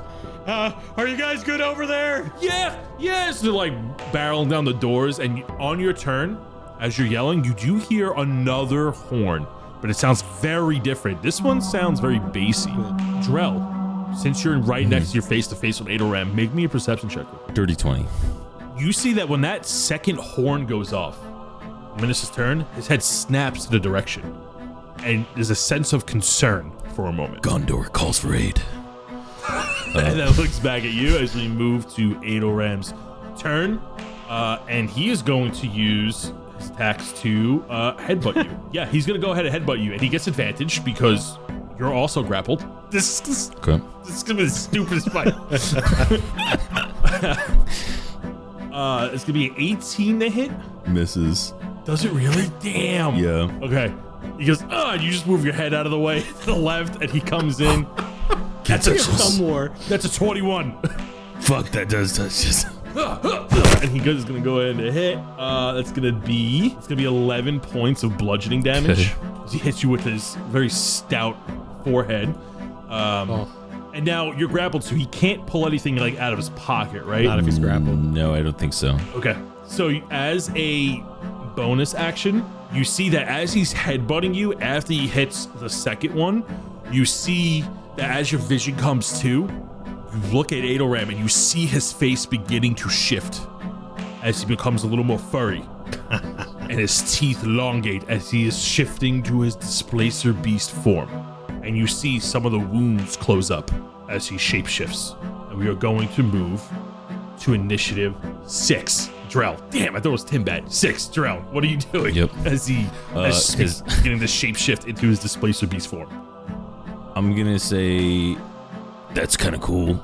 But I got something that I think can beat your head butt. and I'm going to, for the first time, summon my dragon's teeth that I can as my attack, and I'm gonna try to just bite him in the neck. Okay. Oh, that was almost a nat 20. That's a 17 to hit. That is going to miss. I will use a luck point then and roll again because I need these. They're not going to do much damage, so. Even with advantage? Oh, this is almost, nope. I'm using my third luck point. Hold on. Or second luck point. You rolled a 16, okay. Oh, wait, with advantage. Oh, I completely forgot. Thank you, Dan. That's a dirty 20. That'll hit. That is 10 points of damage. Ooh. You take a large chunk of his other fuzzy shoulder as you see the fur starting to pop out as he's getting a little bit bigger, and you feel like he's getting much stronger despite being grappled onto him. Okay. So I have like a bunch of fur in my mouth or whatever, and I spit it out and I go, Damn, that tastes like bitch. and I gotta bite him again. And that's a 21, and yeah, it's 21 to hit. That hits. That's 13 more damage. Ooh. Yeah, he's looking very messed up again as he begins to bleed more. He goes, "Ah!" as he like begins to howl into the sky. Not doing anything else. I have to save everything else just in case. Okay, we're gonna move to initiative 5 as Adoram howls from your second vicious attack. He is going to fly another 80 feet up into the air, now putting you at 160 feet high, and he is going to use his action to try to rip you off and throw you to the ground. So he's going to make a strength check to separate you from Adoram. So make me a contested strength check to try to hold on to Adoram. Drell's got this, Armos. He's the strongest of us. Oh, fuck. You have advantage because you're raging? What'd you roll? My first roll was a nat 1. So, and my second roll is a 15. He got a 16. I will use my luck point then. Oh, damn you! Damn you! I'll take the 23 though. Damn it! As he's trying to pull you apart, 160 feet in the air, you see Timbat is having a large amount of trouble, and you hear him cursing in Draconic. Okay, yeah, so Timbat is now 160 feet in the air as he's trying to pull the two of you apart. Even though he was born on a mountain, Drell is definitely afraid of heights, so this isn't going well for him. He's like, oh, fuck. Adoram chimes in, he goes, I'll show you a real mountaintop. What'd you just fucking say to me? As we move to initiative 16. I'm gonna just give him the old bolts. Who are you attacking? Adoram. Sure. The old bolts. The old bolts. So do I still get advantage? Yes. So a 24 for my first good old bolts, 28 for my second one, and a 28 for my third one. Take it. All three of those hit. How much damage are you doing? Finally, after rolling all those dice, 44 damage. Those three bolts smack into his fuzzy head as you see his jaw. It looks broken, Drell. And he's like, I'm going to eat every single one of you. And he's like, you see like his eye is now black and blued shut. And he's staring at you with this one good eye, Drell. And he just seems to be focused as he's weakly chomping at you. As those Eldritch Blasts did a significant amount of damage. As we move to initiative 10, which is Adoram and Minnis. Minnis, on your initiative, as you're looking up at the dragon, Adoram and Drell, as they're flying upwards and you're getting ready for your next action, you notice small shadows on the ground. Real quick. As the sounds of bowstrings echo from the tree line from your northeast and northwest, you spot 5 large arrows shooting towards the dragon. Echoey twangs can be heard reverberating through the trees. You see that 3 of those arrows shoot through the wings of the dragon, effectively hitting him at long range. From your current position, you can't see what shot them. However, they were definitely aiming at the black dragon. Minnis, what are you doing on your initiative before we go over to Adoram? You see that, Sid? Are they attacking their own, or are there new people on our side? Yep, I don't know either. Don't think, just keep attacking. Pull out my longbow, because I'm now out of range for my sling. I'm literally, you've surpassed my range of the sling. I can't even attack with my sling. Okay. So I'll attack Adoram with my longbow. With a 26 and a 27 to hit. Those will hit. For 24 points of damage. Sid and my hunter's mark will do an extra 7 points for a total of 31 points of damage. With 31 points of damage, we're going to shift over to Adoram's turn real quick. As he weakeningly looks at Drell and he tries to bite, he goes, "I'll see you in the fell, Drell." An arrow goes through the side of his face, out the other side, as your longbow shot goes through his jaw, out the other side, and is stuck. Drell, you just see Adoram's face go limp. I think I hit him, Sid. What's wrong, kitty? Got a fur ball? Just the arrow in his mouth. The dragon looks at you, goes, "You didn't hear that." You see the dragon looks but you did. increasingly worried as he's holding the two of you, as the shadows begin to dissipate more rapidly. Yeah, and if you drop me from this high, you're next, buddy. You better put me down on the ground gently. So, Minnis, what else are you doing on your turn? Right. I have a bonus action, I suppose. I will move towards Armos. So I'm moving closer to Armos, and I'm about 20 feet from Armos. So we're finally, after this long battle, I'm close to Armos. I'm like, Armos, I think I hit Adoram. I don't know if he's too hurt or not, but I definitely hit him. And I'm gonna use my bonus action perception check, if I can, to look into the tree line to see if I know where those arrows came from. Yes. Give me a perception check. 4. You do not know where they came from. I think they're trying to hit Drell, but they accidentally hit their own dragon. As we shift back to Adoram's initiative, you see that the arrow has effectively killed Adoram In the face. as he lays limp, and you look up at In the face. as you look up at the black dragon. It looks like he's evaporating. He's dissolving in place. The shadows are bleeding into the sky. Slowly disappears as you are let go. Still holding on to a dead Adoram, now falling 160 feet from the sky. I fucking knew it. As you crash down, you are going to take fall damage. I throw my parachute. Oh, okay. Reaction parachute? Yeah, sure. You're gonna take 16d6 worth of fall damage. It is going to be a grand total of 63 bludgeoning damage as you crash into the ground. Half. Thank goodness. The 32. So as I fall, I like to think that I land in like that Superman pose where he's punching the ground on one. He's kneeled it, or like he's kneeling and he's punching the ground, and then he looks up and he goes, "Nailed it." He goes, "Yo, Minnis, you killed that guy." I don't know if you knew that. Yeah, you're probably wanted for murder. You're gonna want to lay low. You just killed a red. No, I'm just kidding. Screw him, dude. Dead? He sucked. Yeah. Oh yeah, dude. The arrow went right through his face. And I look down at Adoram. Awesome.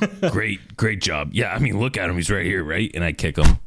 Oh, and then I spend the next 15 minutes just punching the living crap out of him. Just the whole time saying, "This is for Boxy." As the two of you land and you now beat the shit out of Adelram's lifeless corpse, as you see that as he died, he slowly was turning back to his human form from his displacer beast form. And then another horn is blown. And just like before, it sounds very different with much more bass, revealing from the shadows of the trees all around are massive cloaked figures with what seems to be gargantuan sized longbows. You see 5 of these cloaked figures, and they are up on the hills, and 2 of them to your left are closer to Ellis's home. And Ellis walks out of the house as the 2 of you crash, gasping for breath, just behind Armos. It looks like she seems very tired as she's limping closer to Armos and almost uses him as a crutch to catch her breath. As she sees Adelram is on the floor and the landing of the missing arrows, and she says to Armos, Perhaps when the intruders blew their horn for backup, it alerted our neighbors. Wait, what do you mean neighbors? We're not the only one that lives on this island, Armos. Friendly neighbors? You on good terms? Yeah. They fight dragons. They're friends of mine. True. Okay. What's their deal? Why are they wearing the hoods? It's kind of ominous. I don't know. Let's find out. As she begins to walk closer to the center of the town where Drell and Adelram had fell, the figures remain mostly hidden by the cloaks, massive in size. They reveal themselves a little bit more, and they look like they're the same size as Drell. Maybe a little bit shorter, but much wider. Minnis, you notice bovine-like horns poking out from some of the hoods. Some of them also have massive metal nose rings. You recognize these figures as minotaurs, possibly from a neighboring town, like Ellis mentioned.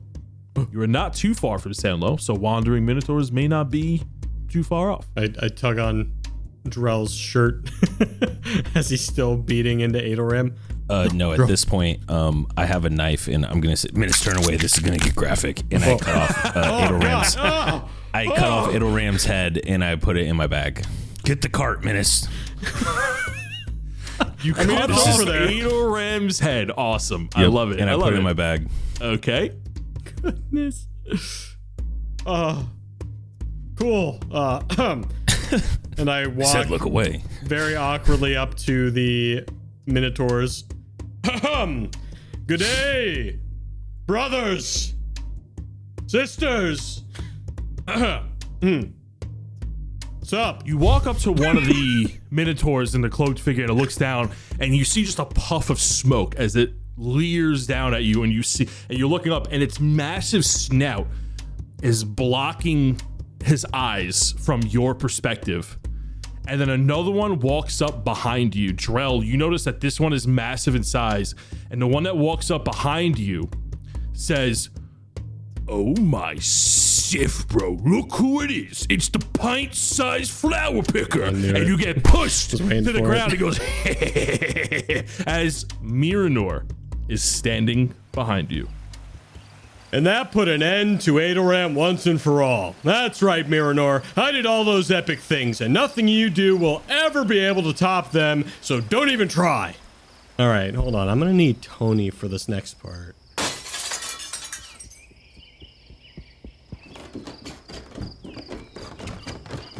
Tony. Tony. Tony! What's up, Tony? What the? Hey, can you play D&D right now? It's 3 a.m. So? My daughter's sleeping in the next room. Oh, you don't need to worry about that. I soundproofed her room while you were asleep. What? Anyways, You couldn't do this 6 months ago? No, we need to do it now. It'll be real quick, I promise. I set everything up in the dining room already. Get your dice and I'll meet you downstairs. I don't have time for this.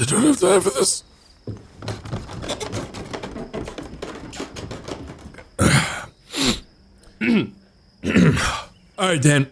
What's so important that it could wait till tomorrow? All right, I just need help with the recap stuff real quick. All right, so basically I'm at the waterfall, like the lake area of Tamor Den. So I want to try and sneak a letter into Miranor's bag. Okay. Do I see where I know where they're sleeping, right? Yeah, oh, hold on. Let me just get my notes here. Hold on. Yeah, okay. Yeah, yeah, so it's gonna be, yeah, so a couple of hours have passed since you have recently spoken to Miranor and gotten bullied. You notice that they made a little camp for themselves. Rather than sleeping inside one of the huts, they just made a bonfire, and you see a bunch of large sleeping bags in a semicircle around it. And the fire is roaring, and all the Minotaurs are sleeping. And you notice that one of the largest sleeping bags looks like it has a very muscular, superior Minotaur sleeping within it.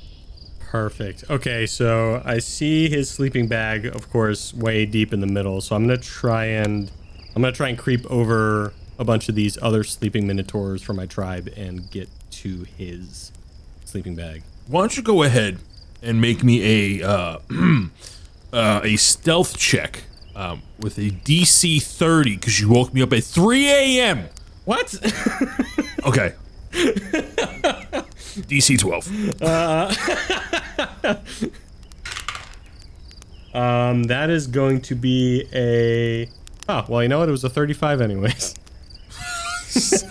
I gotta take away that scarf. I gotta take away that damn neckerchief, whatever it is, the bandana. It's so stupid. No, I'm just an expert. You successfully sneak over to Miranor's sleeping bag. All right, so I forgot to fold my letter. I fold my letter and put it into an envelope that has Miranor's name written on it. Make me a sleight of hand check. Okay. I'm not as good at those. That is a 12. It is folded, very crisp. But you notice that one of the edges is slightly folded. All right, so I take this letter and I like, sit. I start to put this letter in Miranor's bag and I stop for a second. I kind of look at the letter and I kind of look down at Miranor, sleeping annoyingly and loudly. I'm so awesome. I killed dragons. Miranor the Great. No, please. No, stop. Keep going. Oh my god, Sid. I want to punch him in the face right now. Me. And you see Sid palming his own fist. No, I can't do this. This isn't right. And I sneak back out of their like makeshift encampment. Okay. And I walk kind of back over, kicking some little pebbles as I go back to the lake. And I sit back down, kind of sad, just like with my chin in my hand, kind of just staring at the waterfall. The water jostles cleanly. It's not his fault, Sid. He's just a big dumb idiot trying to prove to the clan how dense his muscles are. At that moment, you hear another loud snore from Miranor, and he goes, Oh, what do you mean is a place higher than first place? Oh, thank you. Yeah, I am agree. You know what, Sid? I think my whole life I've been throwing my anger at Miranor in an effort to avoid the truth. And you see that I tear out the last page of this long journal entry that I wrote to Miranor about all the things I've done since I got to Aramor and then went to the Kambuki Isles. And I tear out the beginning that had the intro to Miranor, and I start writing a new letter. Dear Titus, I addressed this letter to your full name and marked it with our tribe's secret emergency symbol to be sure you wouldn't throw it away. This is your son. I know you don't care to hear from me, and it's clear to me now that you never intend to give me chieftain in any fair way. To be honest, I don't even know if I want the title anymore. After the way you treated me. My whole life you sheltered me. You told me because of my stature that I would never amount to anything grand, Stick to the paper and pen, Minnis. Leave the monsters to bigger minotaurs. Leave the field work to stronger minotaurs. Leave us alone, Minnis. You'll only get in the way. Those are things you said to me. Over and over. I started to believe it. I never thought I could accomplish anything so noble. But that day, when I overheard you talking to our elders, when you promised Miranor chieftain, I couldn't take it anymore. Because if I stayed, if I continued to live up to your belittling idea of what my life should be, the bare minimum is all I would ever reach. May this letter find you well, as a log of my accomplishments, whether you believe it or not. Oh, and just so you know, I don't care if you give me the title. I'm going to find the multi-headed Hydra of the Kimbuki Isles, slay it, and prove myself worthy to lead any great tribe. I'm going to become chieftain of my own destiny. Sincerely, Minnis. And I take the letter and I put it into one of the envelopes that I got from Lord Baron's Divider. Mm-hmm. And then I kind of just hold it up. Obviously, I address it to my father at the Avery Boulders. And I've never done this before, so I hold it up and wait. As you place the letter into the special envelope, this envelope is a part of the FFCS, which is an envelope from the far-fetched courier service. You hold it up, and as you hold it up into the air, it shines a light tint of green and then begins to slowly dissolve into the air, almost like particles, and it drifts into the wind. Wow. That's pretty cool, huh, Sid? Me. You see one of the Sids has like a little tissue after your heartfelt letter. It's like, and there's a whole bunch of Sids consoling the larger Sid. Oh, thanks, guys. You know, Sid, there was actually one time that my dad stuck up for me, believe it or not. We were celebrating a peace treaty with a neighboring tribe, and one of the warriors from the other clan, they called me stupid. My head is hot enough, so I was going to insult the man back, but before I could, my dad nearly took out the guy's head with a boulder. I'll never forget those words. My son may be weak and scrawny, and he may not read well and do math right, but he is anything but stupid and never makes the same mistake twice. Or something like that. It was the only glimpse of compassion my father ever gave me, even if it was backhanded. It's the only reason I kept working so hard for the tribe. Anyway, we should get some sleep, Sid. Tell you what, you and the juniors can sleep with me tonight. Don't get too excited. We got to make sure we don't wake Drell and Armos up, okay? And he puts away the glow sticks. All right, thank you, Tony. You can get back to sleep. Oh, thank you. Yeah. Thank you. Yeah. Bye! Welcome to the Patreon shoutouts, read by Dan this month. We're going to start with the Bloodshard Bandits. A small creature zips through jagged caverns of obsidian stone deep within the Underdark. It sniffs around a sparkling pool of magic unknown until stopping towards the farthest edge. A gold amulet with a family crest lay halfway submerged at the water's edge. The fox lifts its head, turns its glowing eyes towards the shadows, and yelps for its companion. A dark elf tiptoes through the shadows and says, "Good boy, we're getting close." Morgan Ulthil pats the fox gently and reaches for the amulet.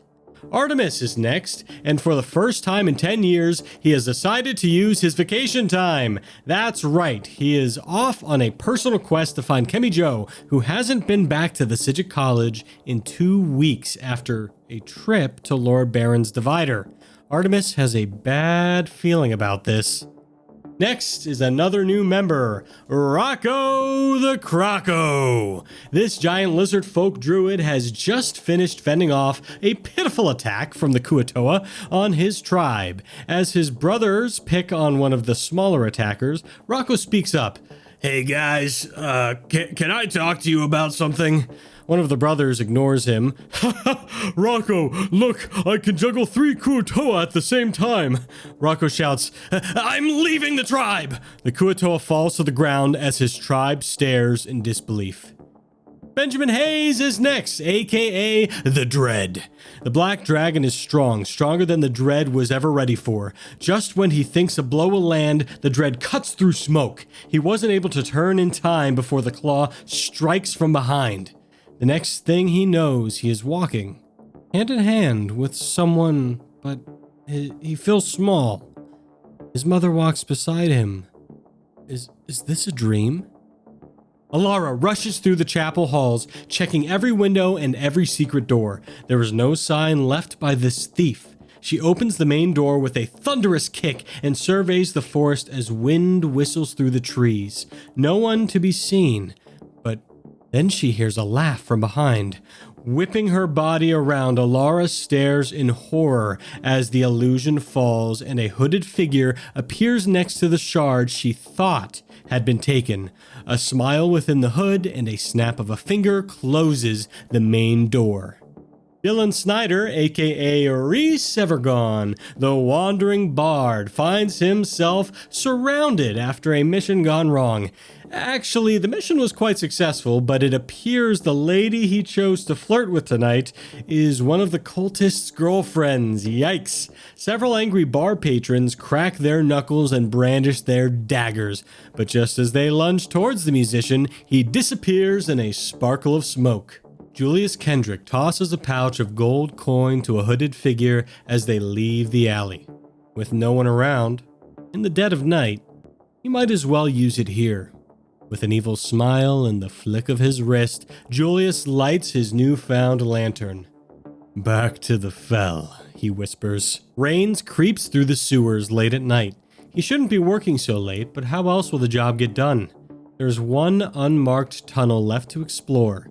Rains nearly drops his torch when he finds the nest. The eggs begin to hatch. He turns to leave, but the entrance is paved over. A croak can be heard, and as he turns once more, a giant sloth emerges from the water and rushes forward with a giant bite.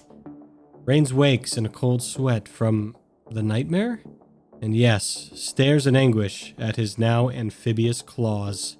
Next are the Sidget College alumni. Andrew Hall is our first Sidget College alumni, and yes, the first senior wizard in the past 10 years to retake a class after failing.